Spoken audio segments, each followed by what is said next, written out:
told another rumor about me, and this shit's getting old. I've had it up to here with this corrupted generation. I don't grade them when I meet them, don't deserve my salutations. Getting pretty fed up with the way things are going. I'm feeling burnt out, but my adrenaline is flowing. They can spit in my face while my anger keeps growing. At the end of the day, they'll be reaping what they're sowing. Remind me what you did, remind me what I said. See how much I care about the hate you're trying to spread. It's a good thing I don't listen to the voices in my head. As far as they're concerned, you should be choking on the red.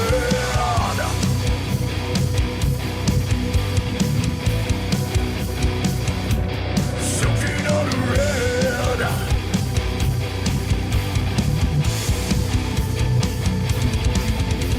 Well, I don't know, but it's been said. Everybody around me wants me to play dead. Seems they couldn't care less if I remain in isolation. They just treat me like I'm guilty with no investigation. Must we label everything? Why can't we just learn to be? Tell me, look me in my eyes, am I a liar or a beast? Allegations can be made, the dead must be paid. And put up or shut up or join my flag parade. Remind me what you did, remind me what I said. See how much I care about the hate you're trying to spread. It's a good thing I don't listen to the voices in my head.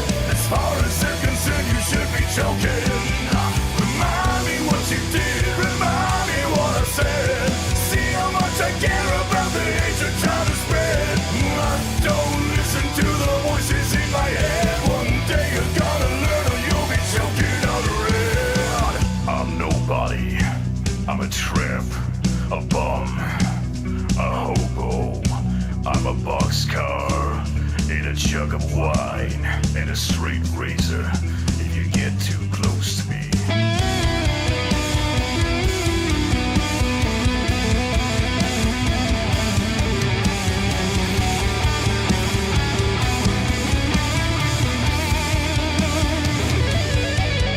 Remind me what you did, remind me what I said. See how much I care about the hate you're trying to spread. It's a good thing I don't listen to the voices in my head. As far as they're concerned, you should be choking. In this world that lives, all of horrors exist. Don't you know you already belong to it? Everything's gone, your legacy is broken. Keep up with your tongue, you'll be the one who's choking.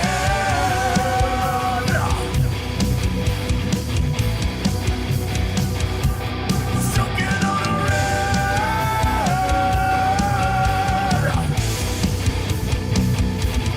Choking on the red.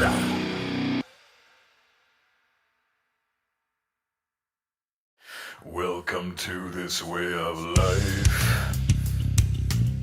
Chaos is everywhere in sight, and there's not one thing you can do.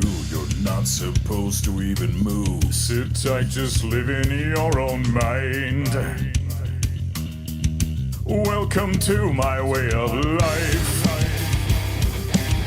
I do this every day to survive. My brain is where I always am. I've never been a social man, avoiding people all the time. Well, ain't this a treat? I feel right at home. I love the irony. I can't help but crack a smile when I look outside. I feel right home. Only extra say, I guess normal's out of style. Let's enjoy the ride. Have you seen what's on the news? The media has lit the fuse. There's panic all along the streets. Somebody's turning up the heat. Now this is life for me and you. I live my life the way I choose. So this for me is nothing new. I don't lose sleep, I don't get stressed. Looking out at all this mess. Just sit back, enjoy the view.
it all get burnt out by the people around us, giving me another reason to feel running home.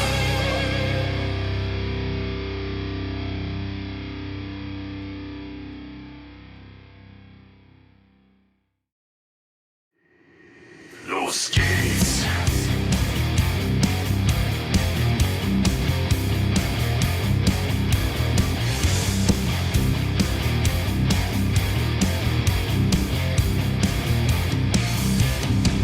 Jetzt Mädel, hört mir zu, ich hab seit Tagen nicht geholt. Die Angst gibt mir meine Kraft, so du hast viel für mich gemacht. Die Bilder und Erinnerung, ich küsse die Fotos mit meiner Zunge. Qual und Folter ist doch mehr Spaß, wenn die Angst, es macht dich nass. Es macht dich nass.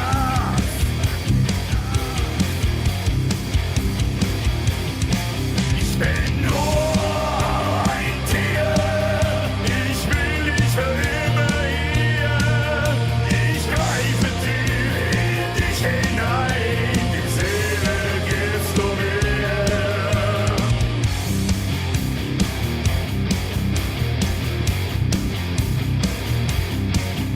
Los geht's.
choose a winning side, I've heard you say.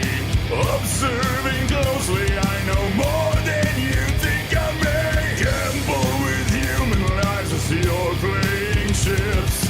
You think they don't realize only garbage leaves your lips. Lying through your teeth, I can't stand to bear it. You say eccentric, but I call it brain dead. Justify true belief means that I know it's so. The evidence shows you've no sense of honor, you've no sense of pride. Filthy marauder, I question if you're dead inside. Sins of the Father reflected in your eyes. You put the blame on others, somehow you stay satisfied. Lying through your teeth, I can't stand to bear it. You say eccentric, but I call it brain dead. Justify true belief means that I know it's so. The evidence shows you've got nowhere to go. I guess we've both got one less friend on earth. It seems we both worn out our worst door. You're nothing to me anymore.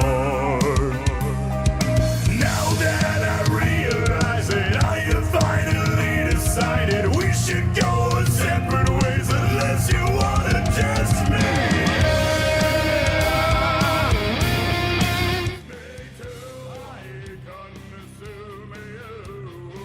What's going on, everybody? How you guys doing? Quick. Okay. Cool. How's it going, everybody? Let's see what's going on. MGS, how you doing, man? How's it going, brother? Thanks for shutting out the tunes, man. Mickey Macaroni, what's up, man? I had no clue you made music. Yeah, man. I do. I play it every stream. Gonna stream it all day on Spotify. Oh, thanks, bro. I appreciate that, man. Glad you like the tunes, bro. Hell yeah. Shaplaco, I have a full-blown Tekken collection. First ever Tekken game you played in 2008 is crazy. I own all the Tekken stuff. Yeah, I gotta do it. Well, not all the Tekken stuff, but I own all the main games anyway. The ones I want to own. Hey, Heaster, what's up, bro? Surprised we haven't started yet. I got stuff to do, man, before I set the stream up. So let the music play out. I want the music to be heard. I want you guys to listen to it. I want you guys to indulge in it. And it's a shame more people don't show up for the music, but that's okay. It is what it is. It's cool. But yeah, let's see. We're gonna do some Paul. Sean, how you doing, man? What's going on, bro? Good to see you. Head Ninja, how you doing, man? Head Ninja Fujin with Oscar. That's cool, dude. Buff, you'll love this. I finished Hinge playing the Omega stream. Dominated my first mission, the cow sample. Oh yeah, Belarus. That's sick, dude. That's a tricky one. So good shit, man. That's a hard one to do. Did you get par?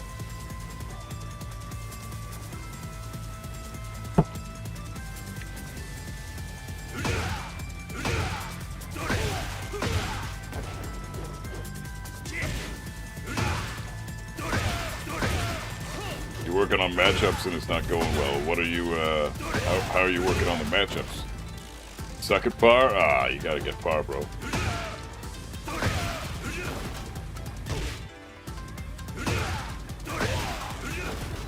You got this, man. I believe in you. How do you like to lab there, Head Ninja?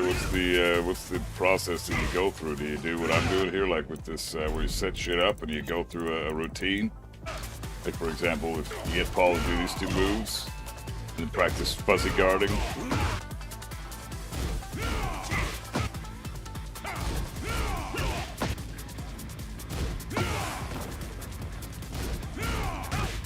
You practice fuzzy ducking every day. You can punish both these moves with the exact same thing. Back 1-2 or jab checks.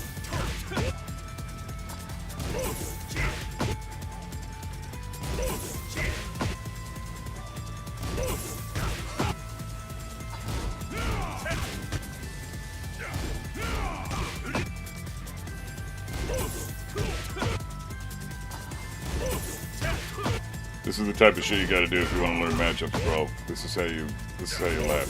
Repetition. Find a string that players use online quite a bit. Then learn how to guard that shit properly. So this, you see that it says punish every time, right?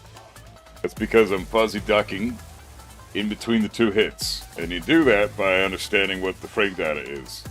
So, hey, Liar, how you doing, bro? Hey, Kino, what's going on, man? Getting your electric dab rig today? You're gonna... Oh, that's sick, dude. Good shit, man. Is that a guitar stuff, or what is that? Electric dab? What the fuck is that? I'm using that very routine, but I'm unfamiliar with fuzzy ducking. So fuzzy ducking is... well, you need to see frame data first. So the frame data is the most important part about being able to fuzzy duck. So if you don't have enough frames, like if the two moves that you're trying to beat out, if you're trying to beat out both concepts of the string, which in this case is forward 2-1 and forward 2-1 just frame. The just frame is a high, and the normal one is a mid. The high is safe on block at -4, and the mid is punishable on block. But you can duck the high. Now the high comes out at 15 frames, right? You see that second hit? Attack startup frames on Paul's data there. It says 26 frames for the second hit of the mid, but 15 frames for the high. 50 frames for the high. And if he does the mid, 26 frames, and it's -12, right? So you get a punish there. So what happens is, because you have that 11 frame gap between the two hits, say he does the high, it's 15 frames. If he does the mid, it's 26 frames, the second hit, right? And in that sense, you have time to visually confirm. So you see that first hit, the elbow. Well, there's only 3 moves that he can do after this. He can either choose to do nothing, well, 4 moves. He can choose to do nothing, he can choose to do the just frame, high, or he can choose to do the mid, that's unsafe, or he's got a low extension out of this too, but the low is really seeable and not that big of a threat. So you just have to watch out for that low. But basically, what I'm doing here, if you watch my inputs on the top right there, right above where my head is. You see that I'm pressing down back real quick in between the two hits? So I'm pressing down back real quick, just briefly, just a little bit of time. You see that I pressed it there too, but it didn't register on the screen. Like Kazuya didn't duck on the screen, but I am pressing down back. Same thing there. See that there? Right? So you see that? I'm pressing... I pressed down there, I ducked, and then I was able to stand up and then punish. This beats out both options. Fuzzy guarding is super important to know. It's just a mini duck in between the two hits. You basically just duck for just long enough to duck under the second hit, if it's a high. And then you stand right back up in time to block the mid. And you're going to fuzzy duck no matter what. As soon as Paul throws out this forward 2, you're going to fuzzy duck. And you're going to stand up and immediately get your punish. It's saying punish all the way.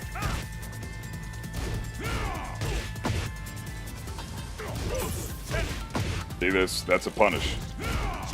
That's also a punish because that's -12. That's a punish as well. I was fuzzy ducking that.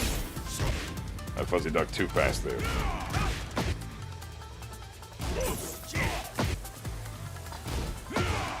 So yeah, it's a tricky technique, but it's just a really quick duck. It's block, duck, stand. That's all that is. Block, duck, stand block. Very, very quick, duck in between the two hits. You have to practice this. You have to know what you're trying to beat out. You have to play with your opponent's tactics in mind. You can't just be, you can't be doing your own thing. You need to be able to identify your opponent's patterns. So if you see them doing, say you see them doing the high a lot, right? So just commit to the duck. In that case, if they're not doing the mid ever and they only do this high, then you're in fucking great shape. So you can just do this shit.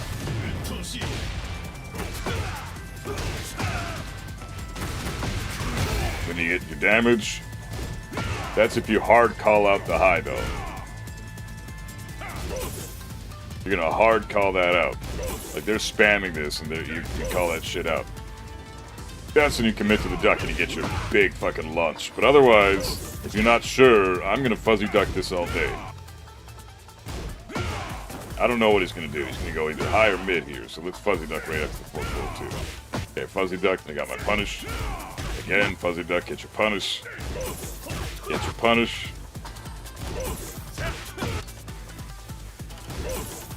Every time it says punish, no matter what, if he's doing the high or the mid, because I'm fuzzy ducking between the two hits. So, it's a very, very beatable string, and when it comes to other characters of the game, you're gonna have to figure out what types of strings that those characters have, where you can fuzzy duck in between the hits as well. It's a pretty high-level technique. It's not something that I'd be shocked if a Fujin player would really get that, to be honest, because it's not something that you really typically learn at blue ranks. Or even Tekken King, so if you're already familiar with the concept of fuzzy ducking at Fujin rank, then you're way ahead of the game. So I'm teaching you something that's a bit above your pay grade, but it's something you should practice regardless. Rank is irrelevant when it comes to just learning the defense in Tekken. The reason the matchups aren't going well for you right now is because you don't understand concepts like this. So I hope this helps in that way. This for weed. I haven't touched Tekken in months, honestly. I've been thinking about trying to get back just to hit Tekken King with Kazuya. Yeah, you should, man. I mean, you don't have to come back yet, but come back when Season 3 drops, because that's probably going to be like next month or the month after that or something. I don't know. So they've had a lot of time to work on it. They haven't announced anything, so I'm assuming that Season 3 is going to be within the next couple months.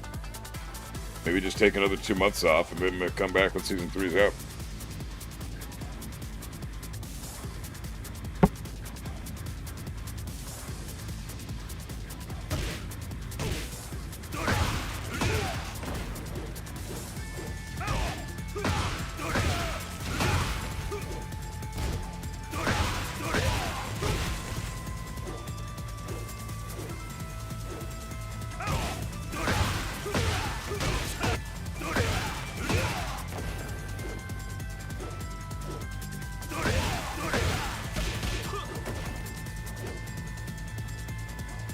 Okay, let's see, those are this one. I don't think I can dash electric this. Actually, you might be able to. Kind of tricky. Yeah, I don't know, maybe not.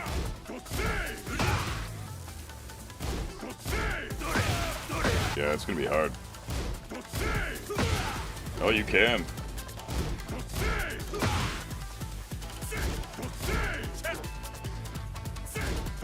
It's better to just low parry this.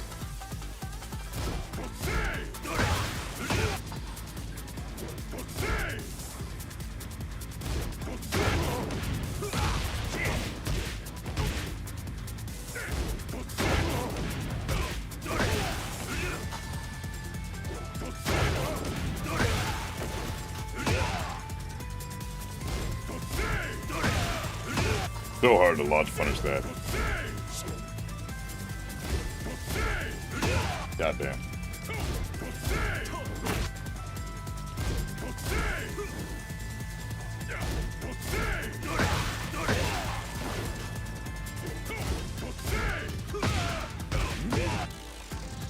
Hey Hunter, what's up, man? How you doing? 11 character I hate the most, you see? Oh, you don't like Paul the most? Really? What do you got against Paul? What's wrong with Paul? There's a lot worse characters in this game. Commit to training fully, the comeback for Season 3. That sounds good, man. Good call.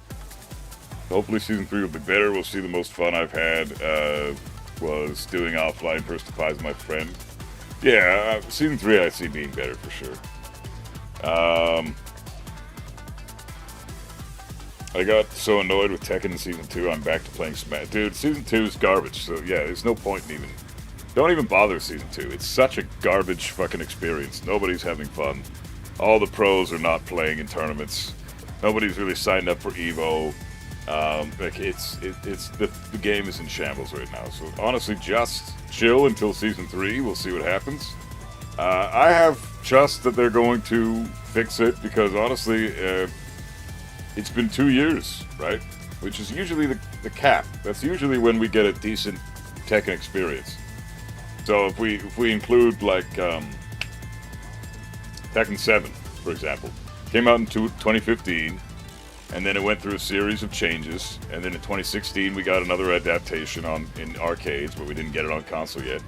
And then in 2017, Tekken 7 dropped on console, and it was the most updated version that we had. So all the console players got to play it at home for the first time ever, after the game had already had 2 years of development under its belt.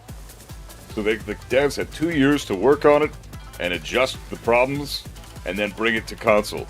Now, we're approaching that same mark with Tekken 8. It's taking them about the same time.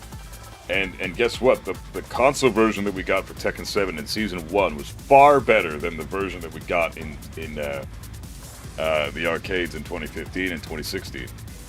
So, if that track record is anything to go on, I could see them really doing the game a good service in Season 3. Just because they've had so much time to adjust this game. Too much gimmicks. Always has those back move and shoulder moves for panic. I have gotten used to it though. Well, let's check out some of those moves. What does he like to do typically? It's like...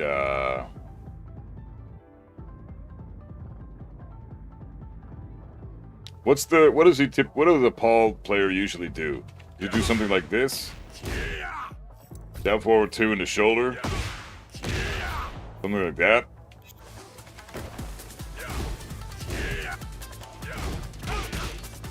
Nah, it's something else. What the fuck what's the typical shoulder setup for Paul?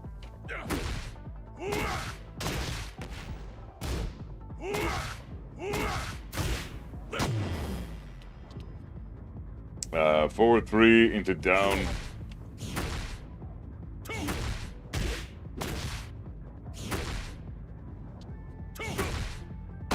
Down 1 plus 2, really? You sure forward 3, or is it back 3?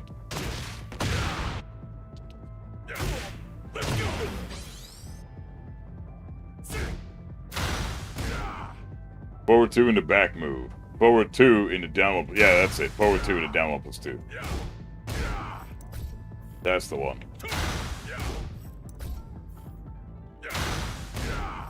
There we go. There's that, and then he also has the other shoulder too, right? Forward 2. We can do like forward 2 into...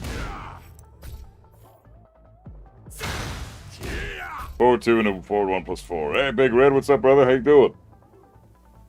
Doing good, man. Just trying to wake up. I'm so fucking dead right now. Hey, Holy Star, how you doing, bro? Okay. So, if Paul's gonna do this shit, first of all, 1 is minus 14. Obviously, a jab isn't going to work here. You have to know his setups, right? Like, if he's doing a move that's minus 4, minus 5 for him, odds are he's going to want to do a shoulder. But there he does it, right? So, in this sense, I would say the best bet here is try to interrupt, right?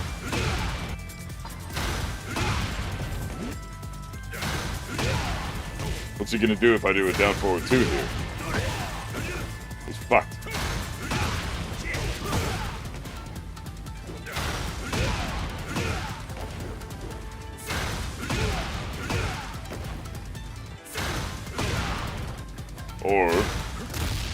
Something like this.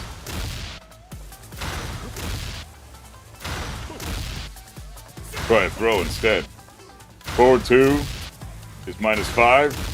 Therefore, a throw is totally cool. You're going to hit him with this every time. It's going to be counter hit. Down forward 2 counter hit is also good as well, but not everybody has a homing counter hit launcher, so.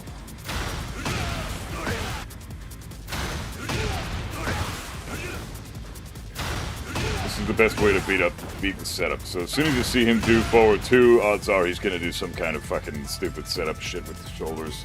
A lot of Pauls like to do that. -5, -6, -4. Those are good frames for Paul to want to do those setups because the dodging aspect, the dodging property of both shoulders happens within 3, 4, 5 frames. So -5 is kind of perfect because that way he's gonna dodge your jab checks even. So hey, he's through. What's up, bro? Playing some zombies, trying to do Easter egg again from yesterday, but the game keeps pairing me with dog-ass teammates. Oh, shit. You don't have a group of people that you can set it up with? What about, like, maybe Wolf or Nathan or something? Do those guys play zombies at all, or not? Throw break into back move. Seen Pauls do this. Throw break into back move. What's the back move? What do you mean by back move? Like you're talking about this? This shoulder?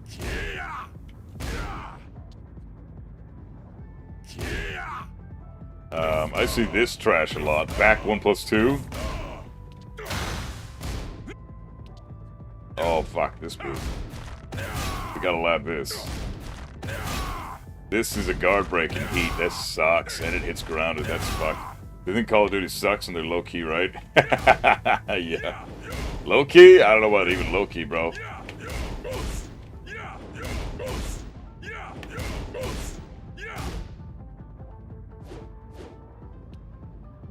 Down 1+2? Oh, okay, so you're talking about like,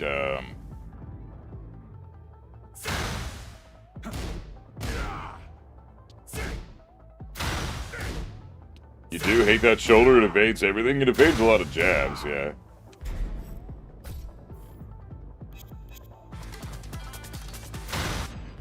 Turn 1 off. What do I have here? Okay, that's the other one. This is a fun one to test jabs on. Kazu's jab gets fucked up by this. This is another move where the jabs just get fucking destroyed. Let's test this. Get ready for the next battle.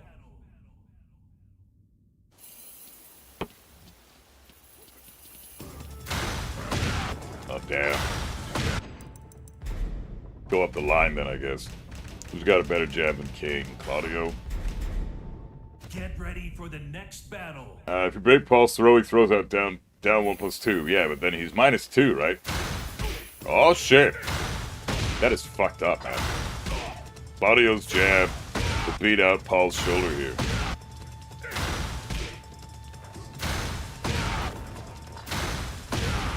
Or maybe not. If he times it right, he won't. But if Claudio beats it out, then Dragunov certainly does. Get ready for the next battle. You gotta find out your character's strengths against this shit.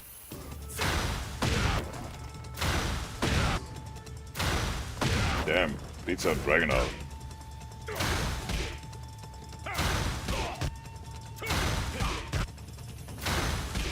Yeah, can beat out Dragunov, but Dragunov can catch him. Kazuya has no hope in hell. If you throw that out against Kazuya, he eats it every fucking time. Get ready JFC, what's up, man? How you doing, bro? Well, come on in, man. Oh, fuck. Yeah, that's a cheap fucking setup, man. So, say Paul does a throw then, yeah?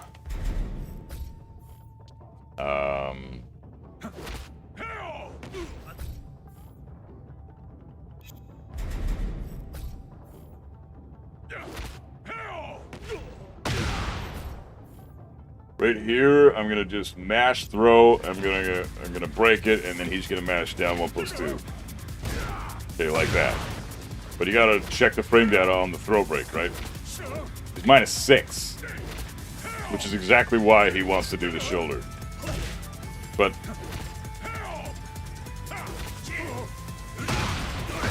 so at that point, you can do a down forward 2, right?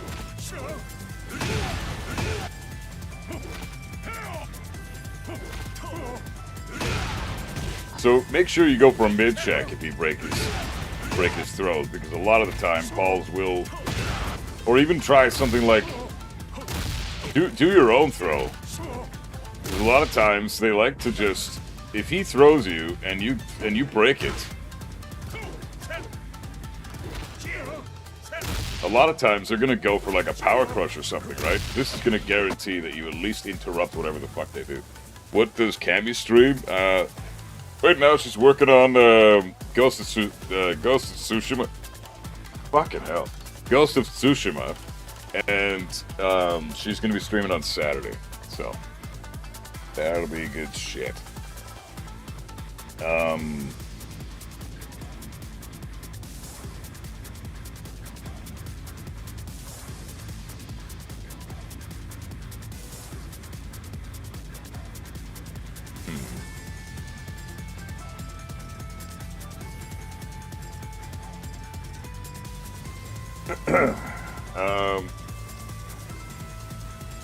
Never seen me play, but heard good things about me. Oh, thanks, man. Appreciate it, bro.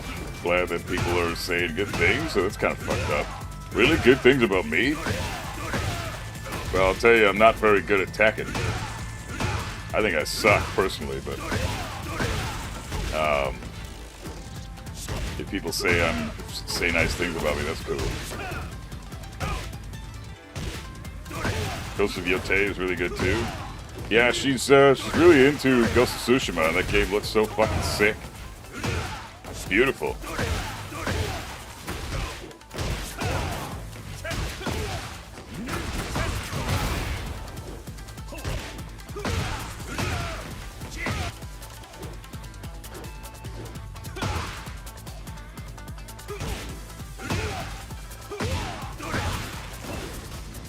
So yeah, once she beats that though, I think she'll probably move on to Ghost of Yote. So anyways, I want to go through a few strings here with Paul and see what we can do here.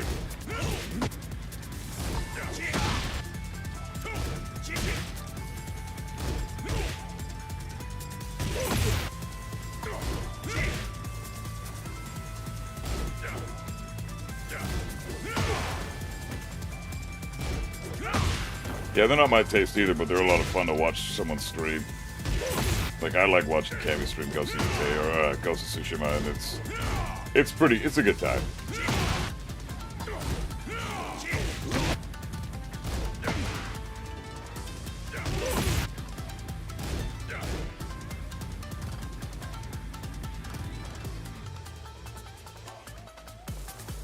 Remember I wanted to gift Ghost of Tsushima to me? Oh, I appreciate that, man. It's nice of you. But hey, if you want to gift me a game, feel free to gift me Elden Ring. That'd be fucking awesome. Otherwise, no, don't worry about it. I appreciate it, though. I already have Ghost of Tsushima. It's already in my fucking library. I just don't play it.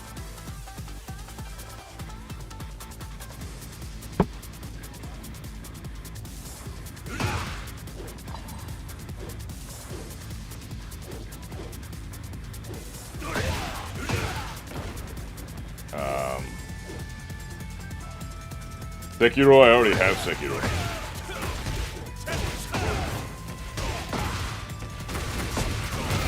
I'm ready to play that one. I just have to fucking make time for it. I wanted to lab Paul today, warm up a little bit, have some fun, have some banter, go through some shit with this character, some setups, dealing with his setups, how to deal with his fucking demo man, how to deal with his fucking mid-high strings, how to deal with his down forward 1 shit, how to deal with his shoulders.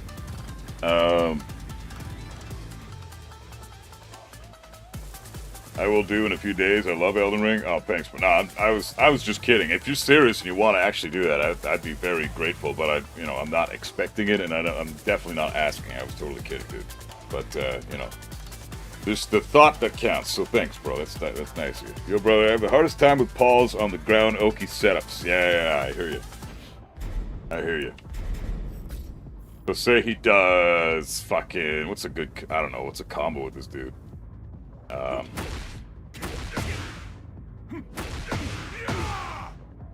Let's do,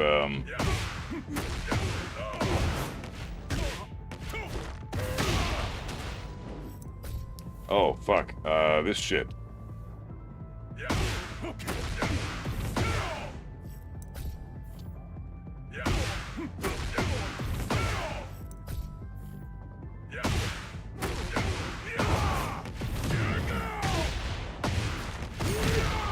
Like that, right?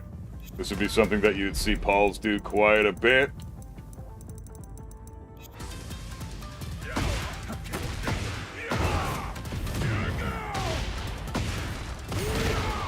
See, that's pretty rough. And if you get up and you block it,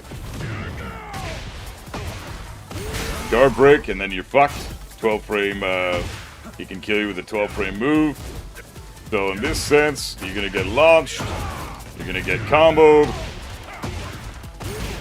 You immediately get up and you mash your jab. Hey Floyds, what's up, dude? How you doing?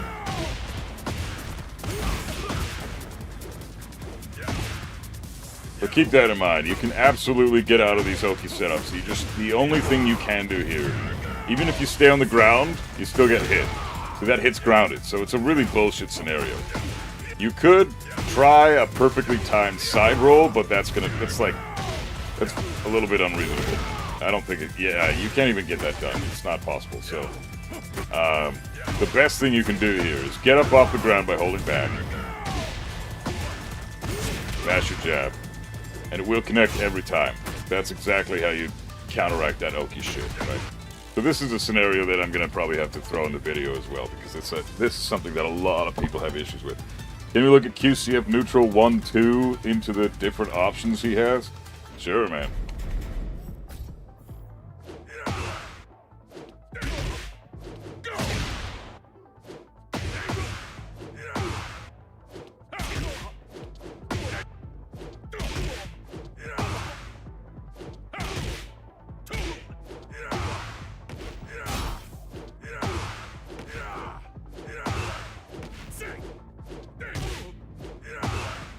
Hey Arvo, what's up, man?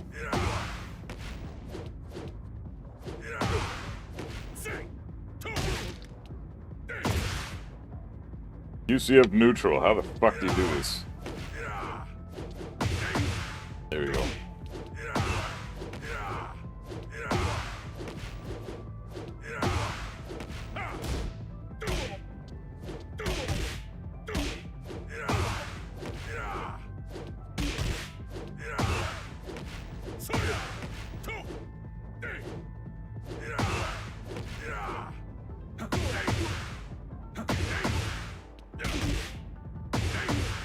Oh, then he does sway from here, right?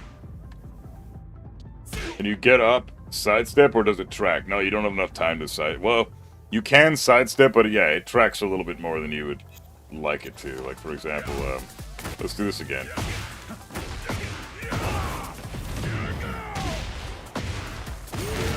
See, sidestep right is typically where you want to go against Paul.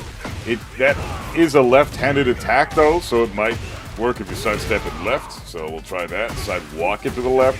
I don't think it works, though. I think the tracking on this is pretty stupid. Yeah, you don't have enough time to sidestep. I don't even think Lily can sidestep this. That's a lot of... Yeah, so you just have to jab. That's crazy. That's a very rare scenario where you have enough time to jab check, but you don't have enough time to sidestep. Just because of the trajectory of the move. You do have enough time to sidestep, but the tracking of the move realigns with the sidestep so wholeheartedly that your step is irrelevant. Pretty crazy. But what did you want me to look at, Sneharta, with the while standing 1-2 and shit? duck the second punch while standing 1-2? I don't think you can. Pretty sure that's a mid-mid. Yeah, it's mid-mid, man. You can't duck that second hit.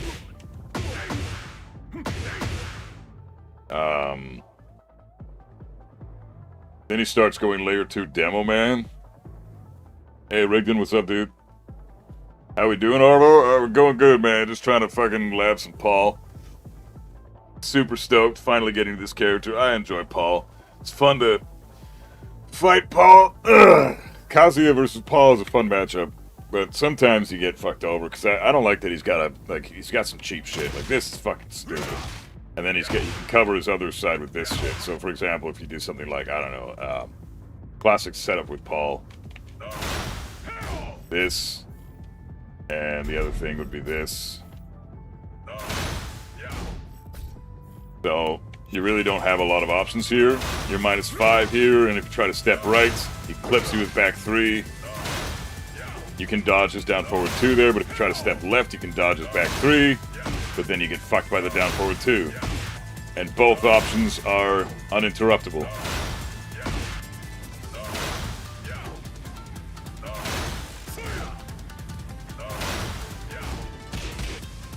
So, that's pretty rough.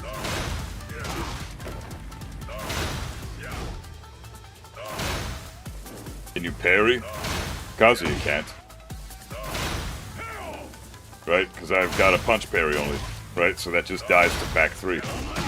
So I can beat his down forward 2 there, but I die to back 3. See? So, parrying is not the answer there. Especially because Paul is basically hitting you with his knee, so there is no parry attempt there. And it's Kazuya, man. He sucks. So you can't parry shit. Best option is to get back and jab interrupt. Works every time until he decides not to charge it. Yeah, the second hit, yeah. Sway into the options like homing back 4, forward 2, the low kick, stuff like that. Oh, you want me to sway into the options from while standing 1-2. Okay, gotcha. Yeah, let's do that. Let's go over a few options he's got. Okay, so if we've got sway, what does he got? Sway 1, sway 2, sway 3, sway 4.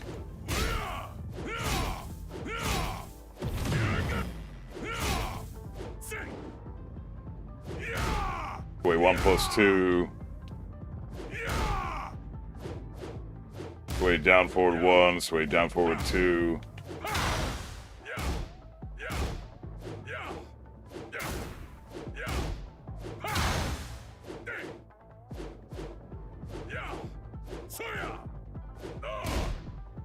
Sway down back 2.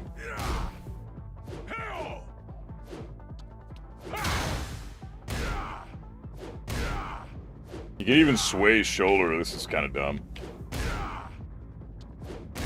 Honestly, when it comes to the sways, he's -11 here, and then he holds back. Actually, is that +1? My God.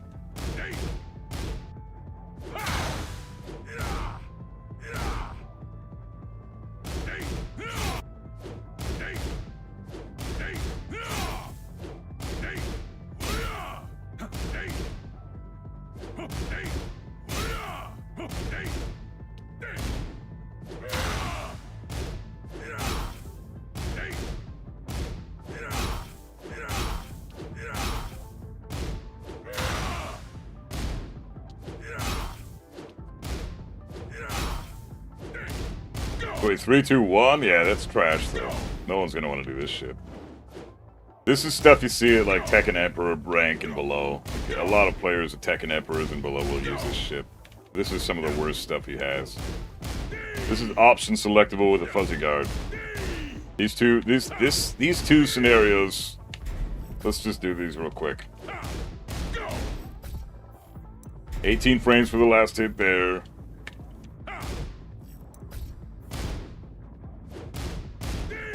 25 frames for the last hit there, so that's absolutely fuzzy guardable. -13.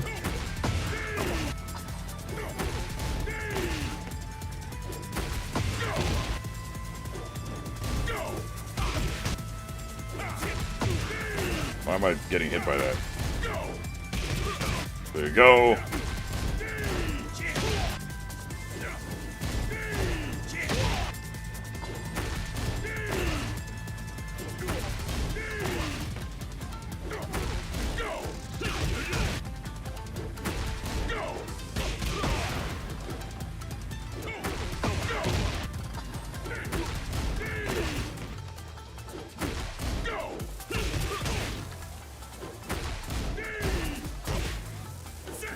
So yeah, both those options are beat out with the same shit. How much do you remember after labbing so many situations? I remember all of it. I just, you just have to do it repeatedly, and it just gets burned into your brain. It's just muscle memory. You don't have to mentally remember any of this shit. You just do it enough times, and your hands will remember for you. So if you're still having to think about these things, you haven't seen the scenario enough, and you haven't spent enough time in that position where you're having to use the appropriate counterplay. So it really is down to muscle memory and repetition. Make it so you don't have to think about it anymore. Make it so you just have it programmed into your hands just to do it, that whatever defense it might be. If it's, I don't even know how to word this. So, like, it's like playing guitar, you know? Like, how do you remember all these scales? I don't remember any of them. I don't know what the fuck any of them are, but I'm playing them all the time. So I'm constantly in that scenario. I'm constantly putting myself in that position where I'm playing these scales. So I don't even know what any of them are fucking called, but I do them all the time, and I play them beautifully because I've practiced this so many times, and it's just burnt into my hands, right? So you have to get to that point. And if you're not there yet, then you just got to keep hitting the lab. The lab is not for, here's how to deal with this. Okay, I'm done. Let's go back to ranked. No, that's not what the lab is for. When you hit the lab, you really have to commit. It's not something that you just like do for a couple hours here and there and then stop. You have to continuously put yourself into these positions.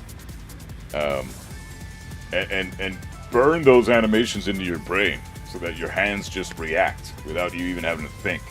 Your eyes see something, your hands do something. Simple as that. That's how people get throw breaks. That's the same concept with throw breaks. You've seen the throw animation so many times, and you know the exact break that you're not even thinking about the break when you do it. You just press the button, because your eyes are making your hands do something. So your body knows the scenario even if your brain doesn't. Exactly. That's how people get good at this game. You have to see the positions that you're being put in on a regular basis. You have to see these things consistently enough times to where it's almost like second nature. Like, I don't know, here's a good example of that. Watch the King J, the little fun match that King J had versus Nee. King J and Nee were just having a fun brawl, you know, just chilling out in a hotel room. And Nee is calling out King J's every single move that he's doing with Leroy, right? He's calling out everything. And King J's going like, how? How the fuck? How? It's because he has seen exactly what you're trying to do 1,000 more times than you have. More than that, probably. 10,000 more times than you have, King J. And so he is not going to be caught off guard by the shit that you're trying to do, because he's seen even better players do the same exact shit. And he's been exposed to those situations more times than he can fucking count. So he just knows exactly what to do. Sequence A leads into Sequence B, leads into Sequence C, and I've seen Sequence C a million fucking times, and I know Sequence C is coming, so I'm gonna beat Sequence C. Done. And then King J's like, how the fuck? Well, that's because you don't know the scenarios that I do. So it's just a completely different level of Tekken, and King J's a great player. You know, he's on my level, or if not better than me, maybe. I don't know. He's pretty good. But he's nowhere near Nee's level. Nowhere fucking close, because he hasn't been exposed to the scenarios enough times.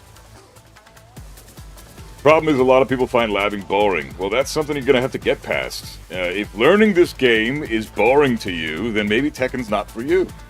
If all you want to do is play ranked, that's not really Tekken. That's just kind of playing a fighting game online. Tekken is about learning the ins and outs of the game and experiencing all that the game has to offer with every character, and seeing what setups exist and how to think yourself out of those setups, and how to make it so you don't even have to think yourself out of those setups. And like with the Paul stuff that we just threw in there with the combo, right? Like,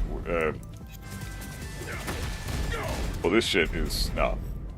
So we'll try this again with the combo, right?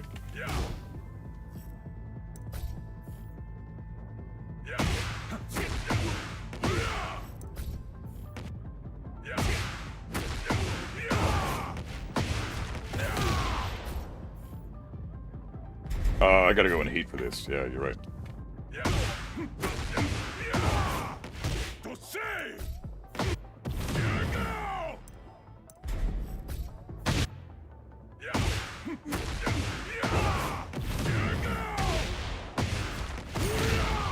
Okay, so that's the situation. So unless you're exposed to this exact scenario enough times, how are you supposed to know that jab interrupt will beat this every time? How are you supposed to know that?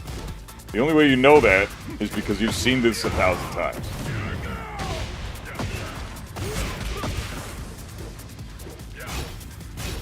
Right?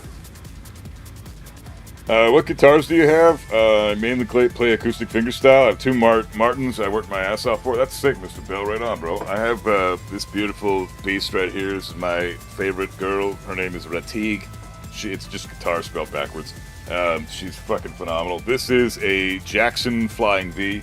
I have another Jackson Flying V right in front of me.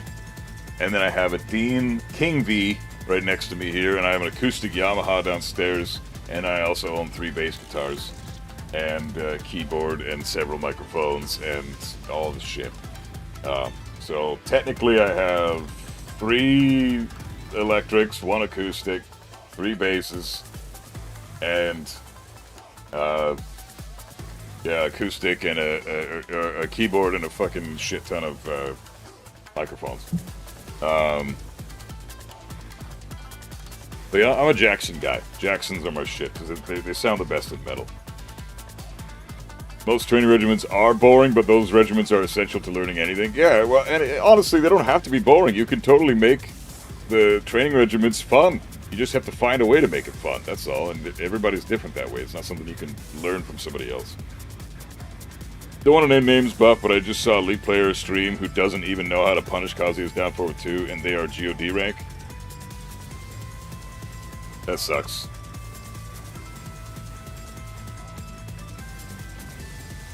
That's not GM, right? Like, GM knows his shit. There's no fucking way that's GM.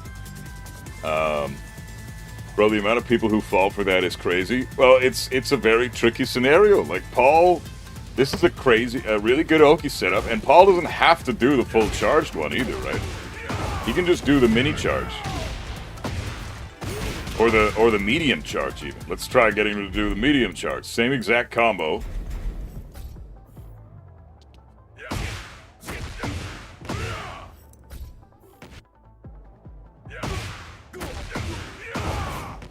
Fucking hell.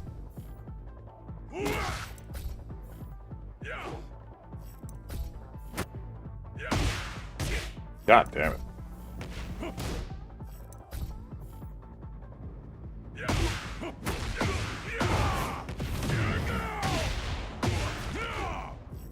I want to get it just the...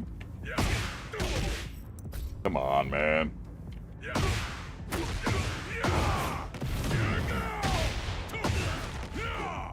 So that's the almost full charged one, right? So let's see what happens now.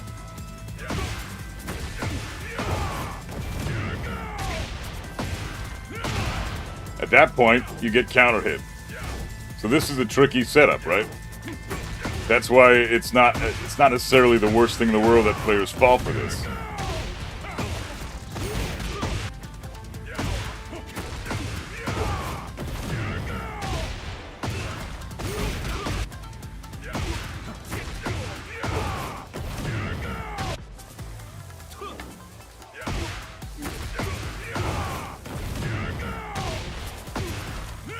But then, if you block that, he's minus 12. Even if it's not fully charged, then it's always minus 12. So there is that. If you do end up blocking it, and that's a mix-up, right?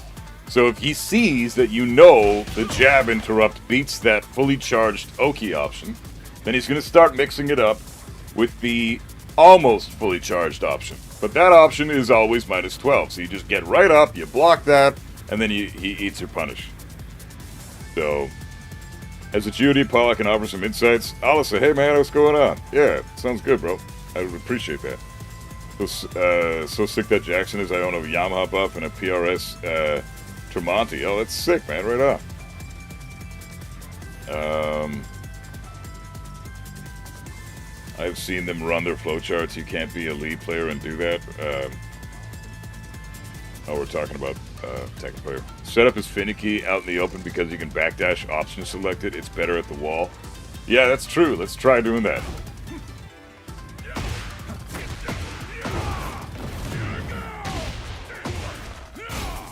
I guess you can't do that with Kazuya. No, you can't do that with Kazuya. No backdash option select. Only if you fully charge. Maybe no, never mind. I guess you can't. Hold on. Give me a second. No, it's that one.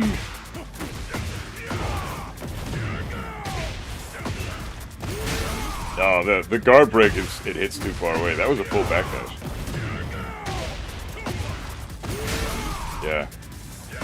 I don't think you can.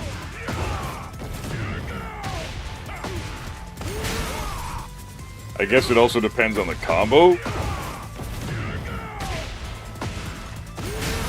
Like, I'm trying. Character dependent. Yeah, Kazuya, of course, can't fucking do it. Of course. God fucking damn it.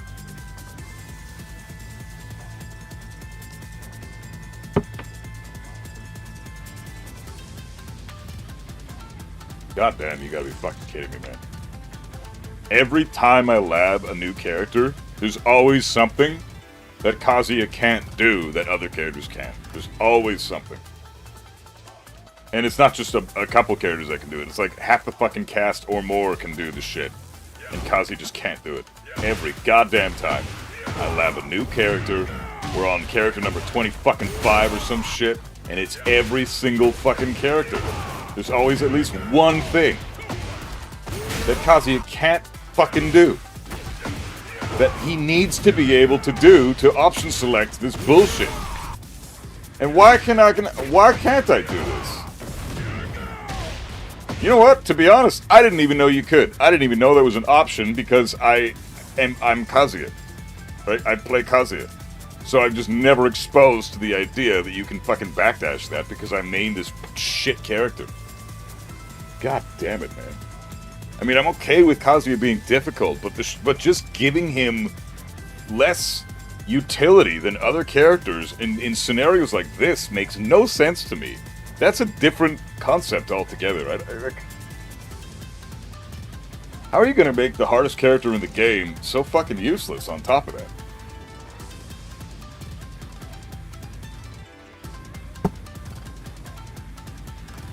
Is there a situation where somebody can't do something but Kazuya can? Oh yeah, sure. I mean, Kazuya can launch minus 13 lows. That's a huge thing that Kazuya can do that other characters can't. So he is privileged in that way. Kazuya can pressure with his best tool, with his launcher, with electric, right? Other characters can't, so he's privileged in that way too. But then the privilege kind of flips on its head when it comes to stuff like whip punishment, right? You want to be able to get a consistent launcher for a whip punish opportunity, like a down forward 2 or a hop kick. And Kazuya doesn't have that, so he's kind of hard done by in that sense. So there's trade-offs. It's just that there's a lot more scenarios that I've seen lately labbing that he just can't do in outright as a character that other characters can. So I don't know. That's frustrating to me. Because punishment should be the one thing that he can do over everybody anyways, right? That's basically the name of the character. Kazuya is built around having top-tier punishment. In fact, he's supposed to have the best punishment in the game, period. That's the thing he's supposed to be number one at. And I don't even think he's got that in this game anymore. You can argue Devil Jin, you can argue Jin, you can argue even Heihachi, Reina. They all have almost as good, if not better, punishment than Kazuya does. So... fuck, I would put Reina above Kazuya in that regard, to be honest. I'd say she's got even better punishment. So does Devil Jin, now that he's got a while standing 2 that's 14 frames. Hey Ram, how's it going, man? Is that Paul set up is jab what you're supposed to do? In that Paul setup, is jab what you're supposed to do? Depending on your character, Alisa just informed me that you can backdash depending on the character that you're playing. So let's switch to, I don't know. Let's go with the typical shit. I always love to pick Dragunov for this because I just think he's so stupid. I think that goes to June. She's got crazy good yeah, that's true. She has insanely good punishment too. So if I'm Dragunov now.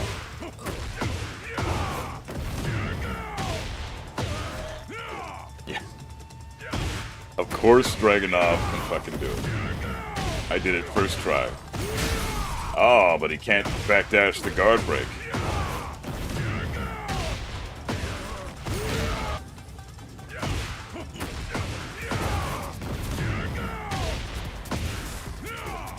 That's crazy, though. He can do it so consistently.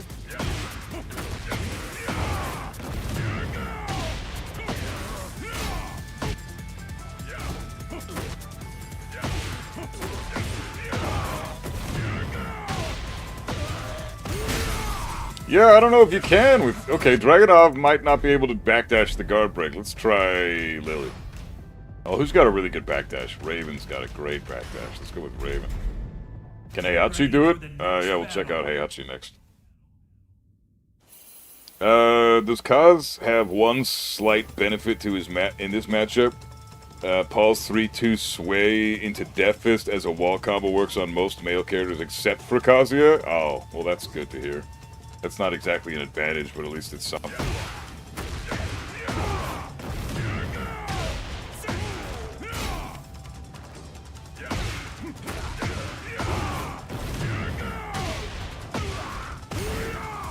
Wow, Raven can. Raven's got a great backdash though, so that makes sense.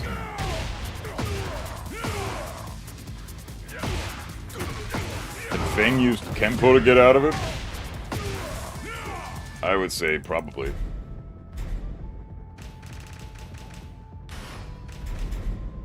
Get ready for the next battle. Zafina has an amazing backdash? Yeah, she does.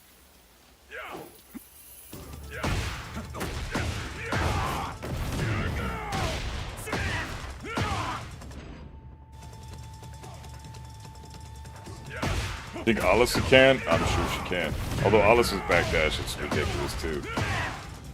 No, I guess not. You can't use Kenpo. You require frames to do Kenpo. Backdash doesn't require frames, and Fang can't backdash that. That's cool. Yeah, it looks like just females. Let's try Zafina and then call it a day there and go back to Kazuya. Raven can use his teleports also? Yeah, his parry's one frame, so that makes sense.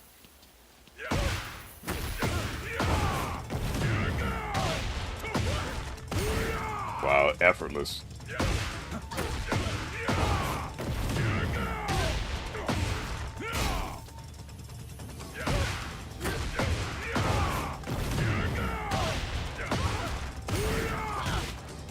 Jesus.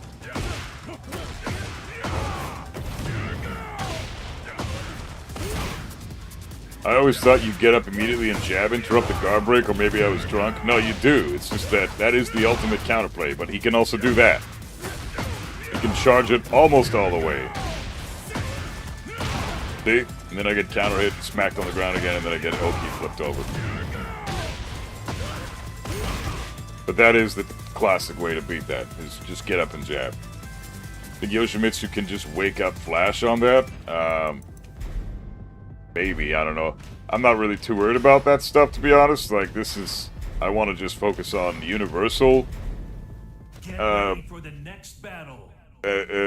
Counterplay to all this stuff. When I lab characters, I don't want to just learn, you know, oh, Yoshi can beat that with Flash. Great. Don't care. I want to know what every character has as an option, so I don't even have to worry about it. Anytime I pick up a new character, I can just know that, okay, well, I can do this with Kazuya, so clearly I can do this with whoever the fuck, right? So, in this way, I'm gonna...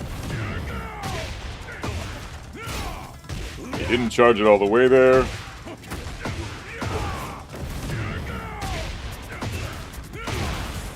He did charge it all the way there.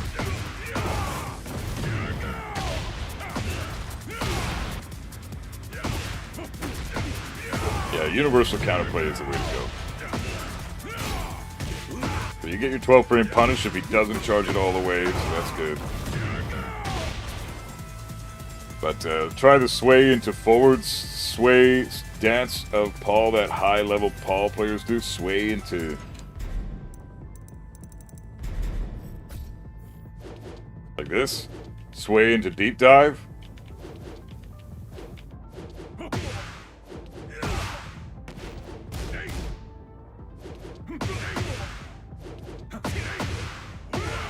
this type of shit. You jab interrupt when you're at the wall? Yeah, you can if he charges it all the way. But if he doesn't, then you can't. Gotta be more specifics, Naruto, because even I'm lost on what you're talking about. Yeah, I think he's talking about this shit.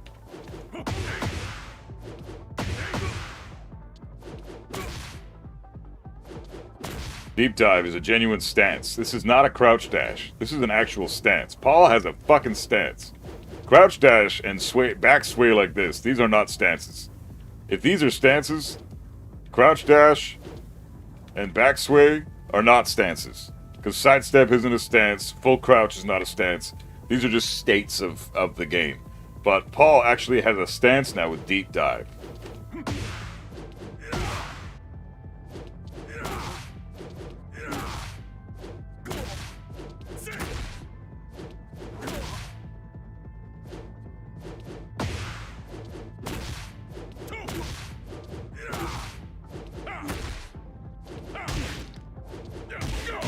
Yeah, there's that move. This is a mid-high. Everybody needs to block. Block this first hit.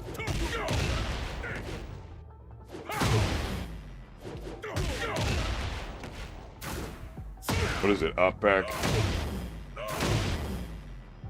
Down, back, too. That's it.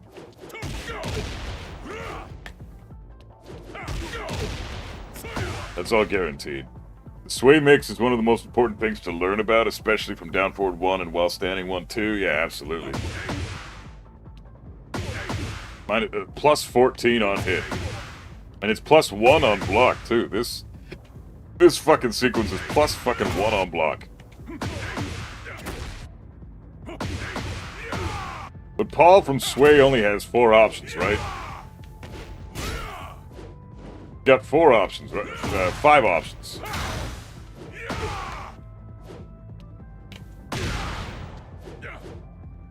I guess you could do other things too, though, right?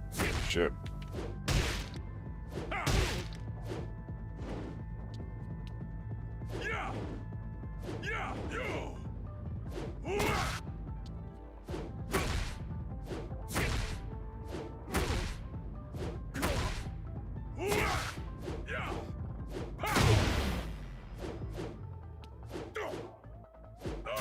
You can do anything. You're soft.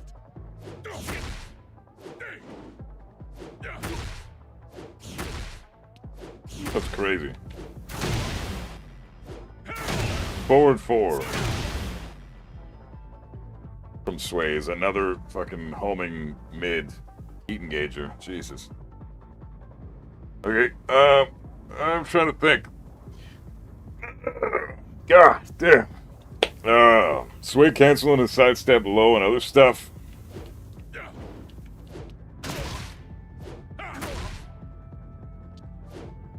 And pulse cheat.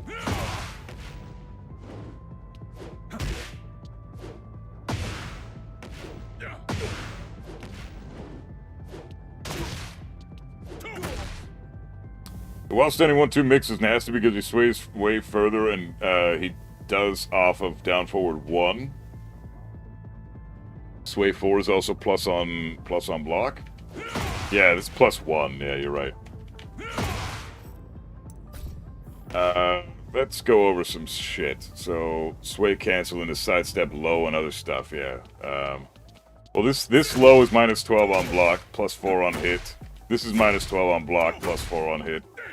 This is minus 14 on block, plus well, it's neutral on hit. But also guarantees a follow-up and counter hit, and, well, you get a free demo man if this counter hit launches.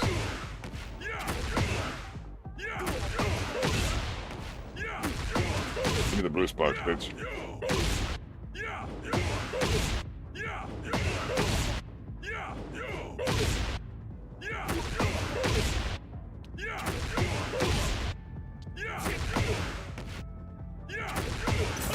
There we go.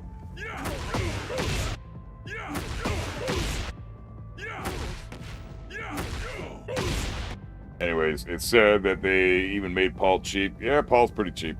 He is cheap from Tekken God. He's a nightmare to play against. Yeah, he's pretty. He's very strong. He's not top tier, but he's definitely high mid tier, I'd say. You know, he's I wouldn't even say he's top 20, but you know, high mid tier is still anything below top 20 is you can still consider them mid tier. Down forward 1 into stance is dumb as fuck. Down forward 1 into stance, you mean down forward 1 into sway, right? Doesn't have a stance from down forward 1, I don't think.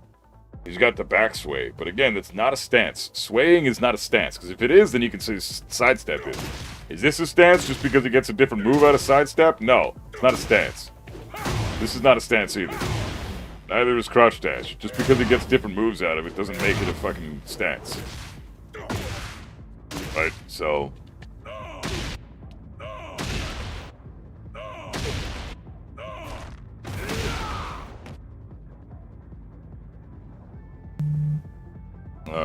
okay, I'm trying to think. So you want me to do down forward 1 into sway shit? Let's just program all the sway options from down forward 1, and we'll go from there.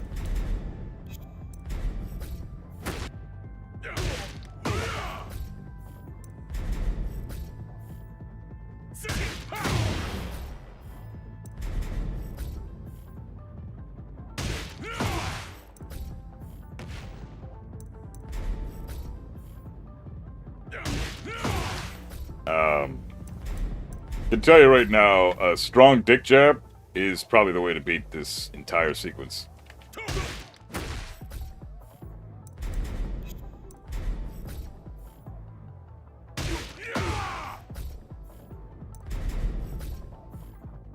So is DSS a stance? Absolutely it is. Of course.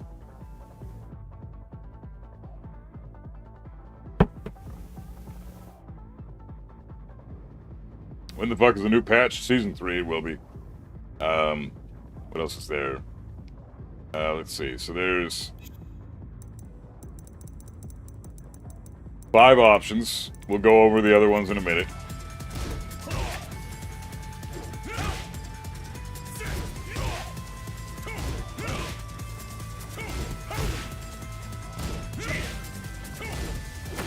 Balls hate this shit. Not a regular dick jab. You can totally do a regular dick jab, but it's not as effective as this.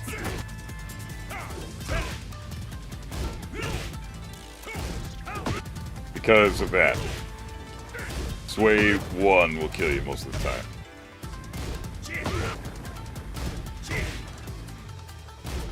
So you need that extra range. The other thing he can do here is this shit.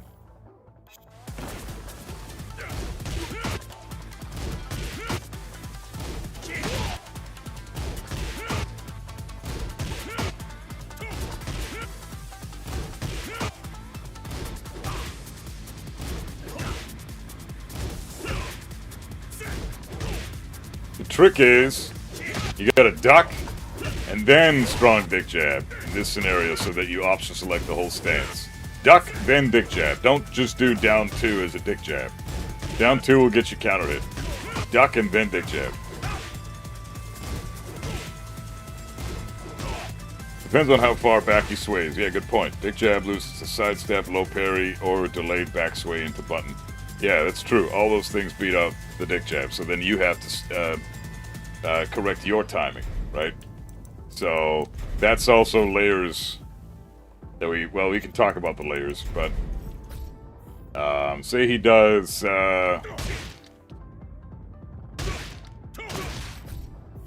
something like that, right?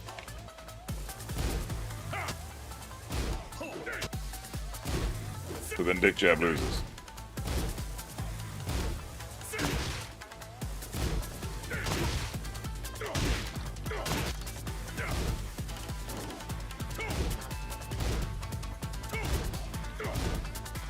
Damn, the range on that low is crazy. Look at the fucking range on that low. My God, what the fuck? Holy shit, Paul. God damn. That's insane. I didn't even know about that. Look at that fucking range. Jesus, man. Crazy shit. Paul's a nutcase character. So, let's see. Sidestep right duck beats a lot of options from this stance. Let's see. Let's go over all of them. Not that one. Not that one. Oh, maybe it does.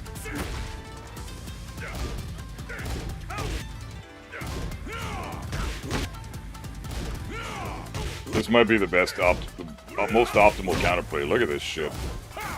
Wow, yeah, this is good. He's +3, so this is a perfect opportunity to... Yeah, this is good. This is the way to go.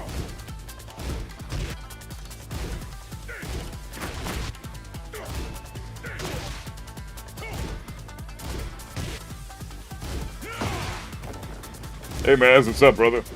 How you doing?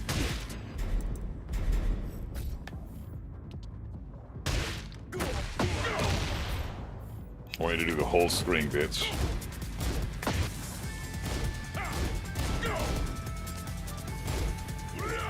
Wow. This is the down forward 1 and a down forward 1, though. Yeah, that's fine. He needs to have something to beat it out.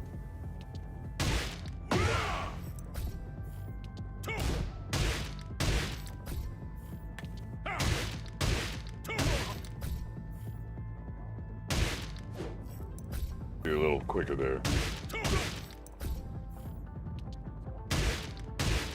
There we go. Also, one other option you can do is hop kick.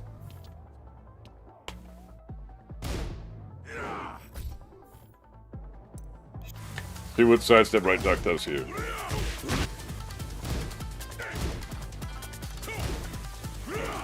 Ah. Interesting.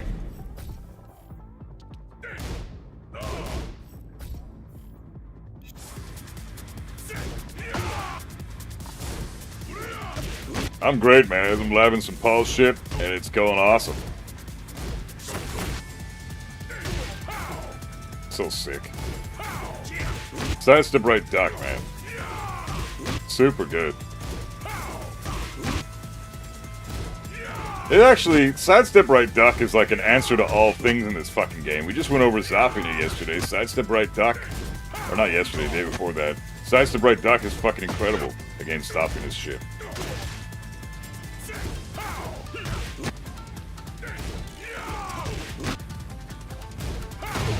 You can sidestep right forward 1+2 as well. What do we program here? Is this forward 1?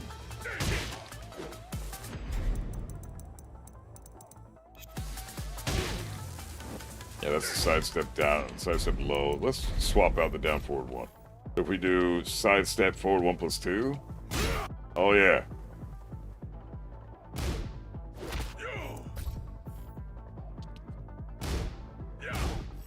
Down forward 2 also.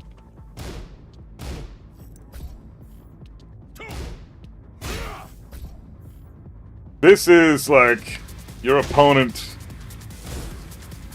Yeah. This is like your opponent is fucking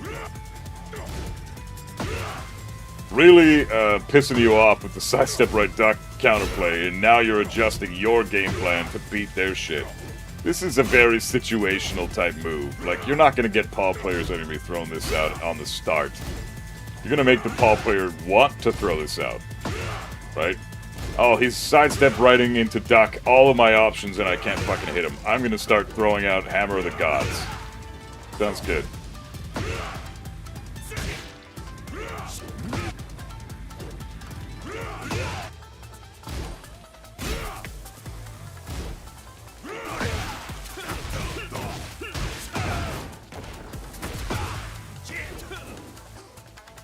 What do you think about Paul, though? People say he's not that bad if you know the matchup. I mean, you know, like, it depends. Knowing the Paul matchup is tricky, though. Like, it's not as easy as just simply knowing the matchup. There's a lot of shit. Like, if we go over all these options here, let's throw in everything now. All 8 options that we've programmed. So sidestep right duck does beat out a good number of them, for sure. All the options that he can do immediately out of sway, sidestep right duck beats them. Even the low, sidestep into the low, sidestep right duck wins. But if he decides to do a hop kick, you're kind of fucked.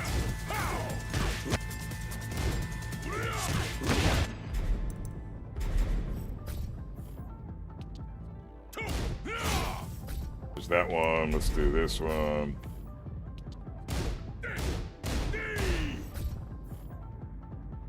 And I think the rest are the same.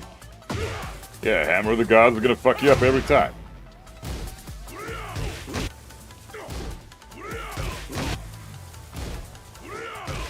It's amazing how much this works, though.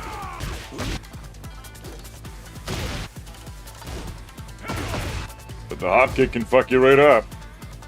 Although that hop kick is launch on block. The up forward 3-4, that's launch on block.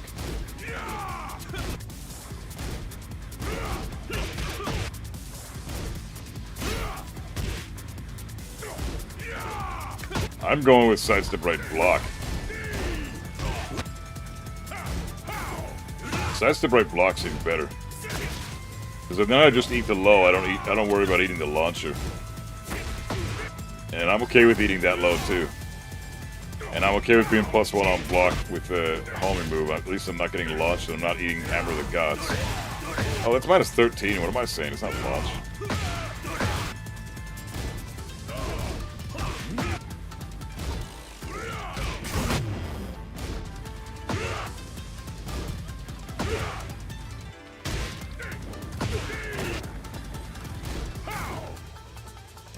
Backsway, down forward 1, backsway, down forward 1, you can sidestep left. Yeah, you're right, Holy Star. You can do forward 1+2 after sway as well.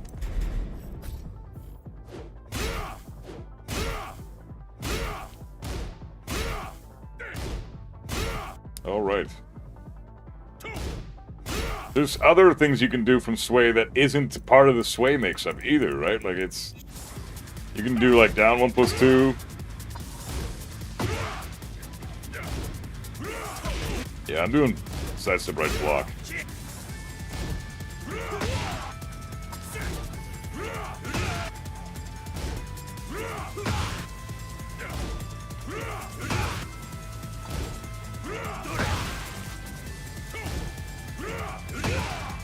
Then comes sway into deep dive or sway into nothing. Yeah, that happens.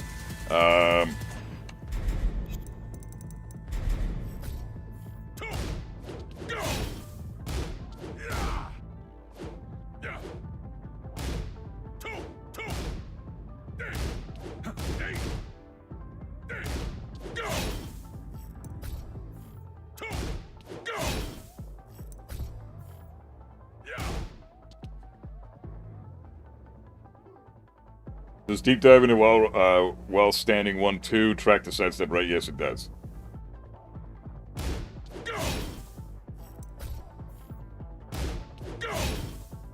What the fuck, man?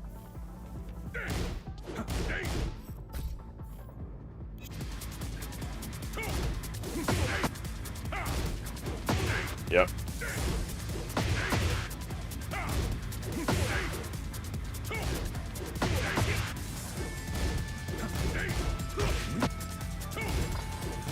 Kind of fucked up that tracks because... Yeah, sidestep left, you're good. You have to side walk it to the left. But it's tricky. I don't know if that's even gonna work.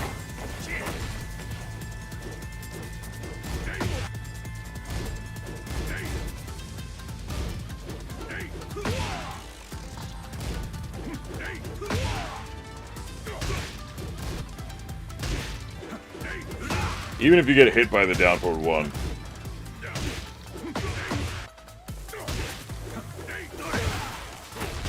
You can still sidestep left.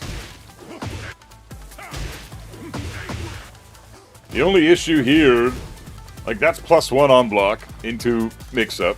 The only issue with that is he's also got a homing move from deep dive, right? He's got his fucking deep dive 1, which is a homing move. And I think it launches on counter hit too, doesn't it?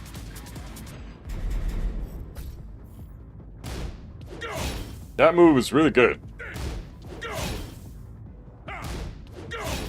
This move is gonna catch you for trying to step left B. And then yeah, it's a launch.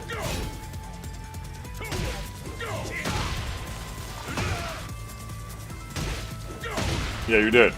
It's just a normal hit launch. Can you loop into sway again after doing deep dive 1-2 and from sway to get into +1? Yes.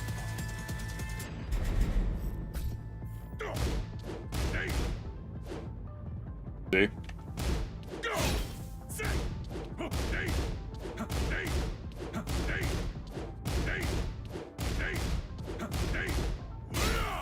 Yeah, you can just loop that and loop that and loop that. So.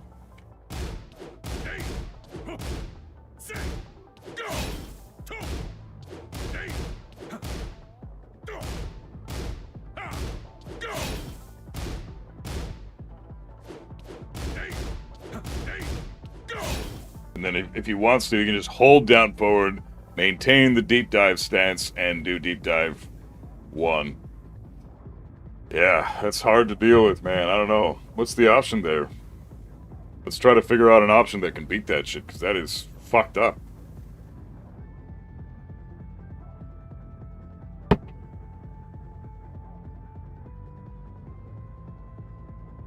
Hasselware, what's up, man? How you doing? Is Dragunov top 5? No, I put him in the top 10 in my tier list. He's top 10. I'd say top 9. While standing 1-2 with Kazuya specifically, if Paul does anything, down forward 2 beats it.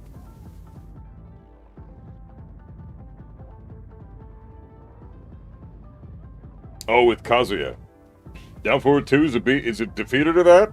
What if he just blocks?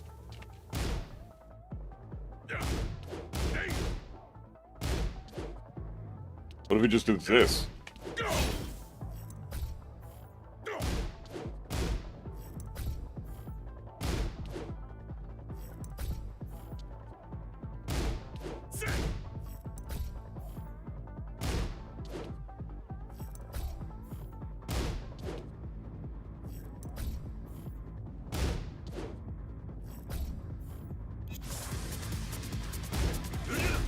Yeah.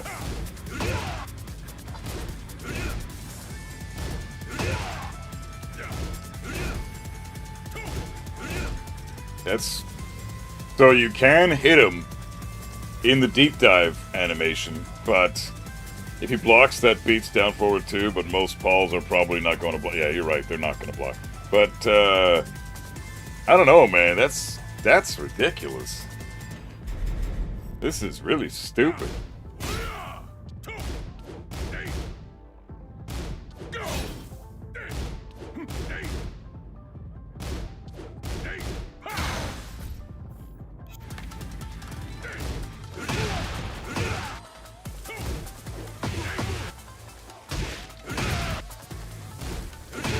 Plus, I don't want to challenge this, right? Because he's got other options here. He's got all these other options that we went over.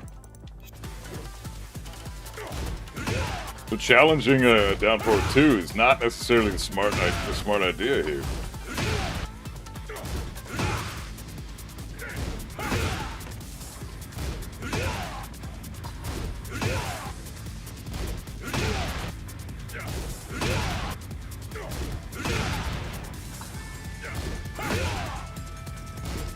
Trading with that every time.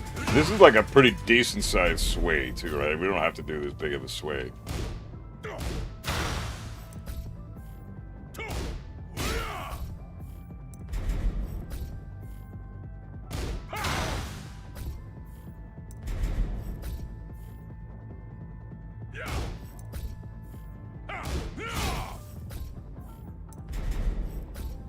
You meant Paul's while standing 1-2, not down forward 1?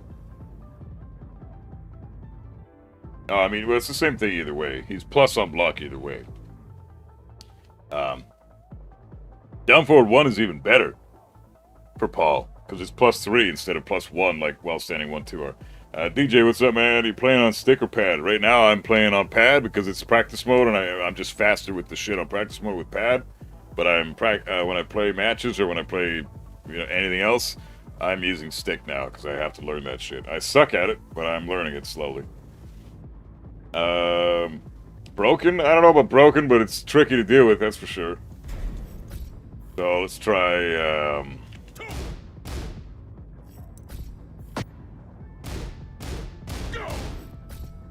that one, and now we're gonna do...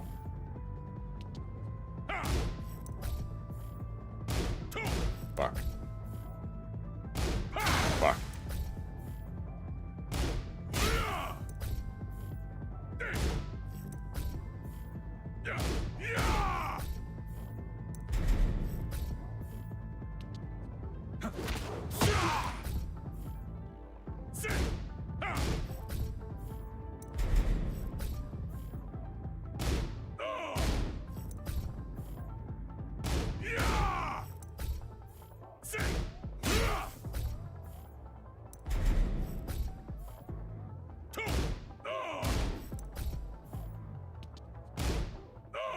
What is the fucking move again? Hop kick.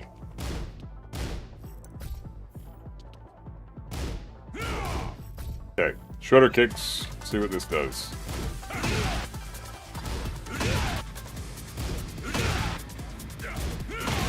Yeah, you don't want to die. You don't want to do that.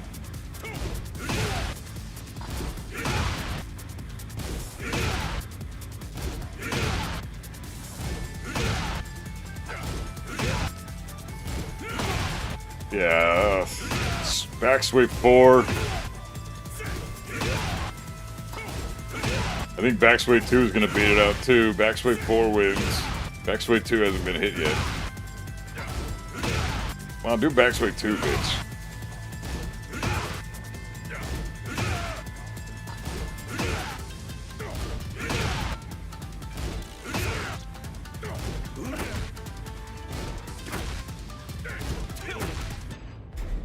How big of a learning curve is it to switch from pad to stick? It's pretty big.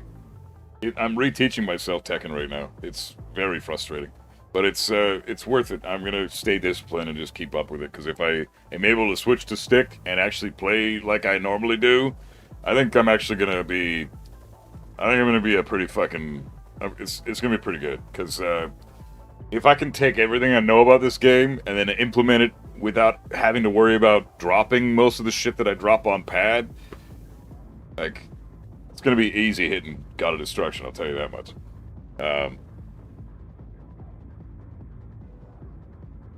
When Paul does well standing 1-2 on block, Kazuya down forward 2 beats every option but block. How big yeah, down forward 2 after blocking. Paul's down forward 1. Backsway is a bit risky because of backsway 4. Yeah, and backsway 2, which he's not doing yet, so I have to just make him fucking do it. There we go. Yeah. That's a heat engager, so you're either getting heat engaged or you're getting launched. Plus, he can just do down forward 1-1, which is scary. You don't want to just throw that shit out if he's going to do it down forward 1-1. So interrupting here is not a horrible option, but it's not the option I would go for.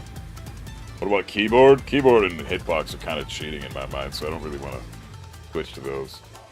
Started with Death Fist shouldn't be stance rushdown, but hey, it's Tekken 8. Well, why does Death Fist make it so that they're not allowed to have stances?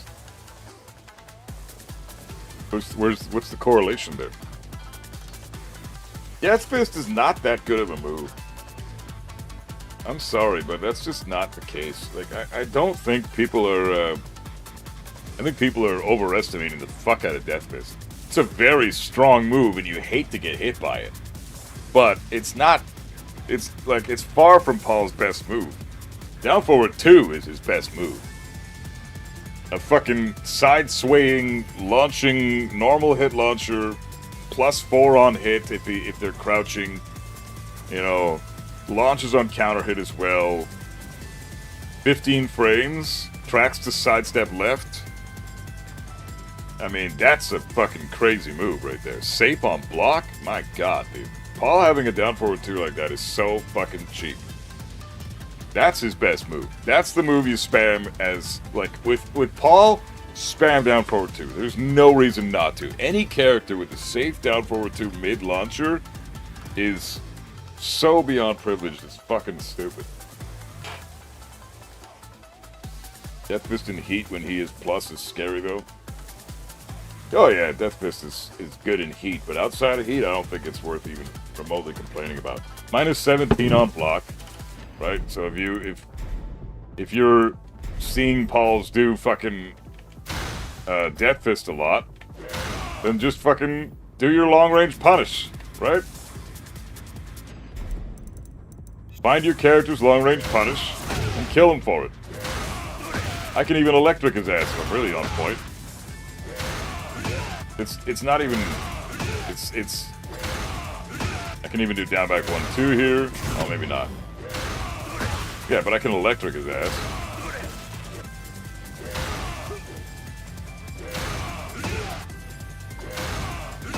But the punish I would do every time is back 4 here. I'm always doing back 4 because if he does hit me at tip range, then I can't electric that. Back 4 is never missing though. This is punish every single time. And every character has a punish like Kazuya's back 4. That's a long range punish, right? Every character has one. You have to find your character's long range punish and then start killing his Death Fist with that punish. Just because you can't launch him for it at that range. I mean, you can if you're certain characters. There's another reason why I think Reina is privileged as fuck. Get ready for the next battle.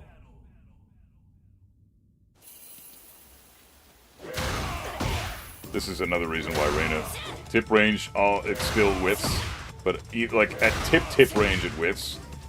But any other range, half range, tip range it whiffs.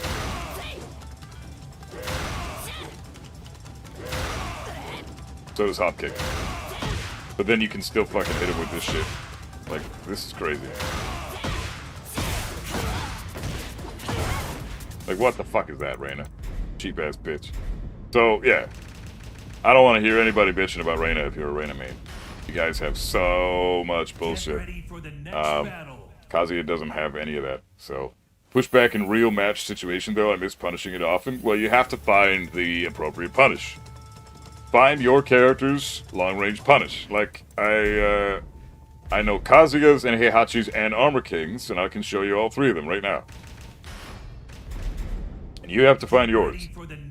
So, Snehato, you're a Fuckumram player now, right? So your long-range punish would be, like, up, forward, 4. Done. Now you kill him. But if he does it against Heihachi, then I just hit him back with the Iron Hand.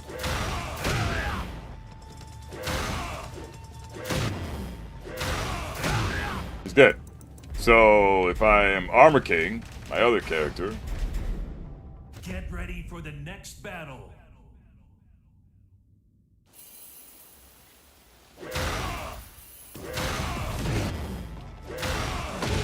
Then I just hit him with the shoulder. This is your punish at long range. Even at tip range, I still hit the shoulder. With Fakumram, up forward 4 should be the punish. And it's actually a launcher with Fakumram, just to show you how good your character is.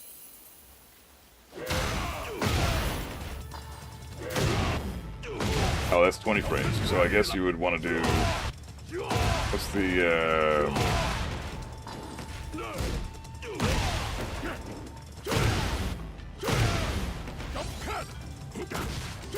Oh, fuck.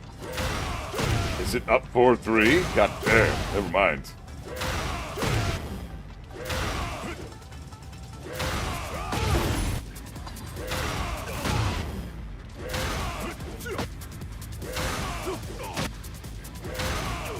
Oh, fuck, you can back 1 this shit?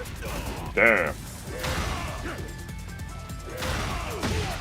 Holy fuck, you can back 1 this shit. Up, forward 3 or back 1. That's crazy. And then you get your install. Wow, what the fuck, man. That's really good. Okay, so that's your punish, and it's way better than the other characters we've seen so far. So Falconram's got range, we all know that. Lily's is 3-1. King's is forward 2-1. You can also forward 2-1 with Armor King. Or you can shoulder. Depends on who you are, what your character is. Huarong can outright launch this shit. Get ready for Back the one is next even better. battle. Yeah, back one's really good. Like, Paul is fucked against Huarong. Jesus. God damn. And you're already holding back, so all you're doing is hitting 3. Because you're holding back anyways. So there's no effort to this at all. Like, Huarong is bullshit. I hate looking at all these characters with all these fucking moves that are just so privileged. And then, does Yoshi have one? Yeah, Yoshi's got, Oh, Done Forever, what's up, man? Have you noticed a lot of cheating lately? Oh, fuck yeah, man. Everybody's cheating online right now. They're not doing anything for it. Can Fang's forward 3-4 punish it? Fang's forward 3-4 is, not... It's slower than 17 frames. You want to shoulder this with Fang. Get ready for the next battle.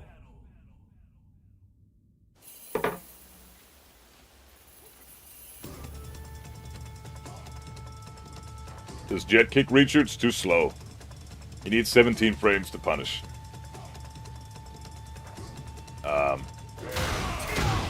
So Fang punishes it like this.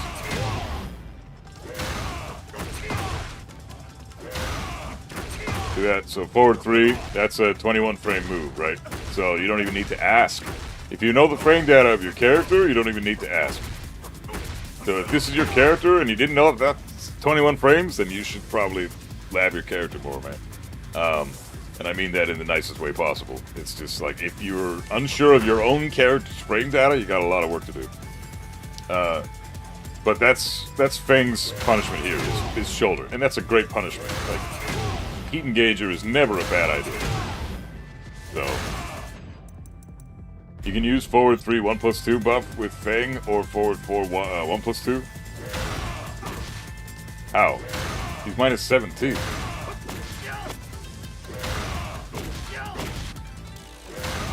Forward 4 is 18 frames, and forward 3 is 21 frames. You can't.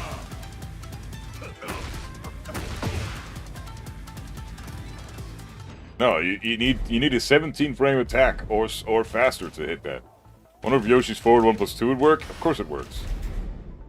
That's his long range punish. Battle.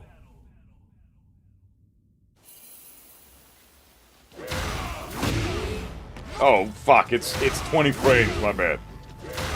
Here I am being a fucking know-it-all, and I'm a dumbass. Yoshi's is... What is Yoshi's here?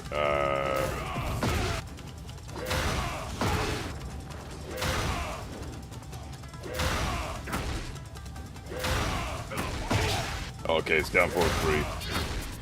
Down forward 3-1. Yeah, so everybody has one.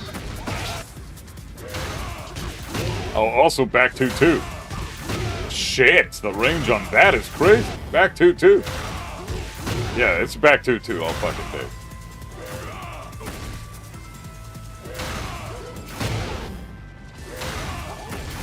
You can also 3-1 this shit. Although at tip range you can't, so back 2-2 is... Back 2-2 catch it at tip range. 3-1 does not... 3-1 doesn't hit at tip range.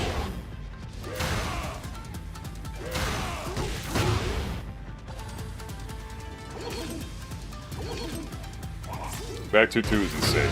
And in heat,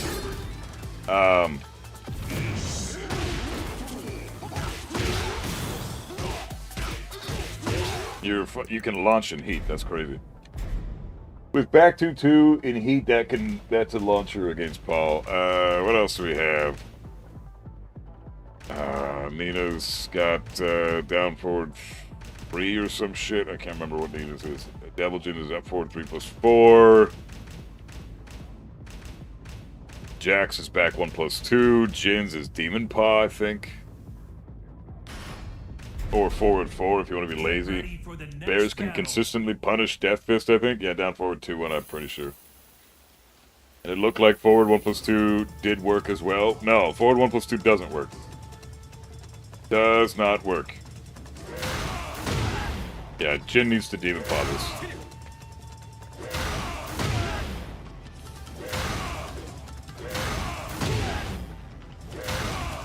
Or you can just forward 4 that shit and it works too. But no, Yoshi did not. The forward 1+2 does not work. Ready for the next battle. Please make Death Fist 60 damage on normal. Oh, get the fuck out of here.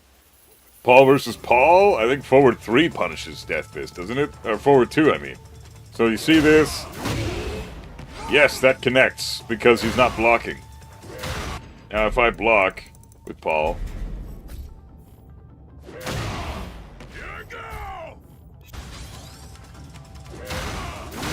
See, it doesn't work, man. You gotta always pay attention to the frame data, my friend. Always look at your character's frame data. So you see that? At Yoshi's attack startup frames, 20 frames to impact. You see that on the bottom right? And you see that Paul is minus 17, right? He's only minus 17, which means 20 frames will never connect on that. If Paul is blocking, he will. The 20 frame move will not connect. You need a 17 frame attack or faster to be able to beat a move that's minus 17. That's the whole point of frame data. So, what else we got? Paul, you said? You want to do Paul versus Paul? I think forward 2 beats it, right? Forward 4? What do you mean forward 4? Oh, forward 2 doesn't.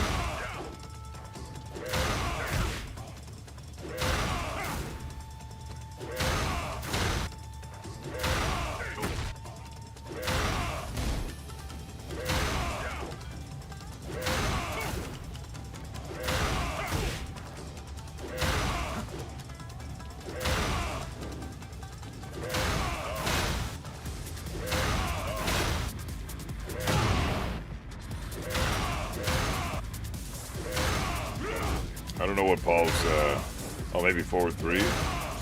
Yeah, forward 3. Forward 3-1. This Paul's, long range. Yeah.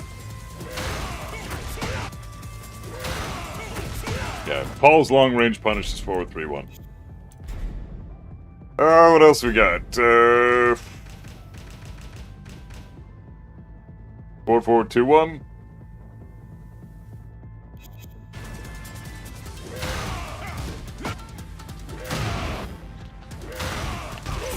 Yeah, you're right. Or 4-3-1, that works too.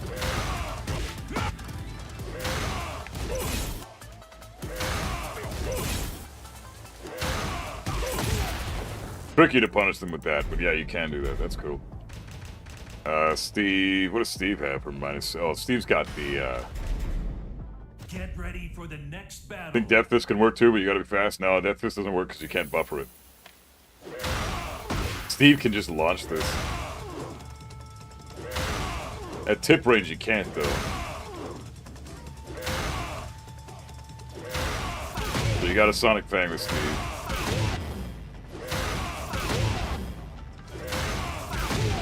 Yeah, so Steve gets Sonic Fang here. Xiao Yu gets back 4-1. Zafina gets... what does Zafina get? Down forward 4, I think? Zafina should get down forward 4-1, pretty sure. Varus can easy launch Death Fist. Yeah, down forward 2-1, I'm pretty sure reaches every time. Oh, she doesn't get that, really? Wow.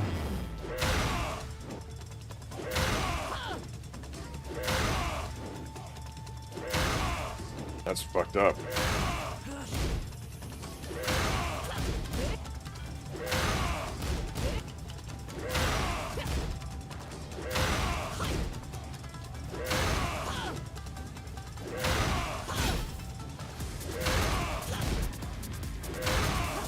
What the hell is Zafina's long-range punish?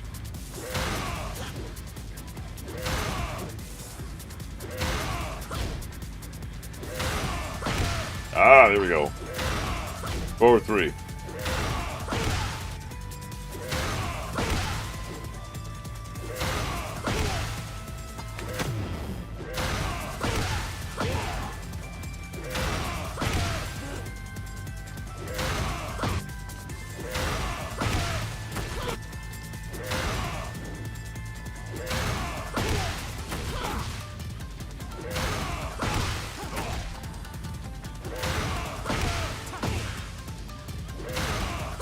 Sorry, Lee forward, forward 3? I'm sure Lee's would work. Daphne gets forward 3 there.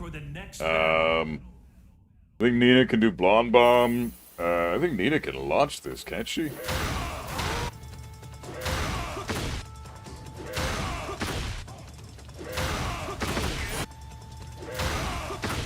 Thought Lee's was just Acid Storm, wasn't it?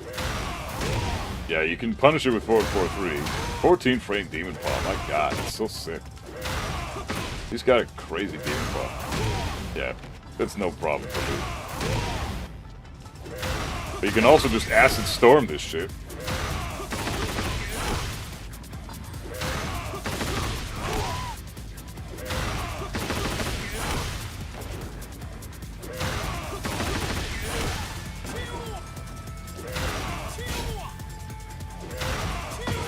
Or you can just do his just frame 4-4-2.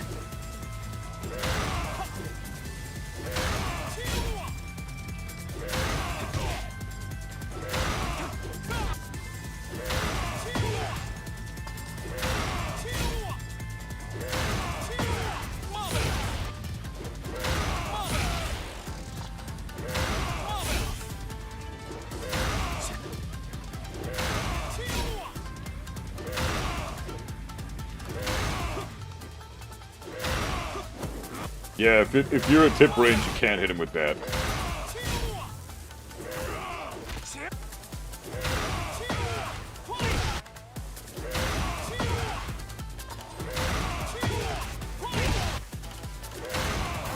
Yeah, Demon Paw. Not hard.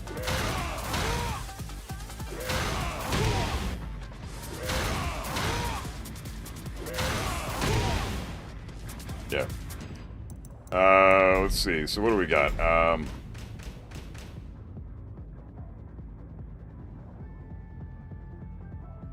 Nina.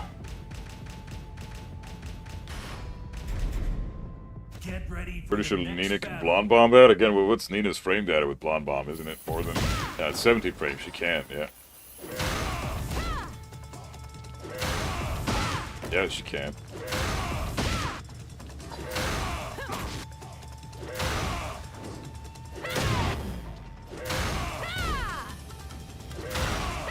That's 18 frames. That sucks.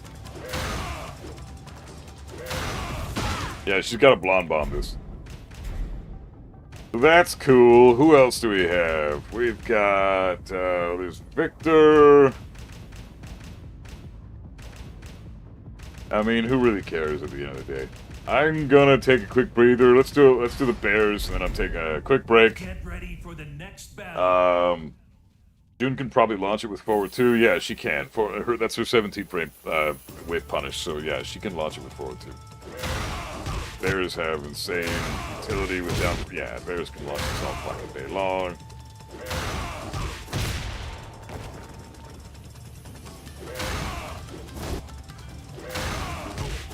At tip range though.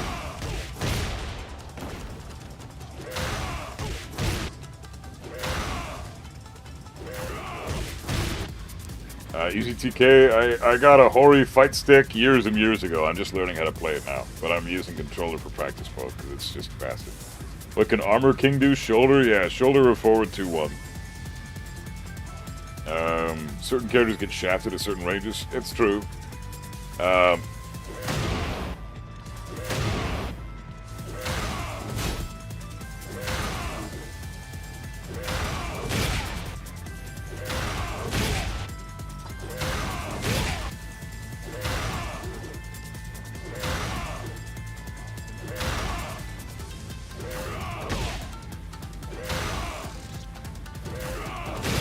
I think back 2-1 or back forward 2 is Kuma's guaranteed. Gonna punish it every time move.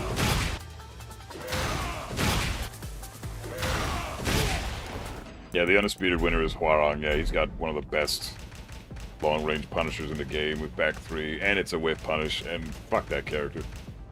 Lydia has forward 2, or that fucking homing move she has now. Oh, Okay, I'll be right back, guys. Give me a sec. Doesn't Paul get pushed back even more when he's using Death Fist at the wall? Yeah, but he's still less pushback than tip range in the neutral, and so you can just still punish it with the exact same shit. It makes no difference at the wall. Okay, be right back, guys. Give me a sec.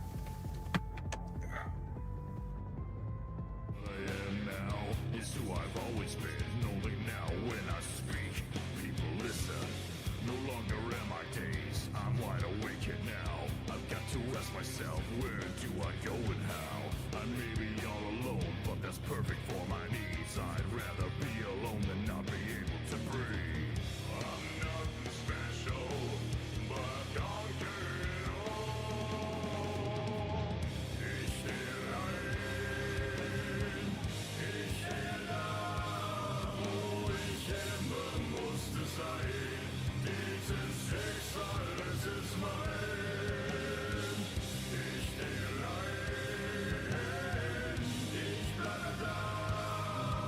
Ich gebe allen Glauben auf und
time so that you can learn to fly.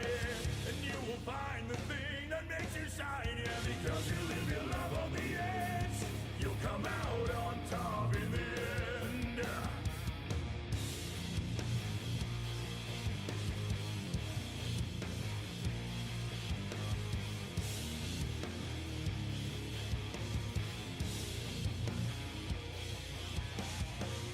Take our time to work and to unwind. We move along the pathway in our lives. But I said it once, I'll say it again. It takes more if you wanna win. So we will rise above and we will climb. And we will reach the top if only that we tried. Just remember, always do as you say. You will come out on top someday.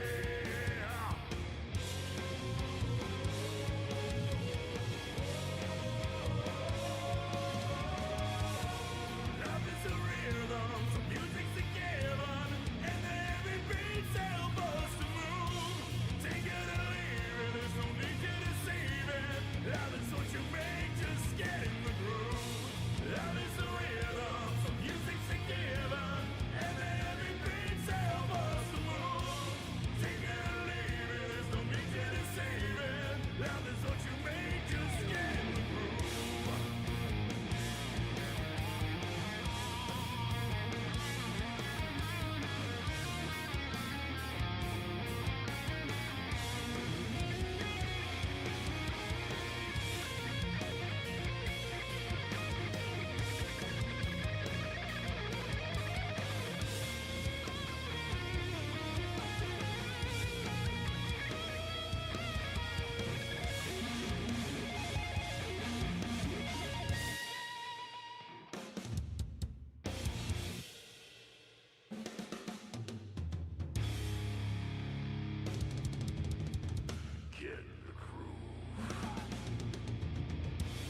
Love is a rhythm, some music's a given, and the heavy beats help us to move.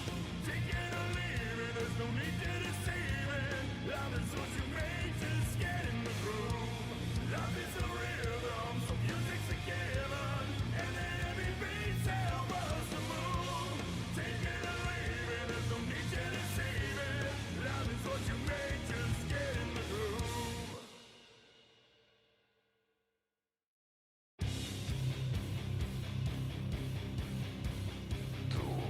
Meine Seele rein. Du bist für immer mein.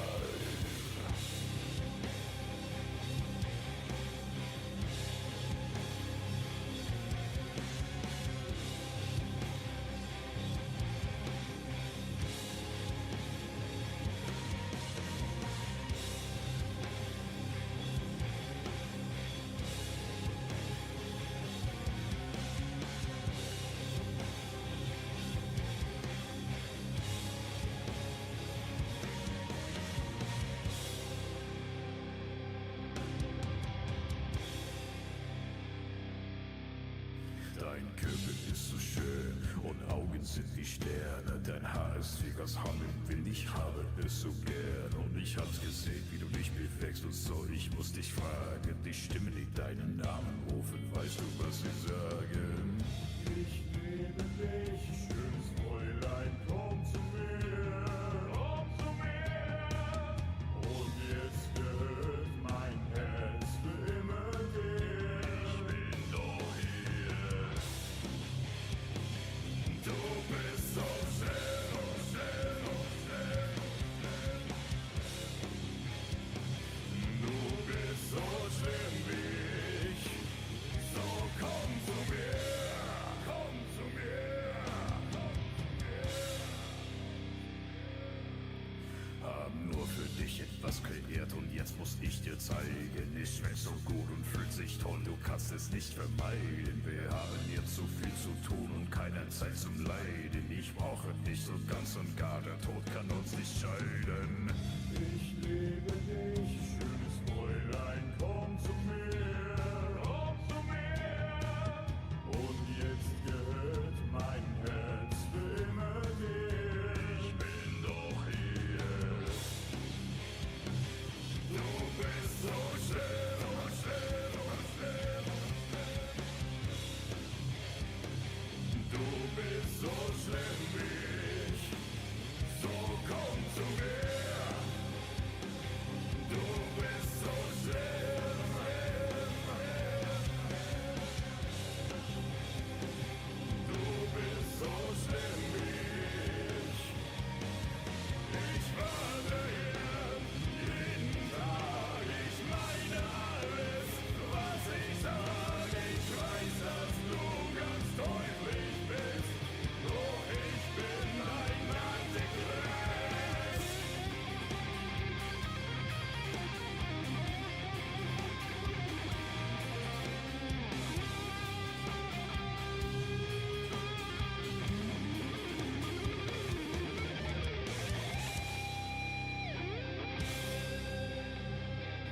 lost and misguided, I found what I never knew I was searching for. I feel inside myself divided, I'm bound to find out what is left in store. I make my way down endless roads, where they'll take me no one knows. My memory of these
Alright, I'm back.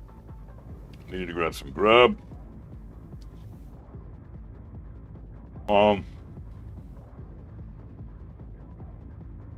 Okay.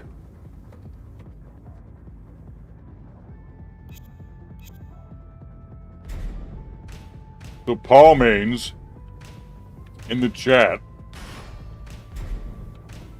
What's some cheap shit with Paul we should laugh? What is the cheap shit?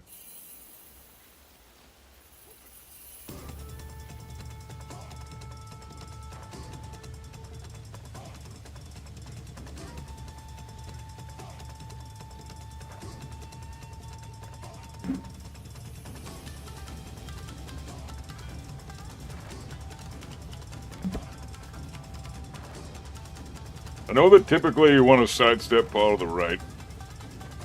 Sidewalk him to the right at certain distances. I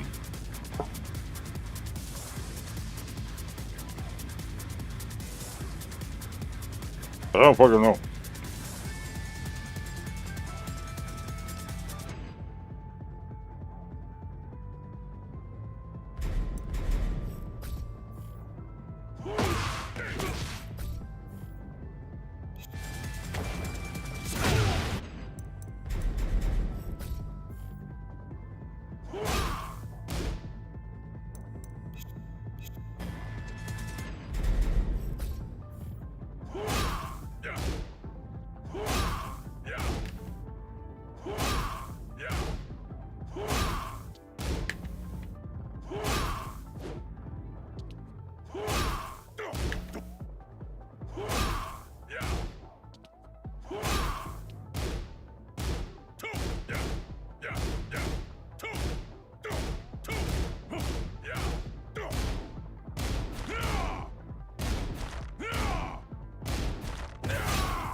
Hey, Emma, what's up, bro?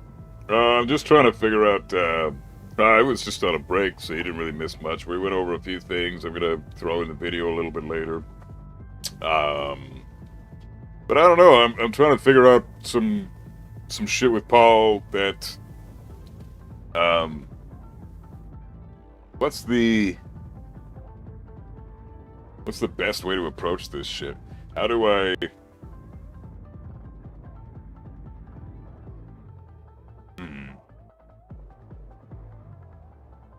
Labbing characters without stances is tricky, man.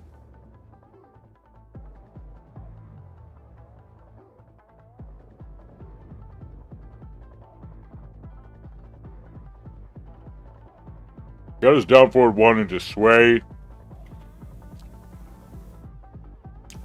I mean, he does have deep dive, which is a stance, and you can do things out of it. But it's like, it's a wonky stance. It's hard to lab that one properly.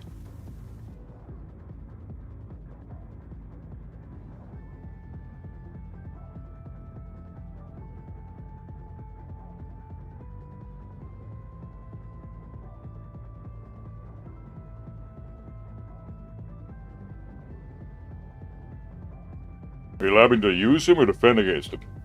Labbing to beat him.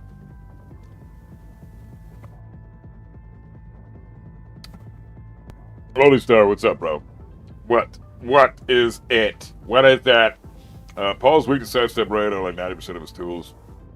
Yeah, but that's not really, we want to lab scenarios, like, plus on block scenarios into follow-ups into what he's going to do next, you know, setups that he has, like Okizeme setups. We're going to do some Okizeme shit, like combos into whatever the fuck.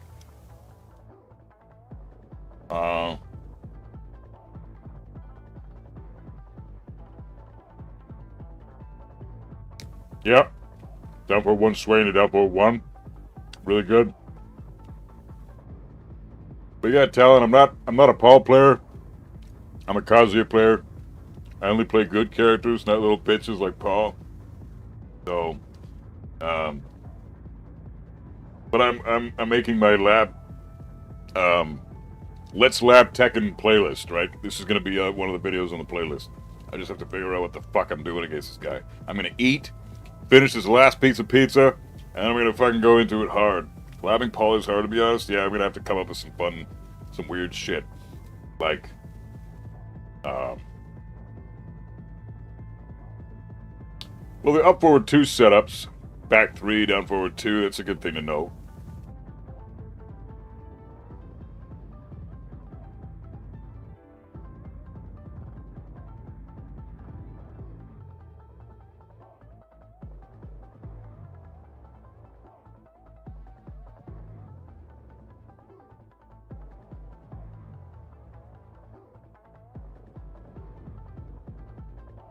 Sidestep 4? That's not a thing.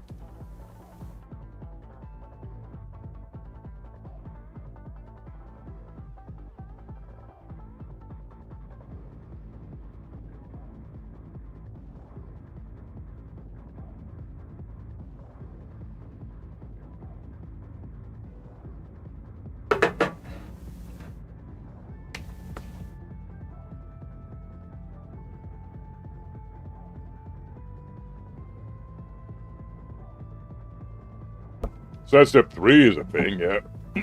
That's minus 12. Minus 12. Minus 14. Sidestep right duck is the general defense option versus Paul. Yeah. Okay. We all know the colloquialisms. We all know the basics, right? I'm trying, the purpose of my videos isn't to tackle the basics. Like, otherwise the video would just be, yeah, how do you beat Paul? Sidestep right, duck, sidewalk right at long range. Okay, have a good one. Thanks for watching. We want to dive deep into this shit. Pun intended. I want to get a deep dive into Paul's shit. So, like,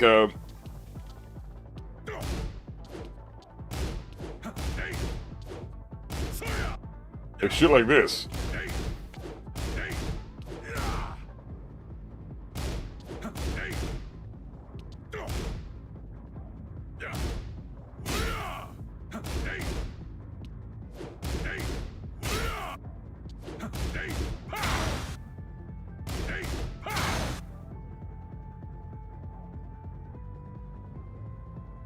Sidestep 3 and back 4 are the same frame. Well, back 4 is 1 frame slower, but yeah.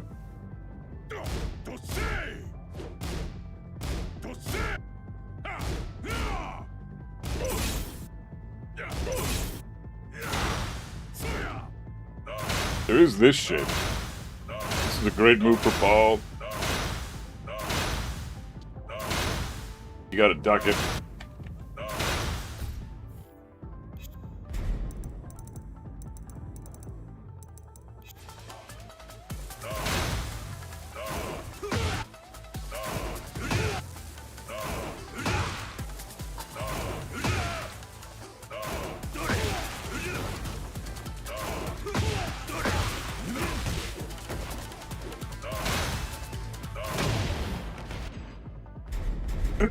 You know what I'm gonna do?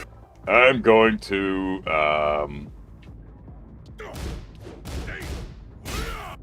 yeah.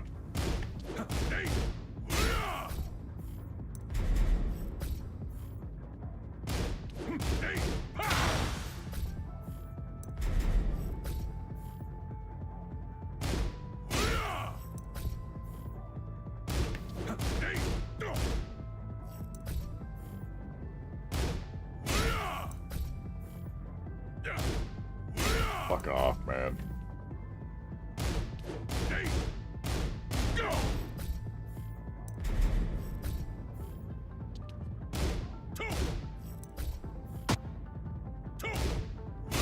Dude, I'm not doing that.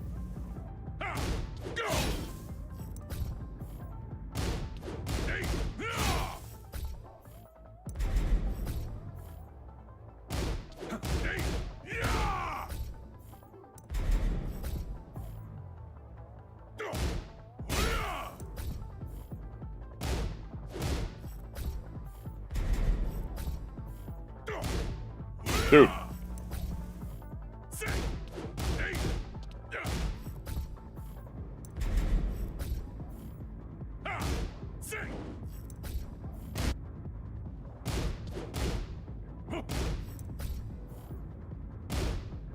You fucking bitch, man.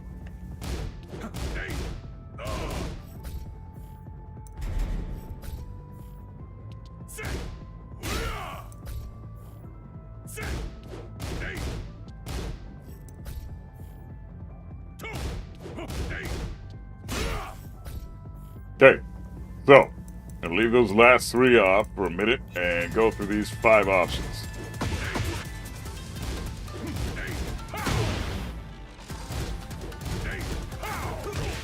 Okay.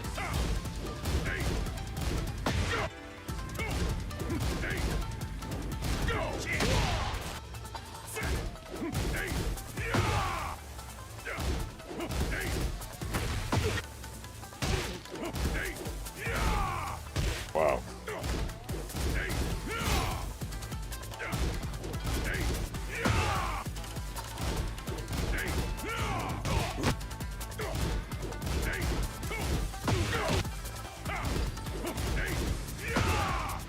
Weird.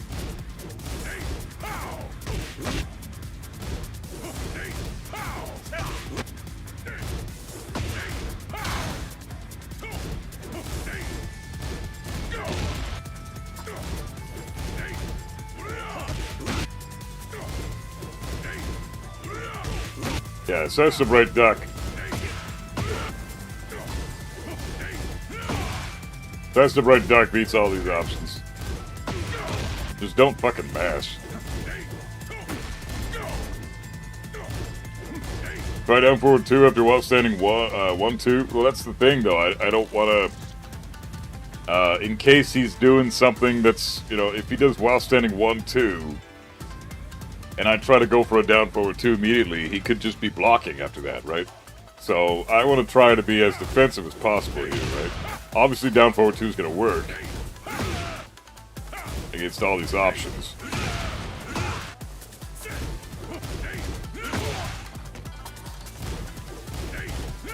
That's crazy that it trades with sway 4.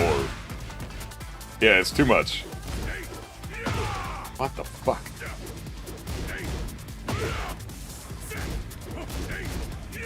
There's +1. How does that track?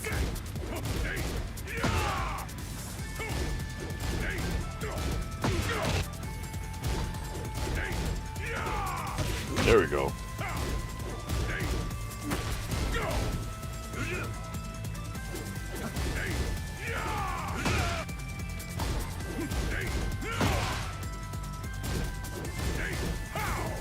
I think sidestep right duck is the best option here, to be honest.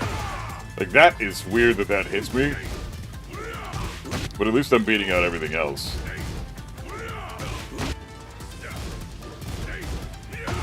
Fuck that. Why is that hitting me?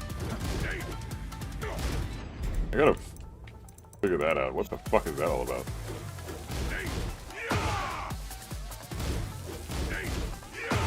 What?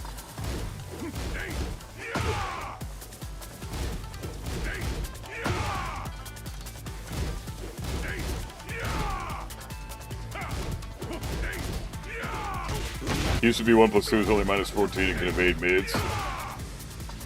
Yep. Sidestep left? Well, I mean, yeah. But that's not going to beat out every option. That's just going to beat out a couple. And even then, no, it doesn't look like it works. I'm going to fix the timing. I think that I delayed my timing. We're going to make it so that the... it's as fast as possible.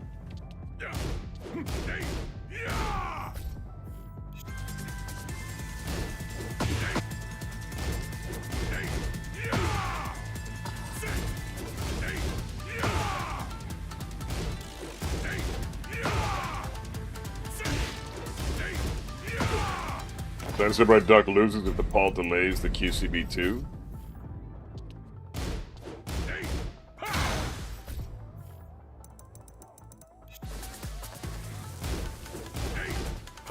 Yeah, you're right. Fuck.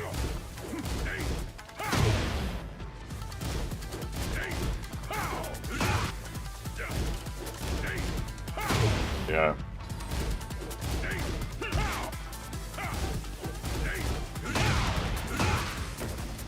Frustrating.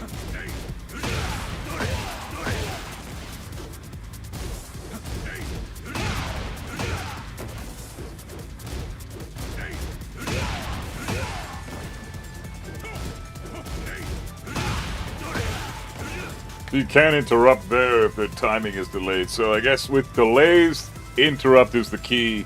If you see the Paul doing moves willy-nilly with no delay, then sidestep right duck is the key.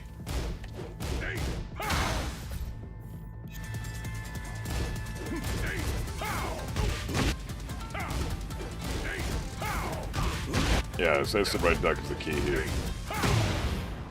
So, okay. I still have an issue with fucking QCB 1+2. Why is that? It's because that's also being delayed. I'm delaying that too much.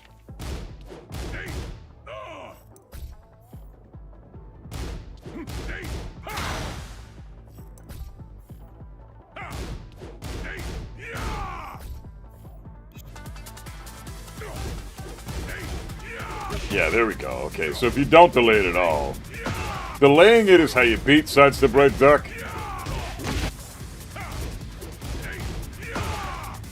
Letting it rip right away is how you lose the sidestep right duck, but you beat out interrupts. Like, I can't interrupt him here. If he does QCB 2 or QCB 4, I die. But he dies to the interrupts. If this is the shit he's doing. Yeah, I delayed it, and that's what fucked me up.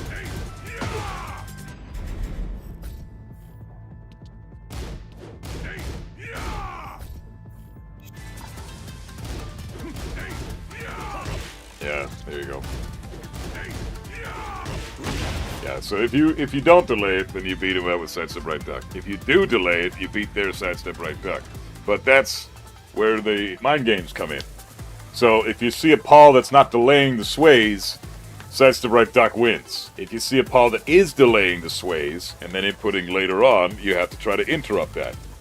I always tell people to just backdash and create space. Well, that's the definite way to beat Paul. You have to definitely backdash out of the way. Otherwise, you're just playing into his hands. Like, here is a good range to fight Paul, because he can't really threaten you with Demo Man at this range, and sidestep right or sidewalk right here beats out a lot of his shit. Like, down forward 2 will whiff at this range, Devil Fist, or Death Fist whips at this range. Up forward 2 whips at this range if you sidewalk right. He can catch you with his homing moves, obviously forward 4 and QCB 4, he's going to catch you, but you try sidestep right, duck. So let's just go over a few moves.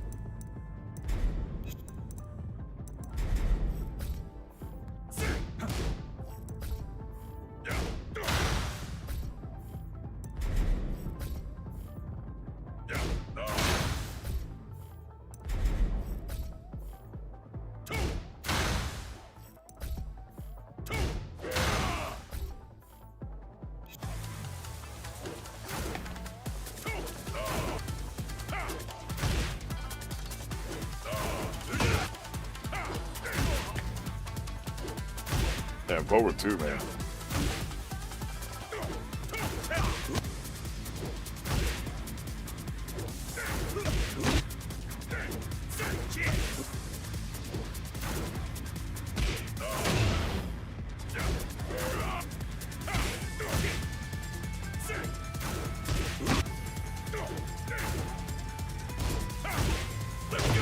Yeah, I think sidestep right duck is pretty good. Paul's approaches are bad.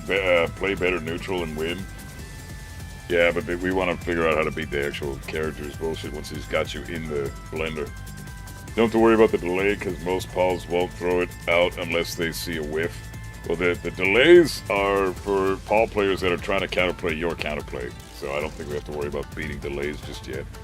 I will mention that though. If they delay their shit now because they've seen you sidestep right duck all their options, then they're gonna start mixing it up. Once they start mixing it up, you're gonna have to start interrupting them. I'd recommend like a 13 frame move, not a fucking 14 frame. 13 frames seems to be the way to go.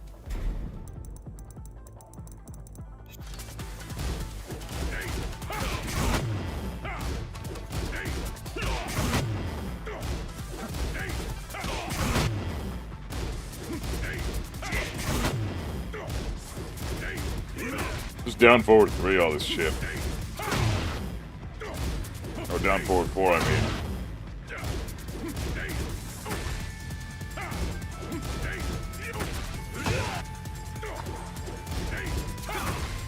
Yeah, honestly, down forward 4 will work as a good delay. Hey, Junior, what's up, man?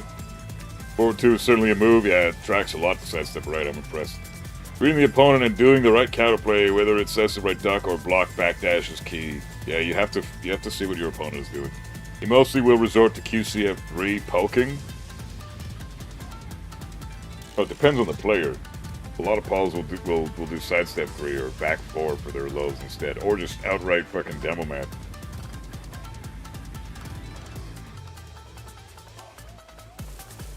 Stay at tip range of QCB4 and down forward 2 and whip punish them with electric.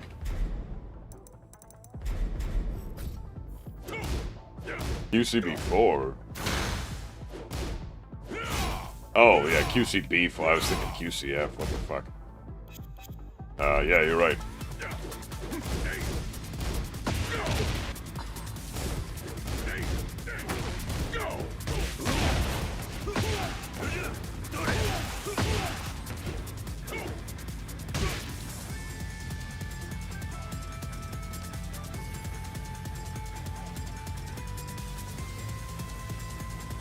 But if he blocks, Paul can launch the down forward 1-2. Yeah, he can launch it, or he can forward it into heat engager, or forward 2 it. Forward 2 is one of his better long range punishers. Whiff recover on forward 2 is 12 frames, I think. Whiff recovery? No, whiff recovery is much more than that.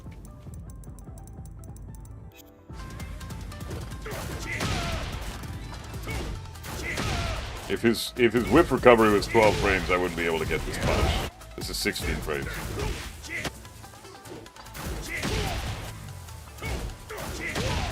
Yeah. Nah, it's way more than 12 frames.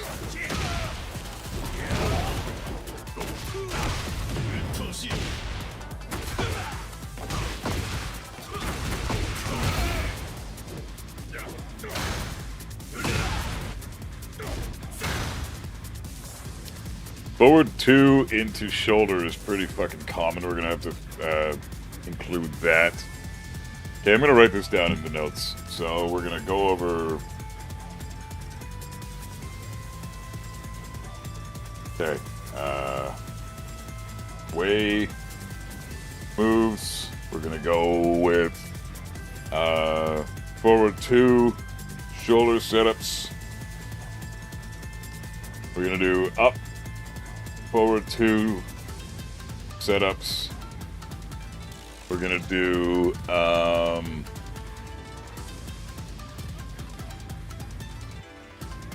what the fuck is the other thing we should do? We should worry about his neutral tools are one thing. We'll figure out how to beat all those in a minute as well. Forward 2 setups, up forward 2 setups. Let's see.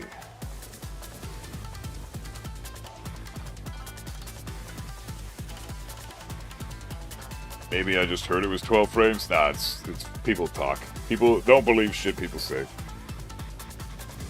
He can't launch down back 1+2. No, down back 1-2. You mean? Yeah, I know. I don't think Paul can, unless he does it. No, I don't even think Death Fist will work. I refuse to lap Paul despite my troubles. Thanks for the power leveling. Yeah, man, no worries. Forward 2-1, forward 2-1 shoulder, 2-3 shoulder. Oh yeah, 2-3, I guess.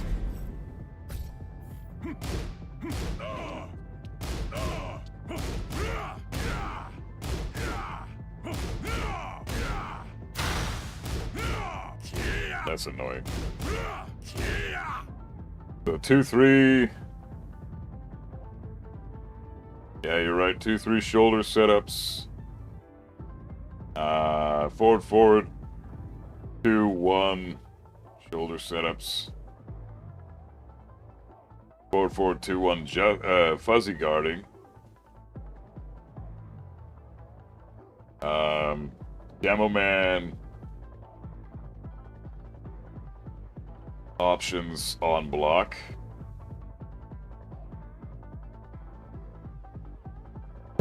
And down forward 4, shoulder 2. Yeah, you're right. Okay, well, yeah, down forward 4 as well.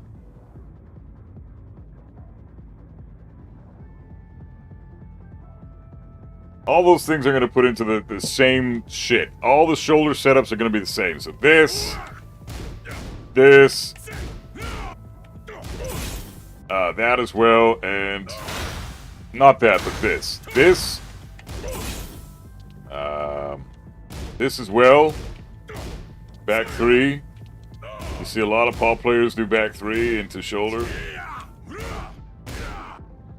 Or straight up power crush. Oh, this is an important move to know. Down forward 4, you can sidestep right. Yeah, but that's...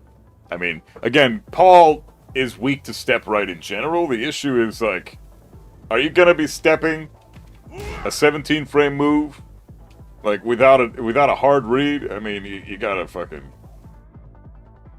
UCF3 is death against Kazuya?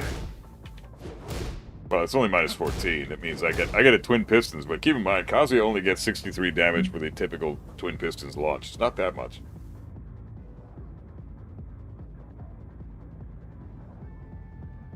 Throws tech in his shoulder as well. Yeah, you're right. Because he's minus 6 after a throw break, right?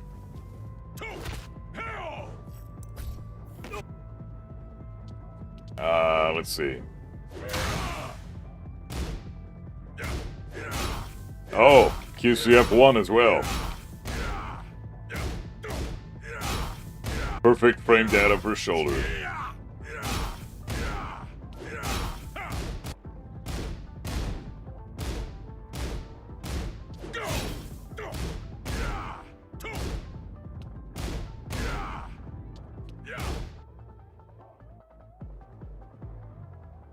That's the Bright Duck beats down 1+2 and QCF3. Yep, that's right, it does. Yeah, down 1+2 is a shoulder.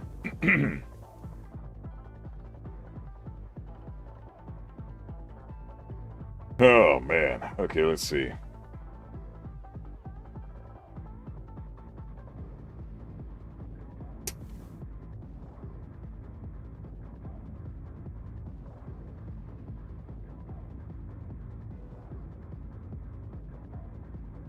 UCF1 is usually paired with down forward 2? Why would they do that? Down forward 2 doesn't crush anything.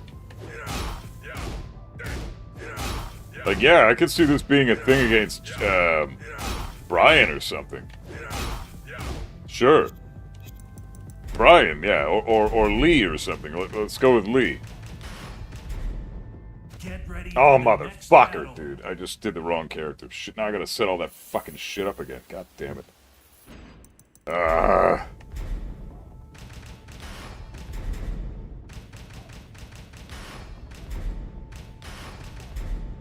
Fuck Get ready for the next battle. Remarkable you guys can remember all this shit. It's so inspiring. I haven't even mastered my own character. Well, you gotta start there, man. It's, don't even worry about this extra shit until you gotta know all, make sure you know all the frame data and how to space all of your character's best tools. And then you'll have pretty decent mastery over your character. Spacing with your best tools, knowing what those tools are, knowing the exact frame data on everything that your character has. That's a fun journey. I think that's the most fun journey of all. Like, learning all that stuff about Kazuya way back in the day for me was a blast. It's all the other characters that are fucking chore. So, Even Kazuya QCF1 at the down forward 2 will beat a jab? No, it won't, dude. What are you talking about? How? Kazuya's horizontal hitbox is too big. It won't. Paul's down forward 2 does not beat Kazuya's jab. We tested this.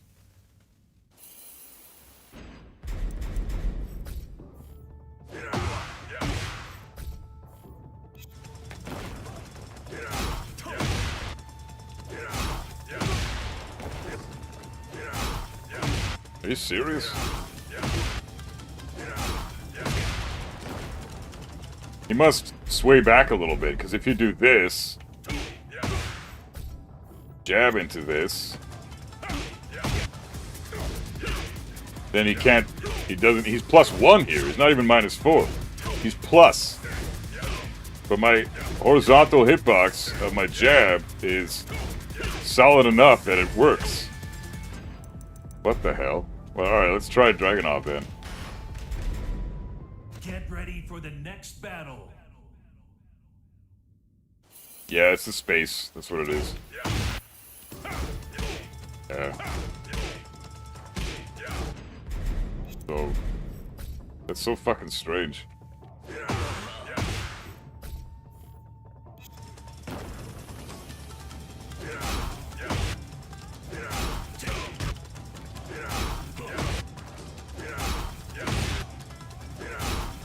You can't, even Dragunov's jab loses to this? It is the space, yeah, he's... So what's happening here? Okay.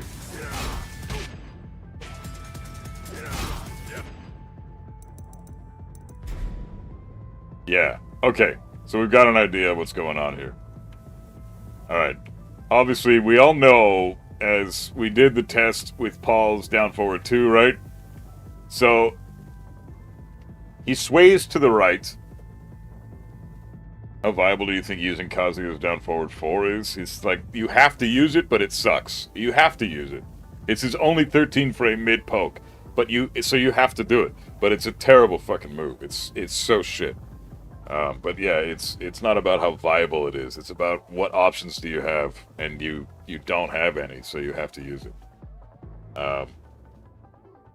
So as we know from the test that we did with the jabs, this shit it has a side swaying momentum, right? So he's swaying to his right before he throws out the down forward 2. He's not crushing the jab with the low crush, or a high crush, I mean. He is sidestepping the jab in the middle of his move. And the more into the more frames into the move Paul gets, the further to the right he gets, right? And then finally he lets it rip. So this is an example of, this is why a lot of players get their jabs crushed by Paul. It's not because he's high crushing the jab. He's swaying to the side of the jab. And the reason that he's able to do this is because our jab is being forced to come out at tip range due to how far away Paul pushes back with the QCF1. So if I do, let's go to the wall. Because he's not pushing me back, I'm not being pushed back anymore.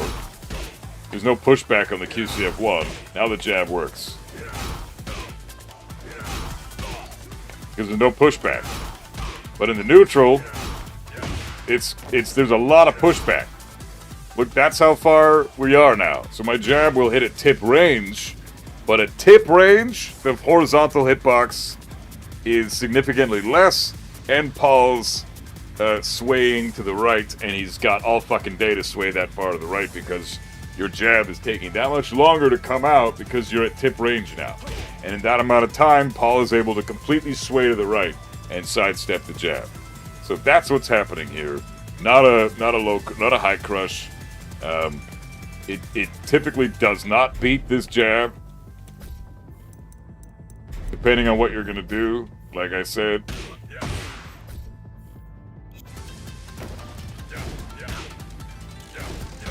Dragunov's jab beats this every time. It's the same sequence, but look at the pushback. There is no pushback. So Yoshi has a better down forward 2? I'd say so, yeah. They're all good. All the down forward 2s that are safe on block are stupid fucking good. The ones that have a little bit of evasion, like Paul's and Yoshi's, are even better. But all the safe down forward 2s are fucking stupid good. Yoshi has more range. We can test that.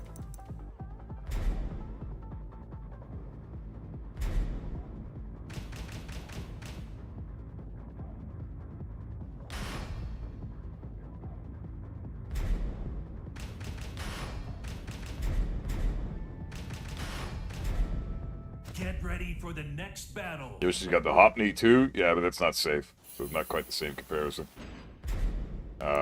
Let's do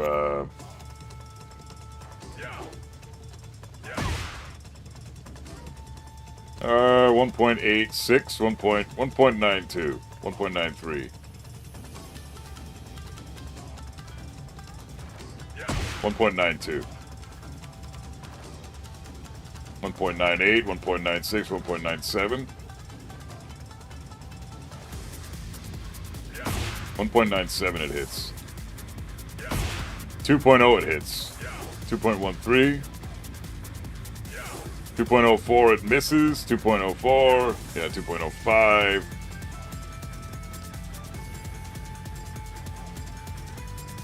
2.02 it hits. 2.03 it hits.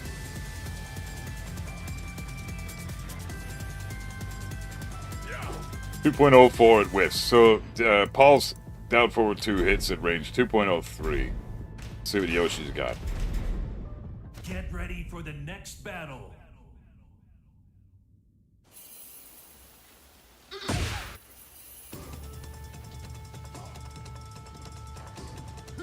Yeah, Yoshi's got more range. His hits past 2.1.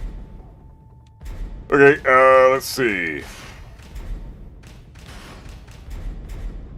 I want to actually figure out a formula here. I'm struggling to come up with something concise. Get ready for the next battle. Yoshi's down forward 2 is -7 and Paul's is -8, so Paul has slightly more recovery, but he's got different evasion as well. His sways to the side. I think Yoshi's is better. They're both bullshit. Both completely bullshit. Paul's got better ways of setting his up, too. Yoshimitsu doesn't have as many ways to set his down forward 2 up.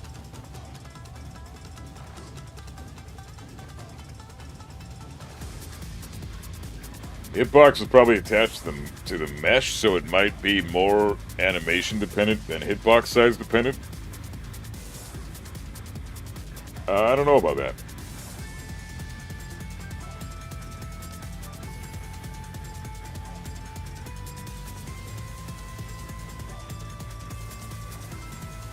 Minus frames help make things like this happen, not just plus frames. Minus frames and pushback, yeah. Basically, Paul has more evasion with down forward 2, but Yoshi has more range. No, Yoshi's got more evasion.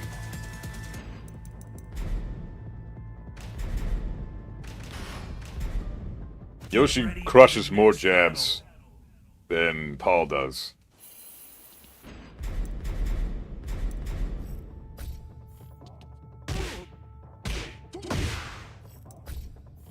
Let's actually, what's a move that we can use to set this up?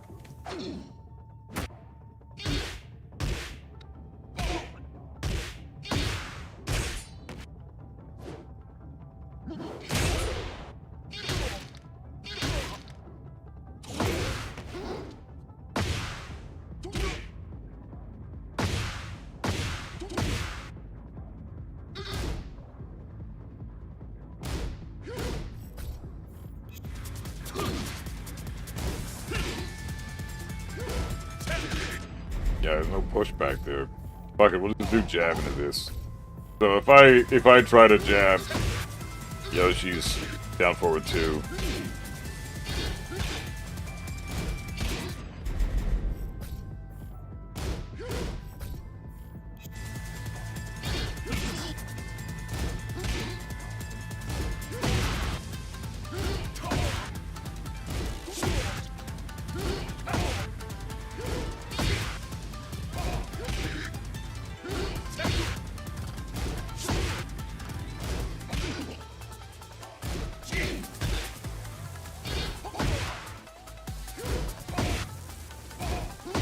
Yeah, all I'm doing is jabbing here. So let's try to get this into photo mode and see what this is. Yeah, so there... You see what is happening right here, right? I'm getting crushed by him going downwards. He's high crushing my jab. It's going through his fucking skull right now, but he's high crushing the jab.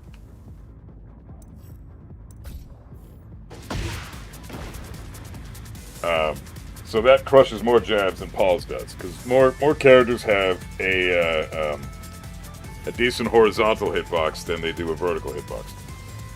Paul is swaying to the side, Yoshimitsu is going down. For someone who hits as hard as Paul, it baffles me how evasive this motherfucker... Yeah, he's crazy evasive. I say evasion because Paul's hurtbox shrinks when he does down forward 2. Yoshi's hurtbox expands when he does down forward 2, I'm pretty sure. No, again, Paul's sways to the right. Yoshi goes down and then does it down forward 2. You see him go down. See how he's going down, and then the down forward 2 comes out. His head is going downwards.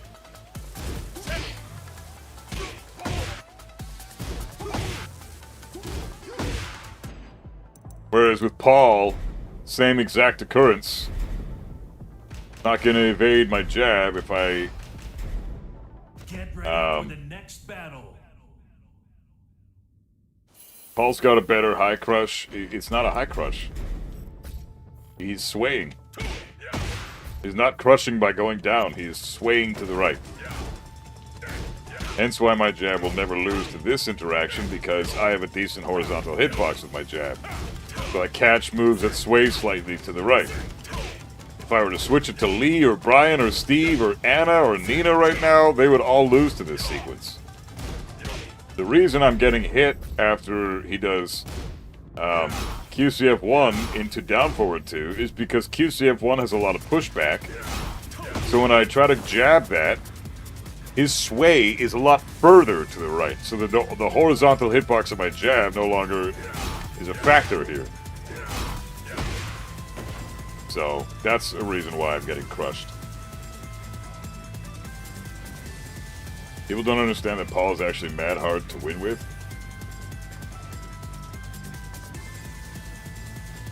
I don't know if he's mad hard to win with.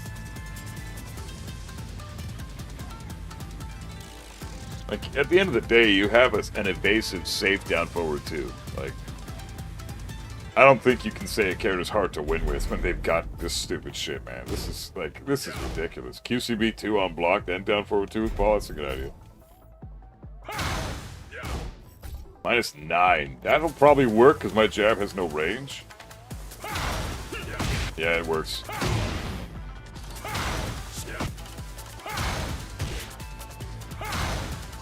But my back one works.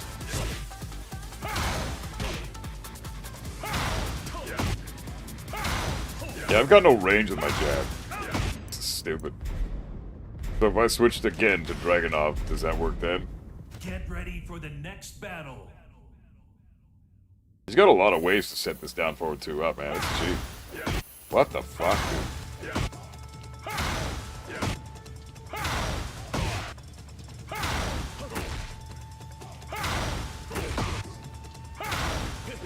So jab checking here is never a good idea. Don't jab check when Paul's fucking throwing out... Like, come on, dude. That's so stupid.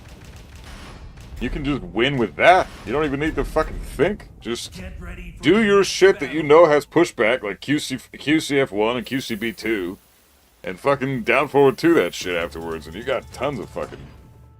God damn, dude. What a dumb fucking... That's horseshit. I don't like this character, man. That's bullshit.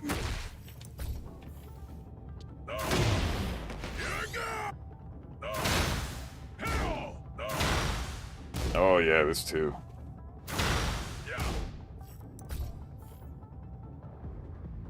Yoshi's is overall better? Yeah, I think so. Yeah, he's got a lot of evasion. His down forward 2 is very handy. Holy shit, what a move. What a fucking move, man. Okay, let's see. What else is there? So down forward 2 setups. Let's add that to the fucking pile. Down forward 2 setups. QCB2. QCF1. What else is there? QCF1, QCB2.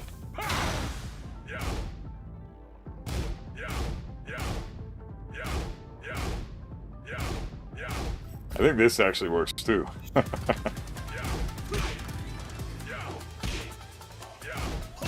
No, it doesn't. Oh, fuck. If you're a little bit late with the jab, it does. It does if you're a bit late with the jab. That's fucked up. You have to jab him right away. That's fucked up, man. Oh my god. Because down forward 2 has pushback. So you can do down forward 2, and if they jab slightly late, it's free. Yeah, Paul's so hard to win with.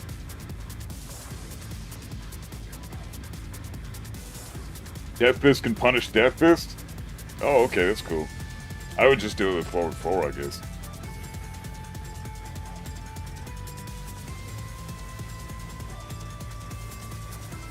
We have come to terms then buff with Paul? What do you mean, Seihato?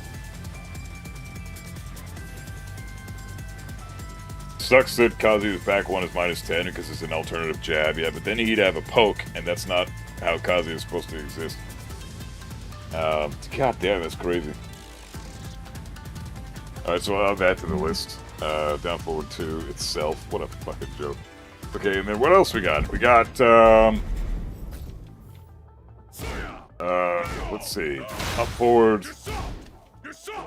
Oh yeah, this fucking move. That's crazy. He's got a crazy backswing blow. Up forward 1. Or up 1. This is up 1. Crazy backswing blow. My god, man.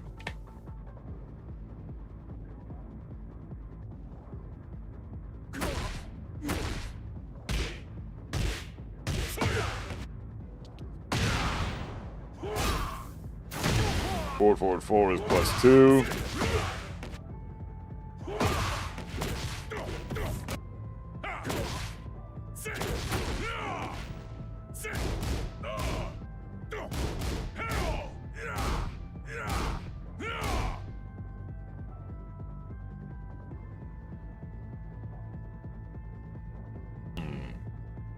Big Brian is CPU. I can show you something crazy. Well, we're working on Paul right now, bro. I want to get this. I would like to get a video out. I'm just trying to take notes and figure out what the fuck I'm able to do to formulate a criteria. I need to structure out a criteria, how I'm going to structure this fucking video. The sway moves, counterplay to the sway moves, counterplay to the forward 2 shoulder setups. That includes not just forward 2, but 2-3. Let's make this less confusing for my dumbass.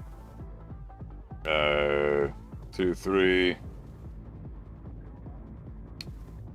Forward 2-1. Shoulder setups. Down forward 4.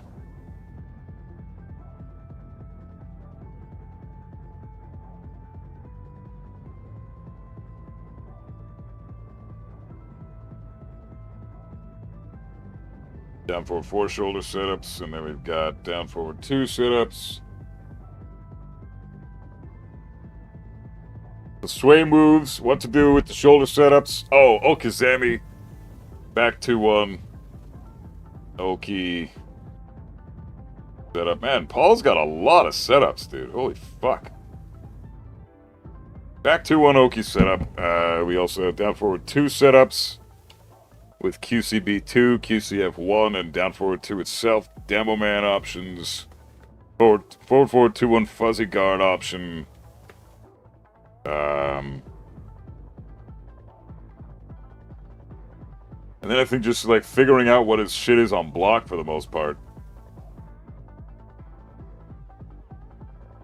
It's for Paul. If you pick Brian as a CPU for Paul.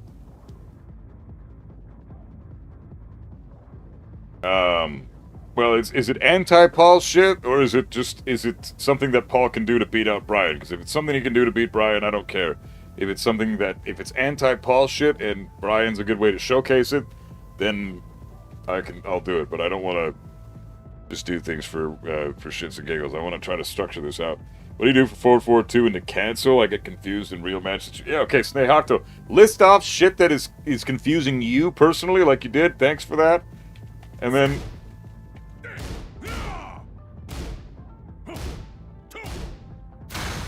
Man.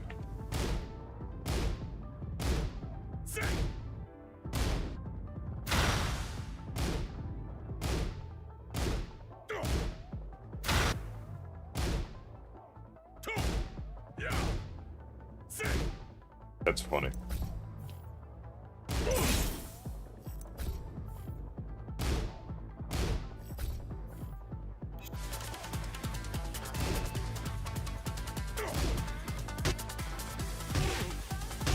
Oh.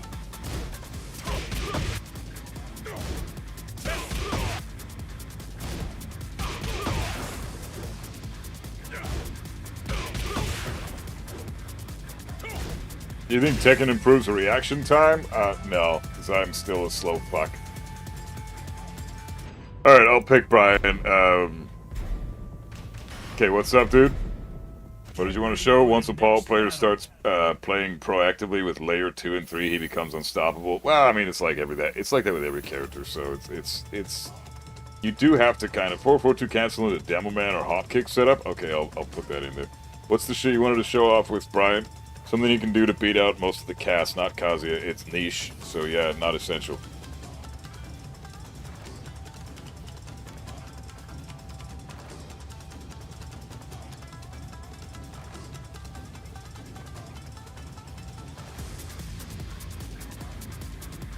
Yeah, 4-4-2 cancel into Demo Man.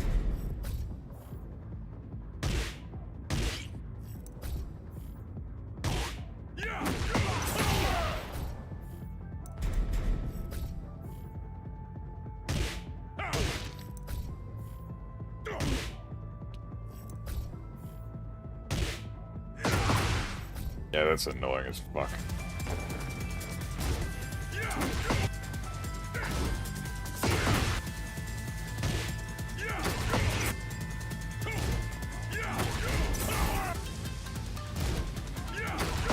I would backdash.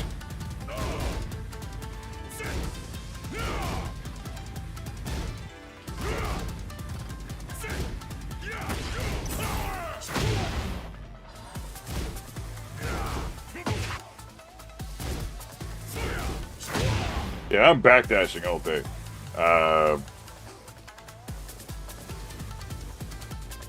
Deep dive 4 into down back 2.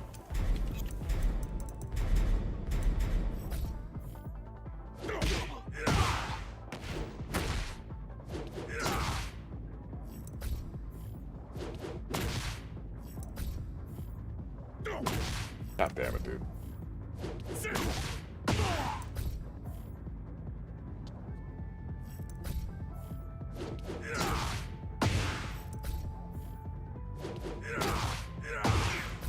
Deep dive 4 into down back 2. First action, stand. Second action, punish, crouch jab.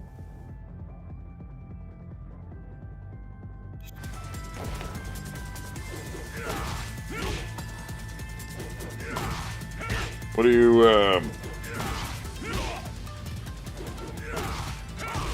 what do you mean?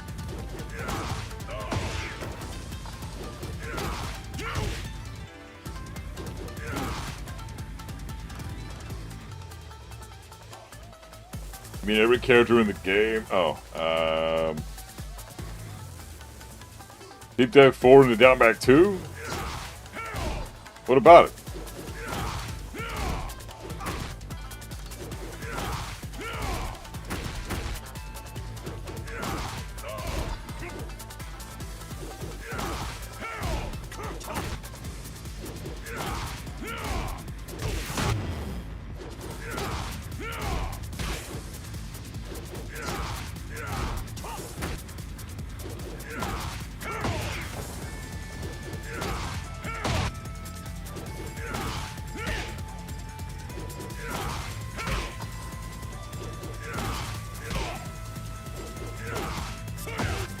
Jabs are this evades, yeah, but I don't. It's not evading crouch jab.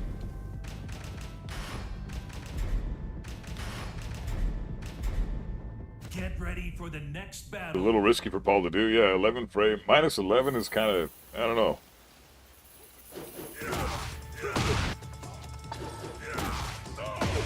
Yeah, you can totally evade shit, but this dick jab. Oh, okay, here you go. Nah.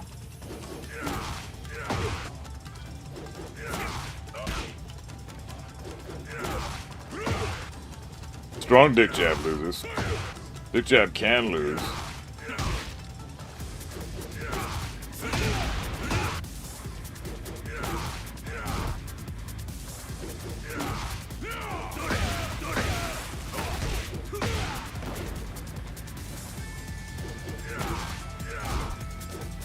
Yeah, the minus 11 kind of sucks.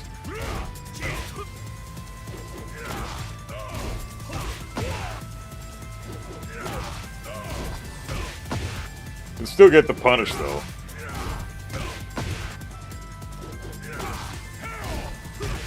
How's you can punish this? Or you can just sidestep and launch it. This is to catch very aggressive opponents.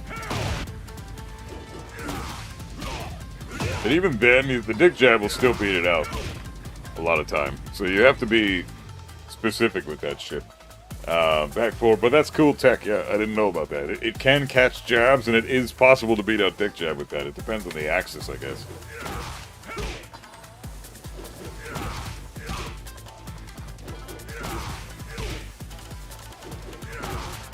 Yeah, dick jab's not a bad idea here. He is +3 though. I don't typically like pressing when I'm that minus. So I'm going to be sidestepping into block here.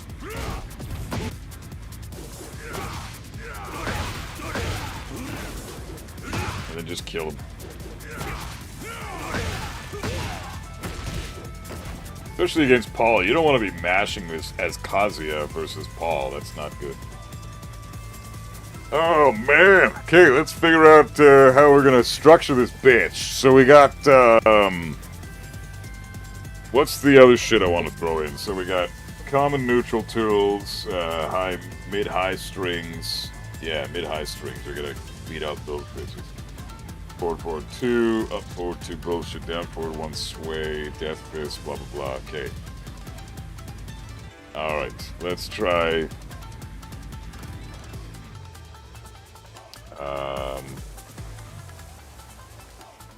mid-high strings.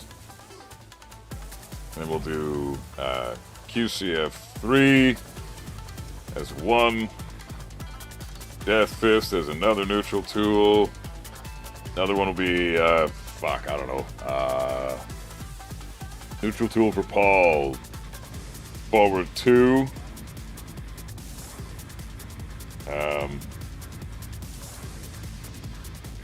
Yeah, forward 2 setups. Forward 2 cancel. Demo man. And hop kick. Forward 4 homing kick. Yeah, that's a good one. Forward 4. Let's see.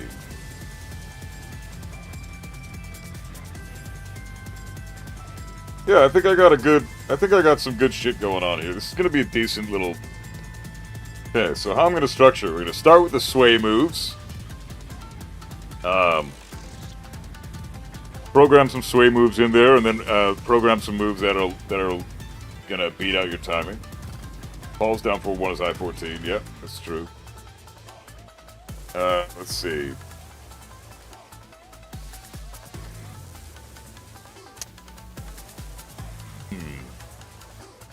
Death Fist forward 2, forward 4. We'll sidestep 3.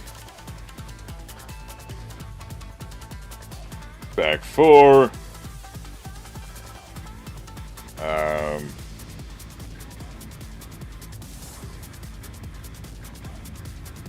Another move that Paul players often use. Down forward 1 stuff. Sway shit. Shoulders. We're gonna go over shoulder setups. You're gonna cover the somersault of death. It's a move that shouldn't be good, but it always hits me. Yeah, somersault. We'll do forward, forward, forward. Yeah, that's not a bad idea. Forward, forward, 4.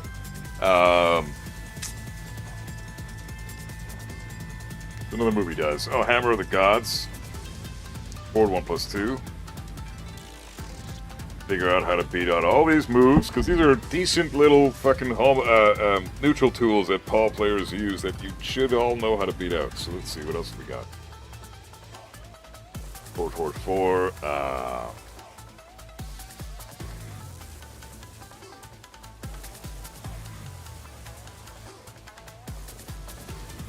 I think that about... So for neutral tools, besides the setups, so what we got... I've got so far this. So... Sway moves, figuring out how to beat all his options from sway, which is sidestep, right, duck, and if they delay it, then it's a counter hit. You want to go for like a 12, 13 frame counter hit. Maybe 14 if you're brave. So beat out that shit, the sway moves via that. Once they start mixing up their moves, then you're going to have to start interrupting more often. Then we're going to have to go into forward 2, 2, 3, forward, forward, 2, 1, just frame. And down forward 4 into shoulder setups. We'll beat those. We'll figure all that shit out. Up forward 2 setups with down forward 2 and back 3 on block. So up forward 2 is +5 on block, and then Paul usually loves to do back 3 or down forward 2. And in that case, you can step one each option, whichever way, or you can just block and see what he does. Forward, forward 2, 1 fuzzy guards. We'll go over that shit. Demo man options on block. Either from when you block the full move from point blank, or when you get clipped by the low and then when you get clipped by the low and then you block the 2 mids. What do you do then? You gotta do your long range punish. Back 2-1 Oki setup. That's just when he lands a combo and then goes into heat and then lands back 2. Spike you, and then you get up and you mash jab to beat out the back 2-1 Oki setup if it's fully charged. Mid-high strings, like 3-2, down forward 1-1, while standing 3-2, forward forward 2-1 just frame. I think that's about it for the mid-high strings that Paul has that you want to duck. Oh, QCB 3-2-1, we're going to do all that shit. Forward, forward 2 cancel into Demo Man and hop kick. We'll go over how to beat that crap. And then common neutral tool defense. For now, I've got QCF 3, Death Fist, forward 2, forward 4, sidestep 3, back 4, forward, forward 4, and forward 1+2. I can't think of any other decent neutral tools that he has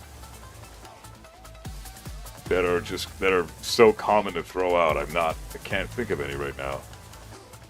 I guess we'll go over 3-1, forward 3-1, which is the homing move, and it's -10 on block, and it wall splats, and I think it's his long range punish as well. Yeah, it's 16 frame long range punish. It's -10 on block, so you want to get balls to not use this shit. What else does he have? Back 2. Oh, this is down back 2. Or up back 2. Up back 2 is this. Have I seen Lee Mishimo's tier list? No, I haven't yet. Forward 4.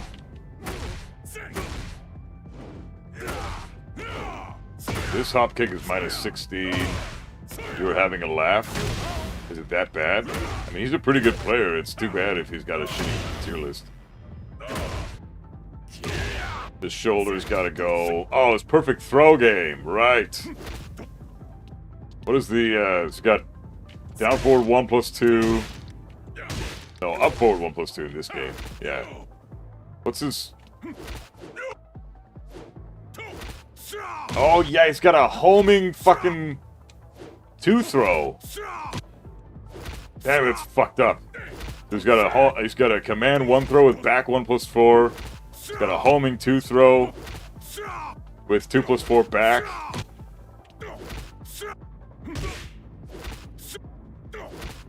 That's fucked up, man. Heihachi is top 1, Eddie is bottom 1, and June, Lars, and so on is like bottom 15. Yeah, he's trolling. That's ridiculous. Heihachi's top 1? What major has he placed in? What major has he won? Is he steamrolling people in tournaments now? What's going on?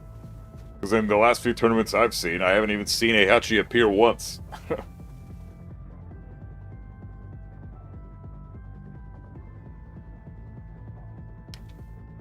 Top 1 is ridiculous. Yeah, he's trolling.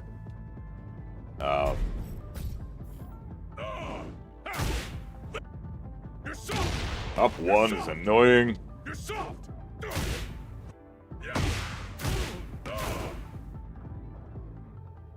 He also has a crouch grab. That's right.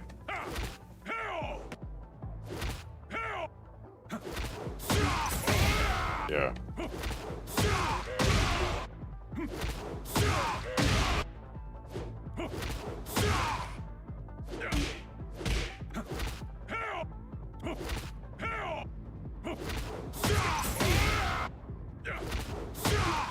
Yeah, full crouch down forward 1 is a... or full crouch down forward 1, 1+3. Crouch grab.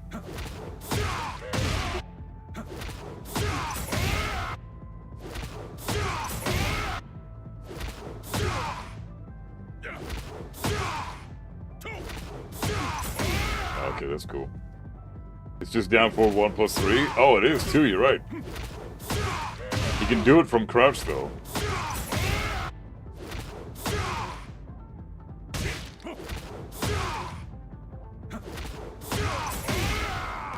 There.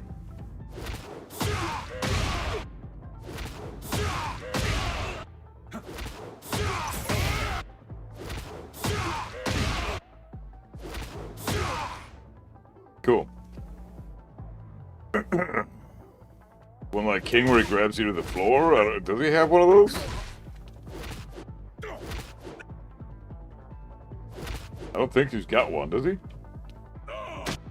He's got an ultimate tackle, which I don't remember how to do now.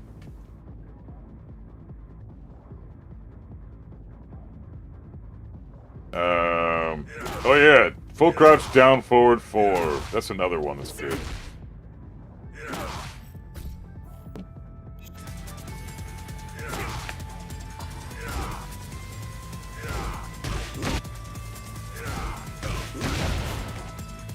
Up forward 1+2 floor breaks, yeah.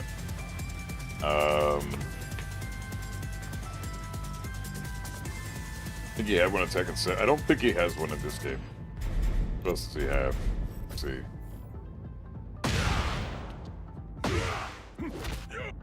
Oh man, what the fuck? I just had it in my head. What the hell is it?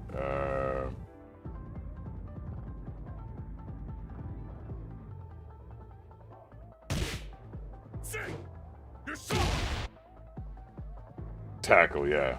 He's got the tackle.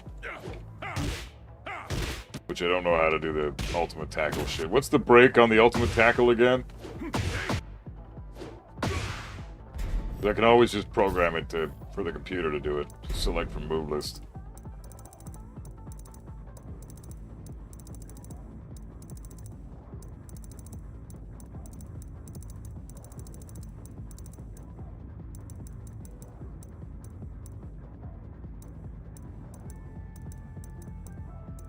Yeah, ultimate punishment, this shit. Throw escape with 1.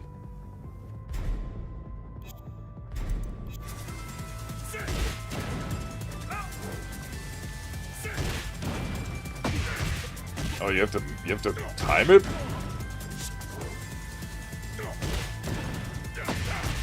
Wow, you have to time it. If you mash it, you're fucked.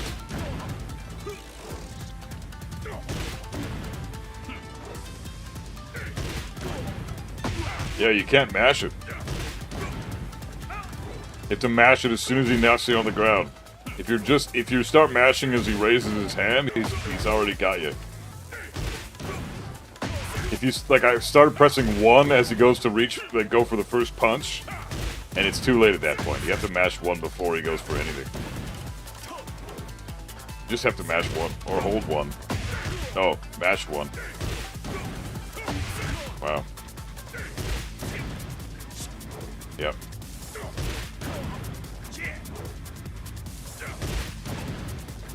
Okay. Okay. Ultimate tackle. Or ultimate punishment, I mean. Let's see, what else we got? I think that might be good for neutral tools. I can't think of any more, really. Oh, I can't think of any more. Fuck. I need to wake the fuck up. Okay, well, if that's the case, then we're going to start the recording in a minute here. I just want to, let's go over this one more time. So we got sway moves.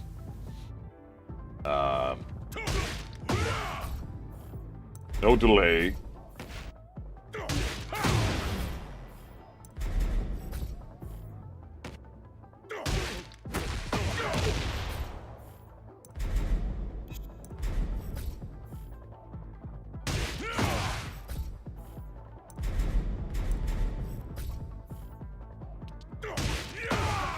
Okay, so we got those 5. Would you mind taking a look at a tier list? Everyone's been talking about it. Would like to know your take on it. Are you talking about the Lee Mishima tier list? I think he's trolling, man. Drop the link of the tier list if you're down. Yeah, I can check it out. Yeah, the ultimate tackle setups, this character. Well, the ultimate tackle, you can break the ultimate tackle with 1+2 right off the bat. And if you miss the break on that, then just mash 1 before he raises his fist to punch you. Hey, Soul Child, what's up, bro? How you doing? Yeah, sure, Maz. Post the link and I'll click on it and then I'll share with the chat. But I'm pretty sure he's trolling. There's no fucking way he's got Heihachi as number 1 and June and Lars at the bottom there. I don't know. I can't say. That's obviously horseshit. He's obviously trolling. He did that to get clicks. Yeah, he did that to get the views for the lols. He's not serious. There's no fucking way he's serious.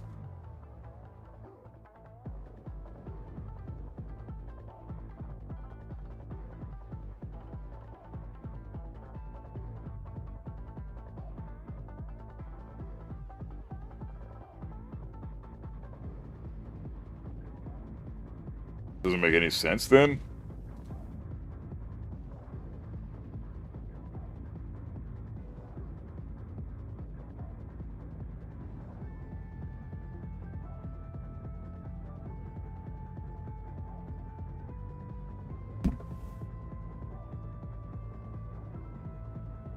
X.com? Fuck, I don't know any of this shit. Remember this Twitter garbage?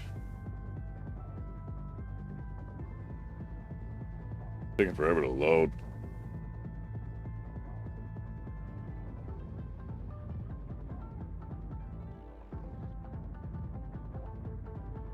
Heihachi number 1, it's a bunch of baloney. Yeah, it's ridiculous.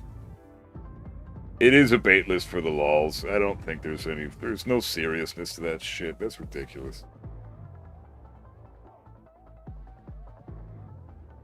Oh, the link is not working. It's taking forever to load up. What the fuck is this?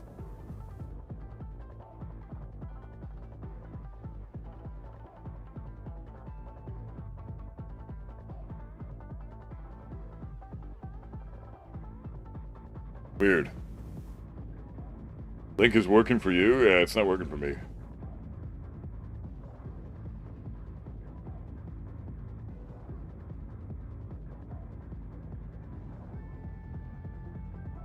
Oh, my internet browser's down. What the fuck? How is the stream going, but I can't go on the internet?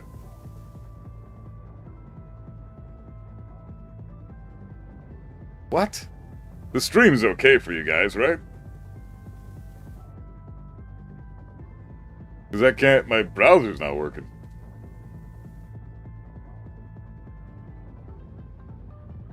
Weird. Fuck it, I don't care. He's trolling, don't worry about it.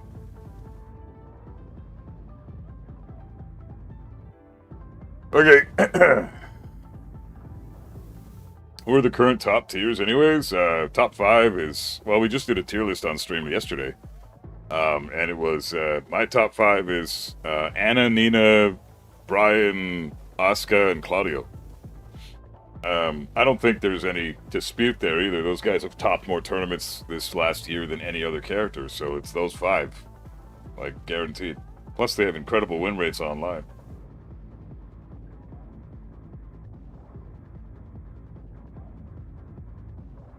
Can I use Discord? Let's see.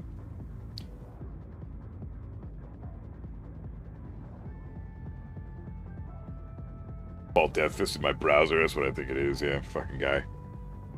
Always trolling me. Okay, I think I'm good. Let's go over these moves now. Side step right duck.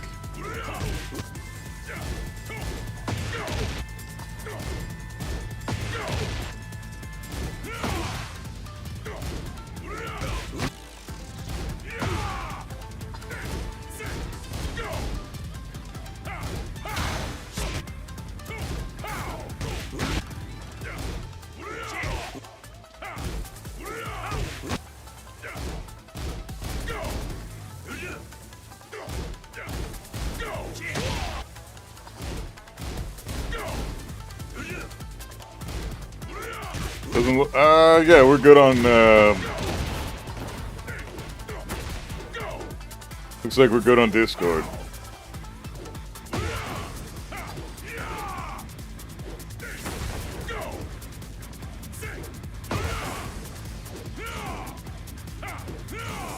Man, what the fuck? It's taking forever to load up this shit.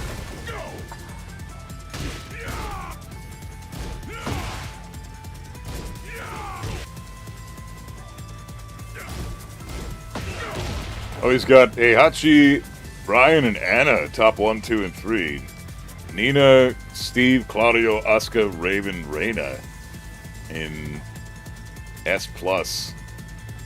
S tier, he's got Hwoarang, Clive, Yoshimitsu, King, and Feng.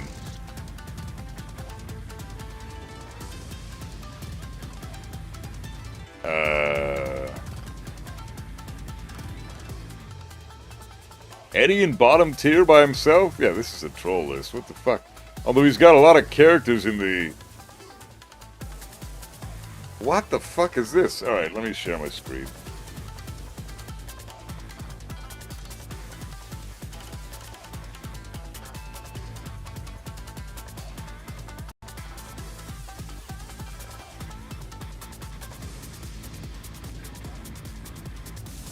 That's the tier list right there.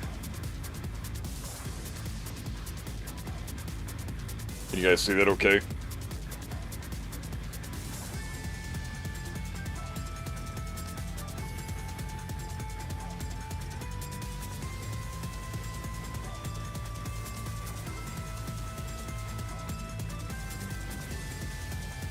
If you're sidestep and ducking a mid-move, how are you evading it?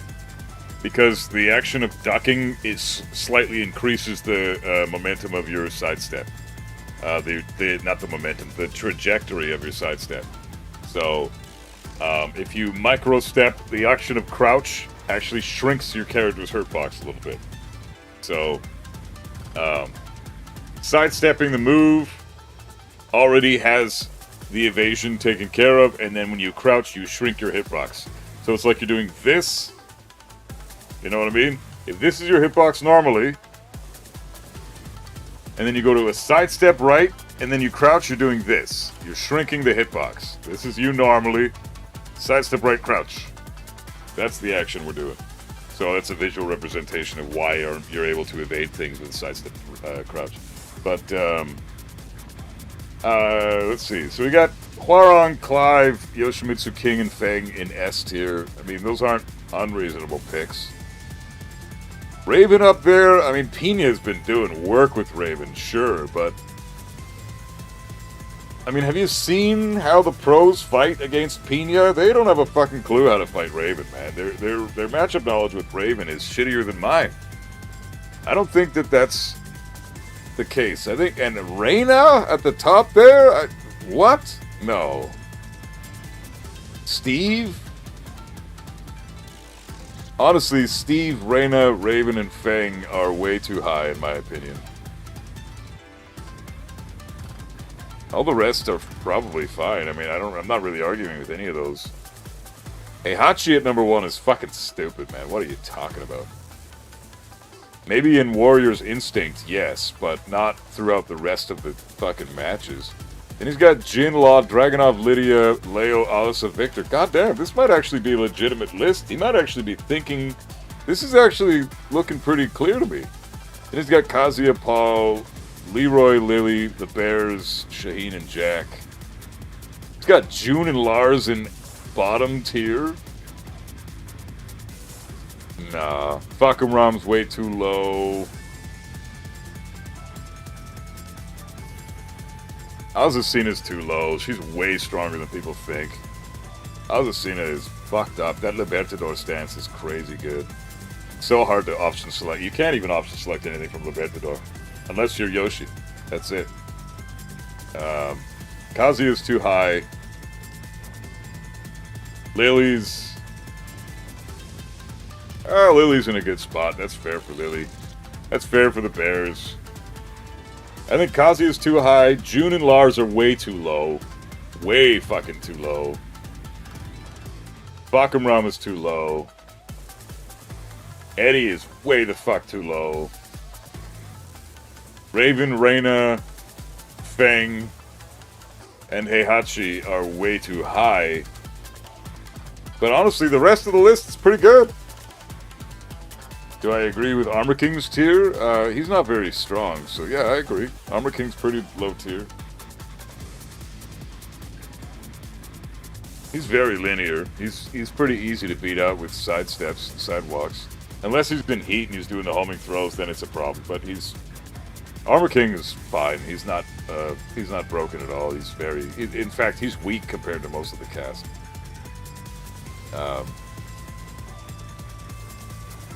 Again, though, like I said, Feng is way too high. I think Feng's placement is...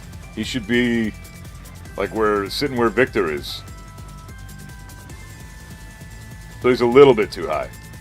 Reina should be down there with Kazuya, and she should swap out for Kazuya. Kazuya should go down where June and Lars are. Eddie should be way the fuck up there.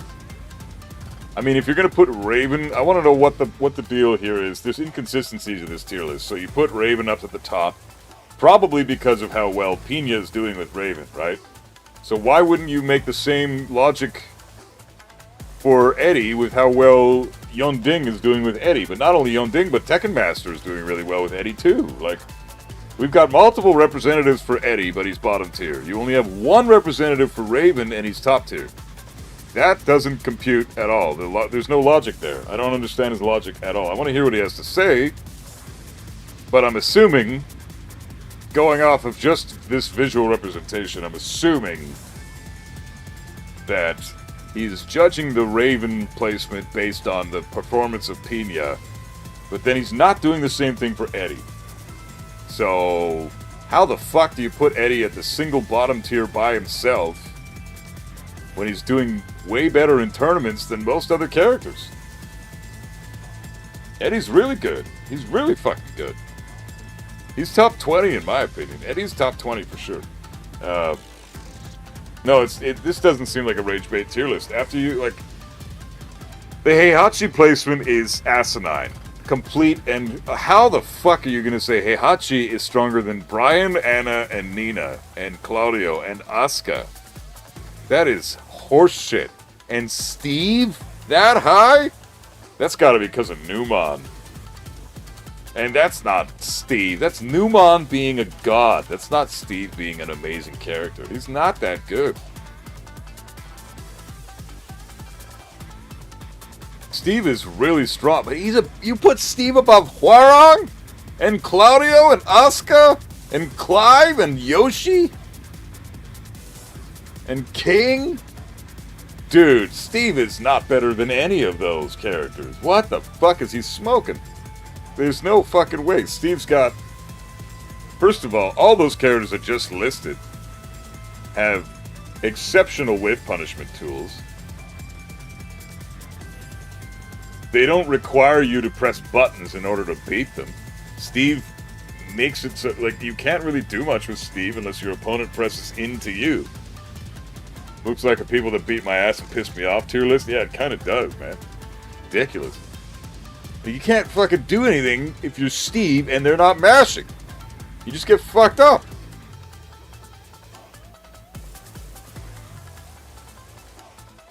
Oh man, this is weird, dude. I can't justify the fucking Steve placement. And honestly, I think Miyazu being downplayed here or not. Miyazu is way too new to say. I put her at the bottom of my tier list yesterday. That list will come out in the next few days, but in a video. But I put her at the bottom as well, and I did it kind of like a placeholder because I don't genuinely think we're ready to say anything about Miyazu. I think even the Armor King judgment is a little bit early, but we've had some time with Armor King. We can assess where he's at fairly enough, but so far right now, I think Armor King is pretty low tier. But Miyazu is so fucking brand new, and we've seen nothing from her. So and people are using her in tournaments and doing quite well. So can you really be like? Here's what happens when a character comes out and they start being and they're very, very easy to play. This isn't the case for Armor King, but it certainly was for It certainly seems to be for Miyazu. It certainly was for Fakumram and Anna, of course. So what happens typically is if the character's easy to play, which Armor King is exempt from this because he's not very easy to play. So you've got Miyazu here as an example. The character comes out, people dabble with the character for a little while, a week goes by and people start making judgment calls and saying shit about the character, okay? Step 1. Step 2, the character starts debuting in tournaments and steamrolling people, okay? Step 3, Step 2, the reason that she steamrolls people is because she's so new that people don't have a fucking clue how to deal with her ass. Not even the pros that play at the top level in tournaments, okay? Step 3, the pros start to develop that character stuff and develop a matchup defeat her. And then step 4 is the culmination of all that. We've got data, she's done well in tournaments, she's starting to get some shit happening in her ass because of people fucking learning the matchup. And then in step 4 you evaluate, is this character still viable for competitive play? Or was the entire thing just people not knowing the matchup and that's why she did well in tournaments in the beginning?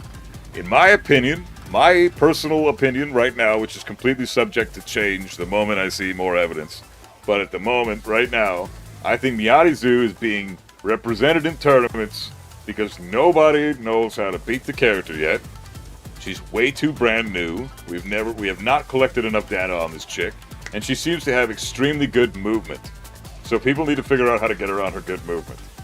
And once that happens, if she's still really good, she's going to continue to dominate in tournaments. We saw this from Anna, right? And Fakumram as well. Fakumram is doing really well in tournaments when Mulgold uses him, because Fakumram is a much stronger character than everybody initially gave him credit for. Now we all know Fakumram is like, he's up there.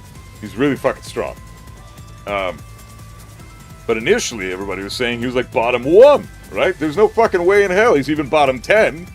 But everybody initially said he was bottom 1. Now with Miyazu, everyone's saying she's bottom tier. Now she's dominating in some tournaments. I mean, look at what CBM is doing with her. He's dominating with her in tournaments. Arslan Ash is playing her too, right?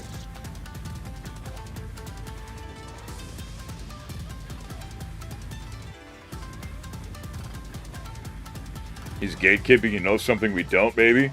I mean, I'm a Heihachi connoisseur, and I can't think of a single fucking reason why you'd have him that high, aside from maybe Warrior's Instinct. But that's like, are you judging Warrior Instinct Heihachi here? Then yeah, I agree. But if it's not Warrior Instinct Heihachi, if it's just Heihachi, who has Warrior Instinct once a match, no, he's not top 1. Fucking hell no. He's the strongest Mishima, but not top 1. I mean, come on, dude. He's at least weaker than Claudio, Asuka, and Anna, Nina, Bryan. He's at least weaker than them.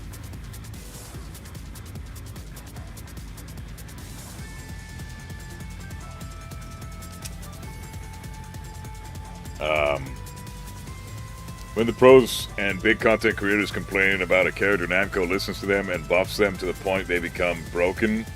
Happened to Asuka, if I'm not mistaken. Yeah, a lot of people were. It happened to everybody. Happened to every character. We all suffered from shit at the beginning of season 2. We all did, right? Because every character got fucked over in some regard. Like Kazuya got up forward 1. A safe long-range homing move. Like, what is that? Just deleting his weaknesses? Getting completely rid of Kazuya's weaknesses by giving him a homing move that's safe on block? That's a mid? That's long-range? Just gets rid of all his weaknesses. Horrible shit. So, you know, everybody was... all the casuals clamored for buffs for all their characters, and they all got them, and Season 2 was just a complete garbage season. Everybody knows that. So...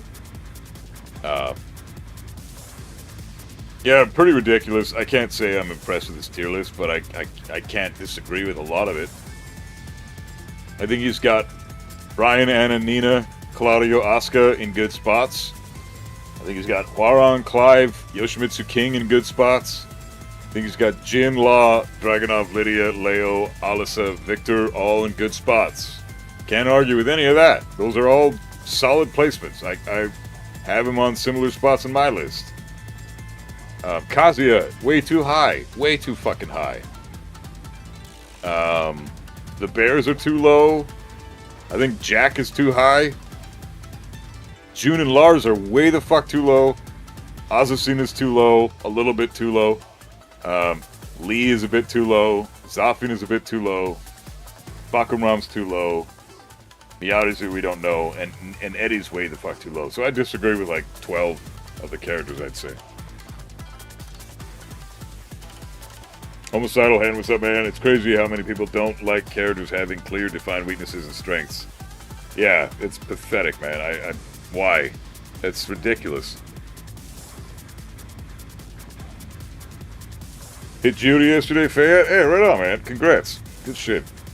We don't know if Season 3 will be better. Yeah, we don't. Yeah, I'm just hoping it will, but we're honestly just guessing. It's what is it? Yeah, I don't really get it. He's more demanding than the rest of the cast and only gets insane from install. Yeah, it's like Heihachi is very strong. Don't get me wrong. He's above a lot of the characters on this list, but I cannot in good faith put him in the... I can't even put him in the top 10, man. Heihachi... Like, Kudance is the only Heihachi representative right now. Even JDCR hasn't been using him. He's been using Dragunov and occasionally Armor King. He has barely even touched Heihachi lately. And... he's the only other Heihachi advocate. Joka as well, but when's the last time he placed in a tournament? I can't remember. And even then, Joka would rather go with Feng. He outright admitted he doesn't want to play Heihachi in a tournament anymore because he's so inconsistent. Which is just Mishima hallmark. So instead, I'm going to stick with Feng. I would rather play Feng because he's more consistent than Heihachi. And I agree. I mean, how can you argue that? Feng has easy mode launchers that you can whip punish with without any failure whatsoever. You can't do that with Heihachi, and you need to be able to whip punish consistently at the top level. And just having that easy mode hop kick is just so fucking important.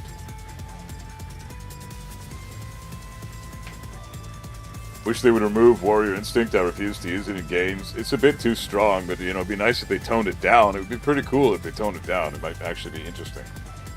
I think the way they could tone it down is by just making heat something you have to earn. Joka plays Leroy now online? Joka dabbles with tons of characters online. I'm talking about tournaments. He's not going to bring Leroy to a tournament. Not unless he really starts to learn a lot more about the character. I also dislike the 50-50 from Heat Smash. It's too rewarding for how easy it is. Yeah, I mean, Power Crush does beat a lot of the options from that, but it's still, you know, you die to the Hell Sweep, you die to the throw.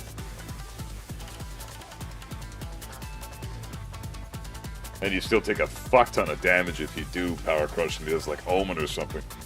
But still. Most of the time they're going to want to do like Raijin 3, Raijin 1, Raijin 2. Power Crush beats all that. You can also do punch parries and shit.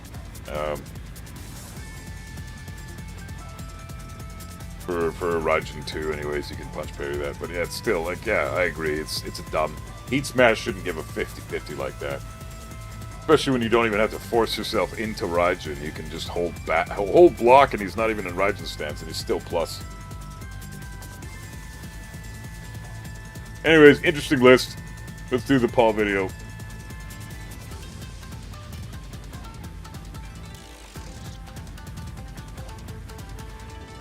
Interesting list. Can't say I agree with any of it. Well, I mean, I agree with some of it.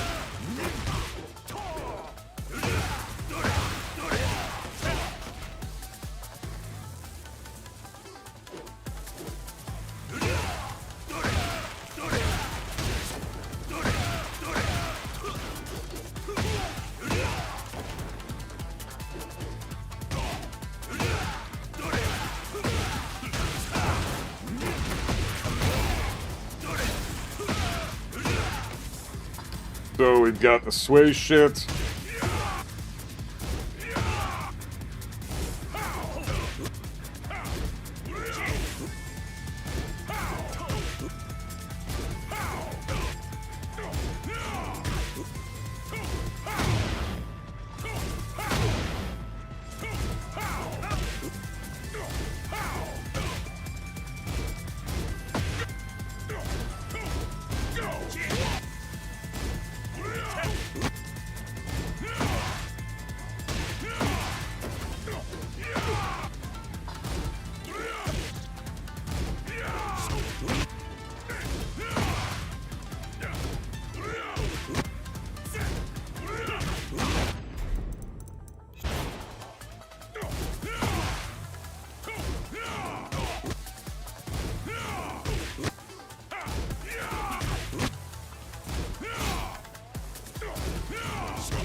Okay, so that beats out every option in sway. We also have a couple more that we can throw in. Let's do...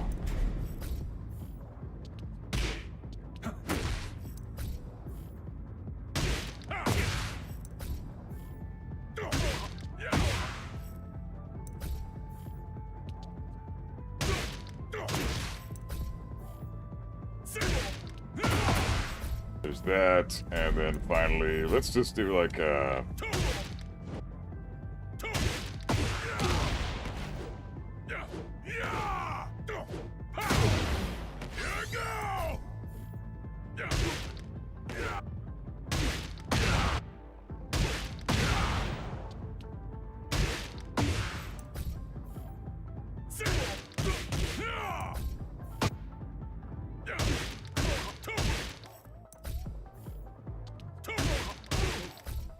there is that one.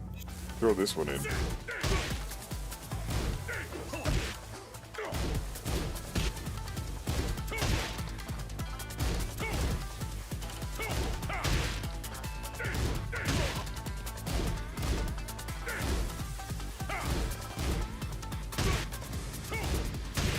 I think people who judge characters based on how pros play with them, I think it's a good way to judge a character, because they're just showing you what you're potentially able to do with that character, right? It's like look, how can I put this in a regular everyday comparison? It's like when you're watching a chef prepare a meal. You know, like, yeah, okay, I can make spaghetti, and I make pretty good spaghetti. And I make a damn good bolognese. And then I watch a chef make that shit. I'm like, fuck, that's what you can do? Damn. Spaghetti could be fucking amazing. But I can't make it like that because I suck at making spaghetti, right? But I know now what the potential is of this dish that I've been preparing my whole life that I suck at making, according to this guy, or compared to that guy. Makes way better fucking spaghetti than I do. You know? So that's kind of how I look at tournament level players when they're picking up a new character and they just dominate with that character. It's like, okay, I suck with this character, I'm getting my ass kicked, but holy fuck, this dude is just dominating with this character. This is what the potential of this character can yield you if you were to put in the time and devote yourself, you know. Fucking, okay, guess I'm just trash. I better get good, scrub, or something like that. You know, it's really just a formula that you're missing. And when you watch a pro player, that's all it is. Like if you have a judgment on a character or an assessment on a character, watch how the pros play that character, and you get a completely different outlook. Like I think honestly, pro play and high level play is the only way to judge characters. And if you're not at that level, you can't really judge the characters because you're missing half the puzzle. If you're an intermediate or an advanced level player, if you're in purple or blue ranks right now, or Tekken King or Tekken Emperor or something, I don't think you know enough about the characters to really have a clear picture, right?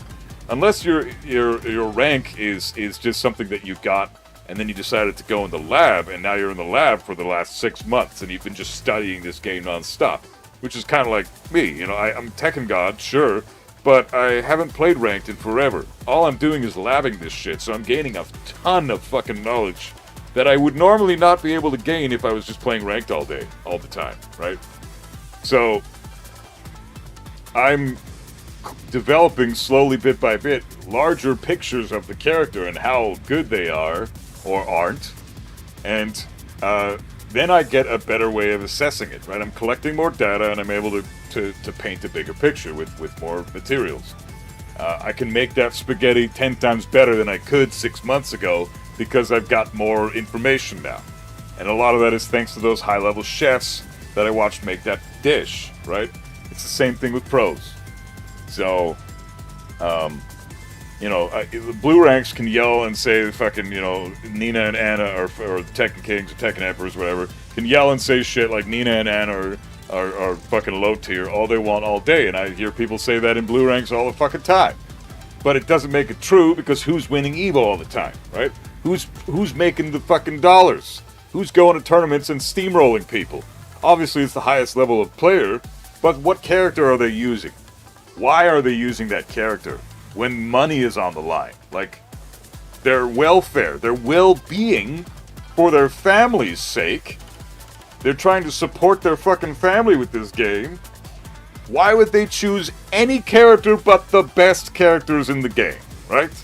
That's why Anna and Nina and Brian and Claudio and Asuka are so heavily represented, because what the fuck's the point of playing a top 6 character when you can play one of the top 5 and potentially win that money?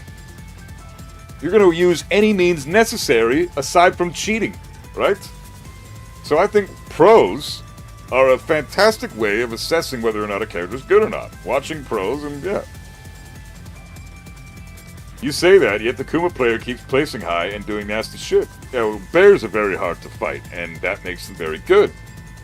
I think bears are top tier. I put them pretty high on my list. Especially Panda. She is fucking nuts right now.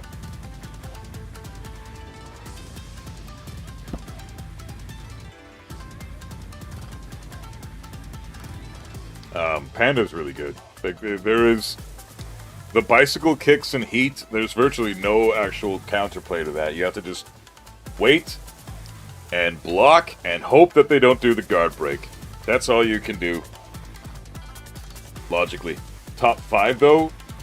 No, the bears aren't top 5. But that's Rangchu, right? Rangchu is using the bears. He's always been a bear main. He's never not going to be a bear main. You know, there are exceptions to the rule. Kudance, for example, still places top 8. He's using Heihachi. He's a Devil Jin main classically, right? But he's using a Mishima. I don't think Heihachi's in the top 5 or top 10, but he's still doing fairly well with Heihachi. Doesn't mean he's a top 10 character. It just means that, you know, pros have a very much larger insight on the characters because they have the full picture, or they're developing a bigger picture than we are, at least, right? So they have more information. So you're obviously able to make a better judgment call. You're a better assessment in general than when you have the full picture than when you have only 50% of the picture, right? You can't make a fucking call when you don't have half the fucking information. You know, you're making half a call at that point. Bears' feet are set farther back from the rest of their body. That becomes a problem with spacing. Yeah, exactly. They're hard to fight. A lot of it has to do with their hitbox. So, and I think Rangchu uses that to his advantage, and he always has. So he's kind of an exception to the rule, but I think bears are still really high tier. Watching Keisuke makes me realize how Kazuya should be played. Yeah, and he dropped Kazuya now. He's playing Reina in tournaments now. I think he just fought Molgold's Claudio with Kazuya, lost, and then switched to Reina, and almost won, but then lost the final round. I bet you he would have won if he'd stuck to Reina the whole time, because he did pretty fucking well. That's the thing. Like, you notice the Molgold versus Keisuke fight. Molgold was challenging all of Keisuke's plus frames. All of them. Because that's how you fight Kazuya, right? So every time Keisuke would get plus on block or plus on hit with Kazuya, Molgold said, fuck your plus frames, and would hit him anyways, and he would land it a lot of the time. He would land it. That's how he killed him with Kazuya. So he beat his Kazuya by challenging his plus frames, because all of Kazuya's big moves that he needs to use are fucking slow, you know?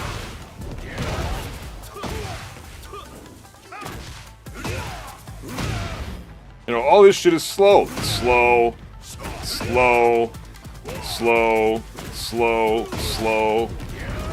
Even this can be kind of slow, you know. It's supposed to be an electric. Yeah, electric is the best move you have, but like, Devil Fist is 17, 18 frames. Back 4, 17 frames. Down back 4, 20 frames. Forward 4, 19 frames. Forward 4, 3, 21, 22 frames. You know. What else? Patricide, 24, well, 26, 27 frames typically.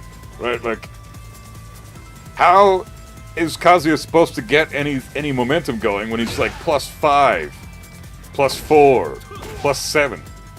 It's not enough for him to be able to just do his big moves. He needs like plus 10.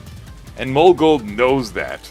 And he knows that Kazuya has no pokes. So he challenged everything he did, and sure enough, it paid off. He won. He beat Keisuke. So Keisuke switches to Reina, identifying that, hey, he's playing very aggressively on my plus frames.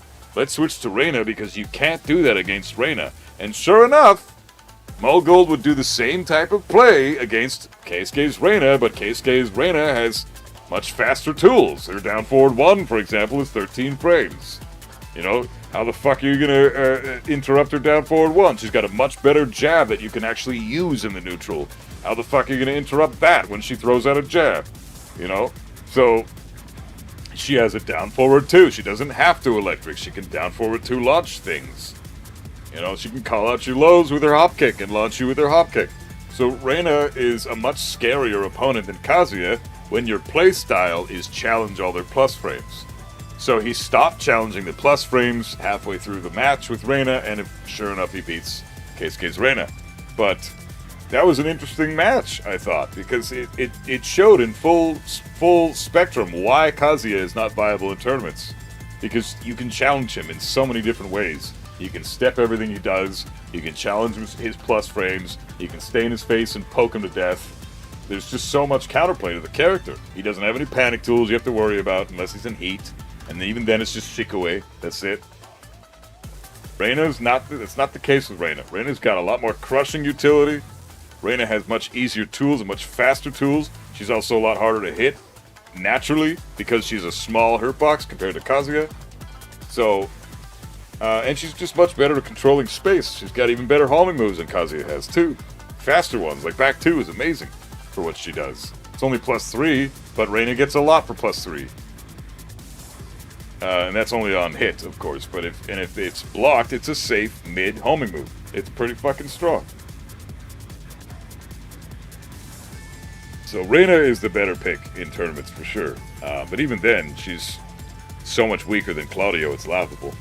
It's a mix. A good amount of pros are also character specialists, while the pros will just pick whoever's strongest. Yeah, typically the ones that win tournaments are the ones that pick the broken tiers, and typically the ones that top 8 but don't win are the ones that stick to their fucking mains, which is so sad, but it's just the case of Tekken 8, man. Feels like Keisuke can't finish the set with Kazuya. He usually starts out strong, then teeters off. Yeah, it's not him though. If you watch how he's playing, he's doing exactly how he likes to play. So he'll steamroll one match, and then the next match will commence, and then you can literally see the opponent adapt to the gameplay Kazuya just displayed, and then they'll beat Keisuke's Kazuya after that. And so Keisuke has to adapt again. And it's a lot harder to try to adapt when you're playing Kazuya than any other character virtually, because you don't... Everybody knows the matchup, everybody knows exactly how to fight this guy. So adapting is like, and doing that on the fly, and doing that with such a high level player on your other side as your opponent, and doing that in a tournament setting with money on the line, it's like, oh man, Kazuya is not a good tournament character. He's just not. You can't make it work. Keisuke does as good as you possibly can in tournaments with the character, and it just doesn't work. How unfortunate is that? Feels like Kazuya mains have to suffer the most in this game. Well, that's the price we pay for choosing such an amazing character. He's so much fun. We love him to death, and I'm gonna stick by this guy to the day I'm dead, man. I'm not switching characters ever. I don't care if I'd never win a tournament or get my ass kicked online. He's my guy. I don't give a fuck. But he's not viable for tournaments. We know that for a fact. Props to Mogold for beating Keisuke, but do you think Keisuke could have adapted better with Kazuya? I think Mogold had his number, and Keisuke knew that, because again, he's not letting him use his plus frames, ever. So Keisuke's having to adapt on the fly to Mogold's aggressive gameplay. And I can't say that's like typically a smart thing to do, what Mogold was doing. Against pretty much any other character, he would have gotten fucked up for it.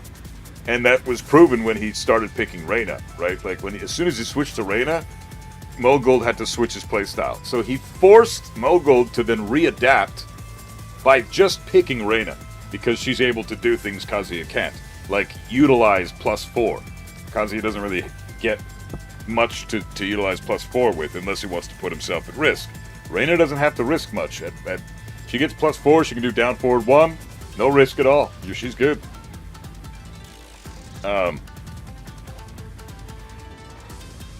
So, you know, that type of stuff, you just do not get to force the Reina into a situation where they have to play more conservative by mashing when they're plus. You force the Kazuya to play more conservative by mashing when he's plus. Isn't that a stupid concept? But that's just the design of the character. He's got very, very, very, very slow pressure tools. So the way you lose to Kazuya is by respecting the Kazuya. As soon as somebody starts respecting your Kazuya, you are good to go. You become the best character in the game, and you destroy everybody. But nobody respects Kazuya because they all know better.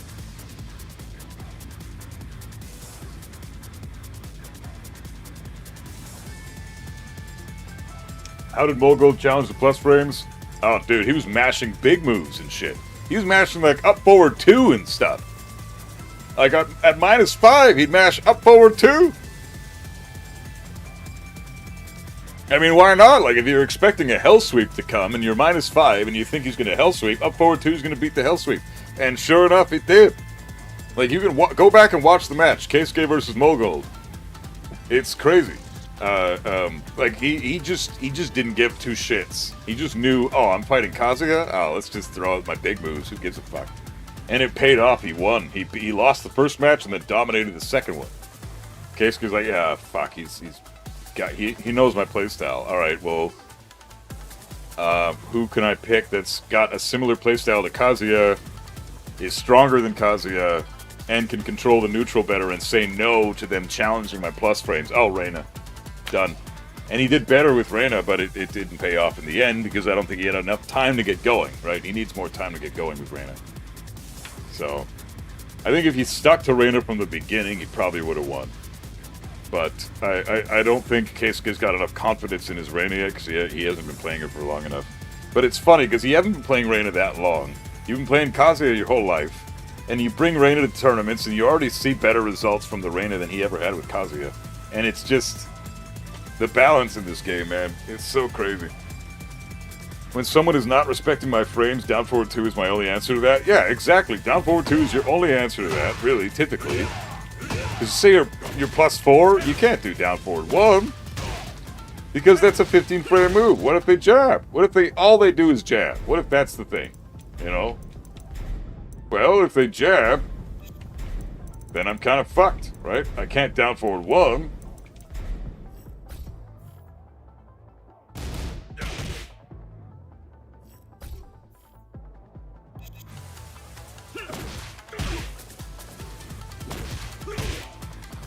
I was late with the recording, but yeah.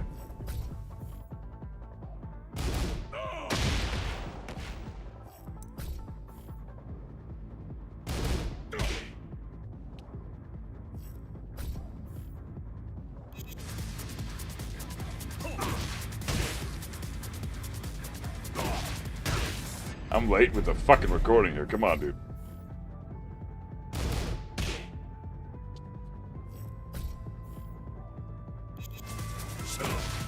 There we go. That was correct. Down back 4. Down forward 2 will trade, and then you can launch them.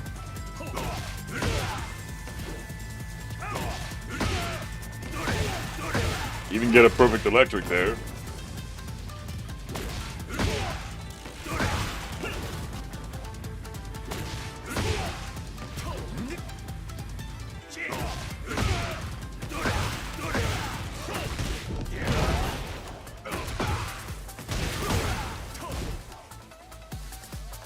So, if you do a down back 4 into down forward 1, it will never fucking connect, right?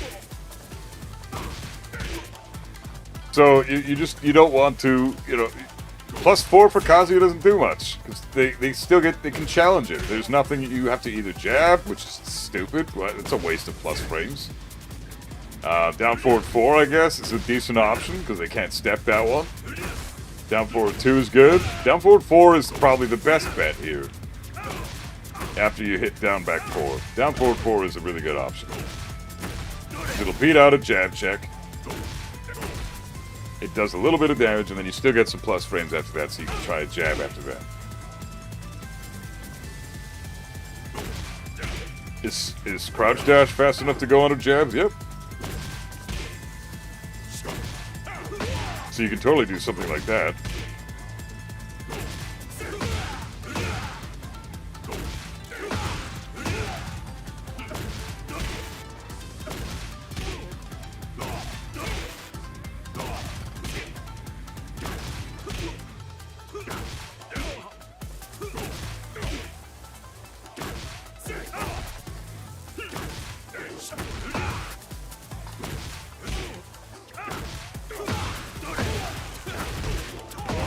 Yeah, it is risky. I wouldn't attempt it. You gonna play some ranked today, bro? Dude, I'm not playing ranked until season 3, man. I am not touching ranked. There's cheaters, lag switchers, rage quitters, lag in general, shitty netcode. Hard to find a fucking match to begin with. It's just, I'm not touching ranked until season 3. Fuck ranked. I haven't touched ranked in 6 months, and I have no desire to touch it in the next 2 months. I'm not interested. I guess your only option is to press a button? What do you mean, Knox? Not consistent enough? No, it is consistent.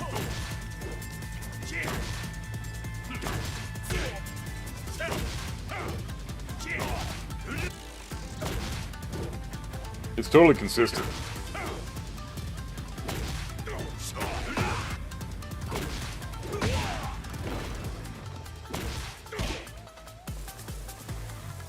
How many characters do you see often? When I play quick matches? Let's see. I see a decent amount of Alisa, lots of Asuka, some Azucenas here and there, quite a bit of Brian. Occasional Claudio, not much. Some Devil Jin, a lot of Dragunov. Not very much Fang. Lot of Hwarongs. Lots of Hwarongs. Couple of Jacks, lots of Jins, lots of Junes. Not that many Kazuyas, considering how popular he is. Lots of Kings.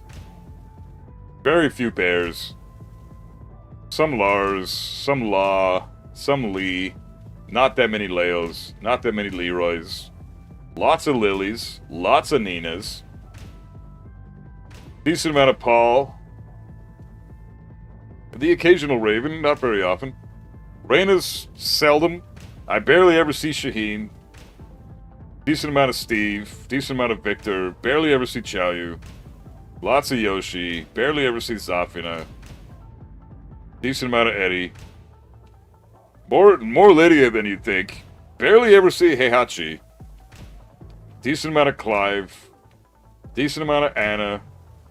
I would like to see more Fakumram. I need to practice. And more Miyarizu. And more Armor King. I want to see more of these three characters, but I just don't see enough of them.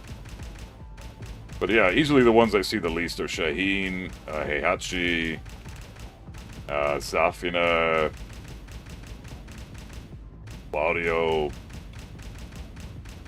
and Leo probably, and maybe Leroy.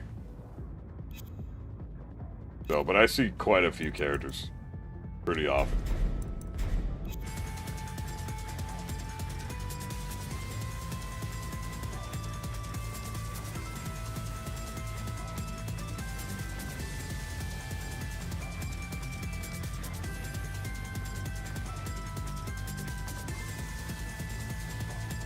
Plus 9 is always step Kazuya, 50-50, even if you are I9 the mind gate. Yeah, honestly, like, that's the thing. You can totally sidestep Kazuya, even if he hits you with a heat engager. Like, standard approach, let's just standing. Punishment 1 hits or more.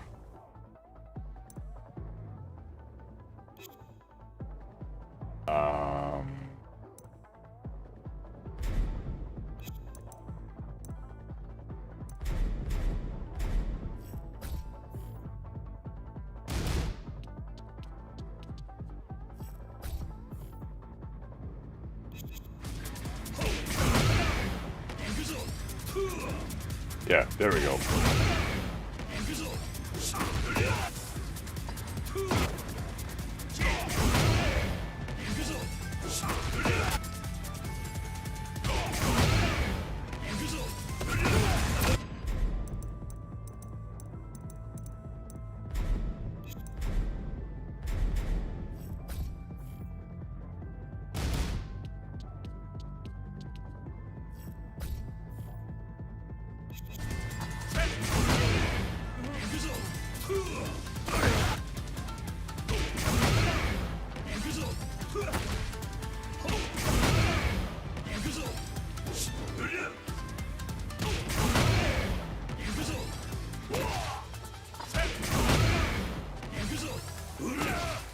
That shouldn't be able to work. You should be able to step that. Let me try. Fuck it, I don't care. I'll show that when I do Kazuya stuff later on. But you can step his Hell Sweep, you can step his forward 4-3, you can step his Patricide Fist, and you can step his forward 4, all from a sidewalk position after you've eaten a heat engager. So that is hard to do to make it work in a scenario like this. But you can absolutely do that. That's a thing that you're able to do against Kazuya. It's got so much utility to beat that shit. Is Tekken King a good rank for someone who started playing at the start of Season 2? I just hit Tekken King last week. Congrats, Maz. Yeah, Tekken King's great. You should be proud. I-14 is pretty insane for plus I-14, or plus I-4? I mean, plus 4 is pretty insane for Kaz because of down forward 2. Yeah, but that's the thing. Everybody's going to know that. So, like, the only time that you throw out down forward 2 is when you know that your opponent is stepping all your shit, right? If you do this into, like, this or something, that into that, and people are stepping you, or this into electric, you know, then, and they're stepping all that shit, then you know, okay, I gotta start throwing out down forward 2s. I got no choice. And then they start blocking you, and then you eat a fucking 12 frame. So.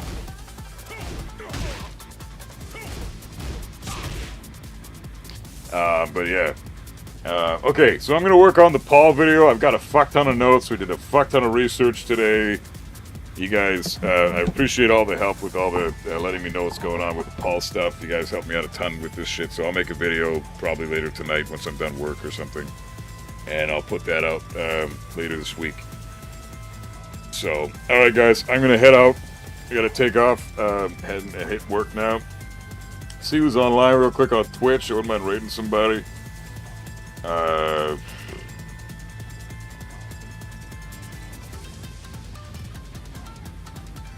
Princess Nameen. Alright, she's a Tekken player. Let's just rate this chick. Princess Nameen.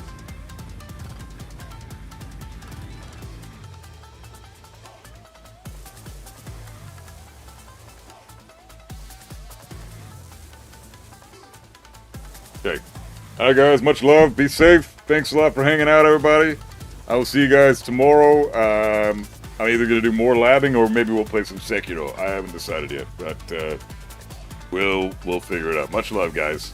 Stay safe, and thanks for hanging out as always. Take care, everybody.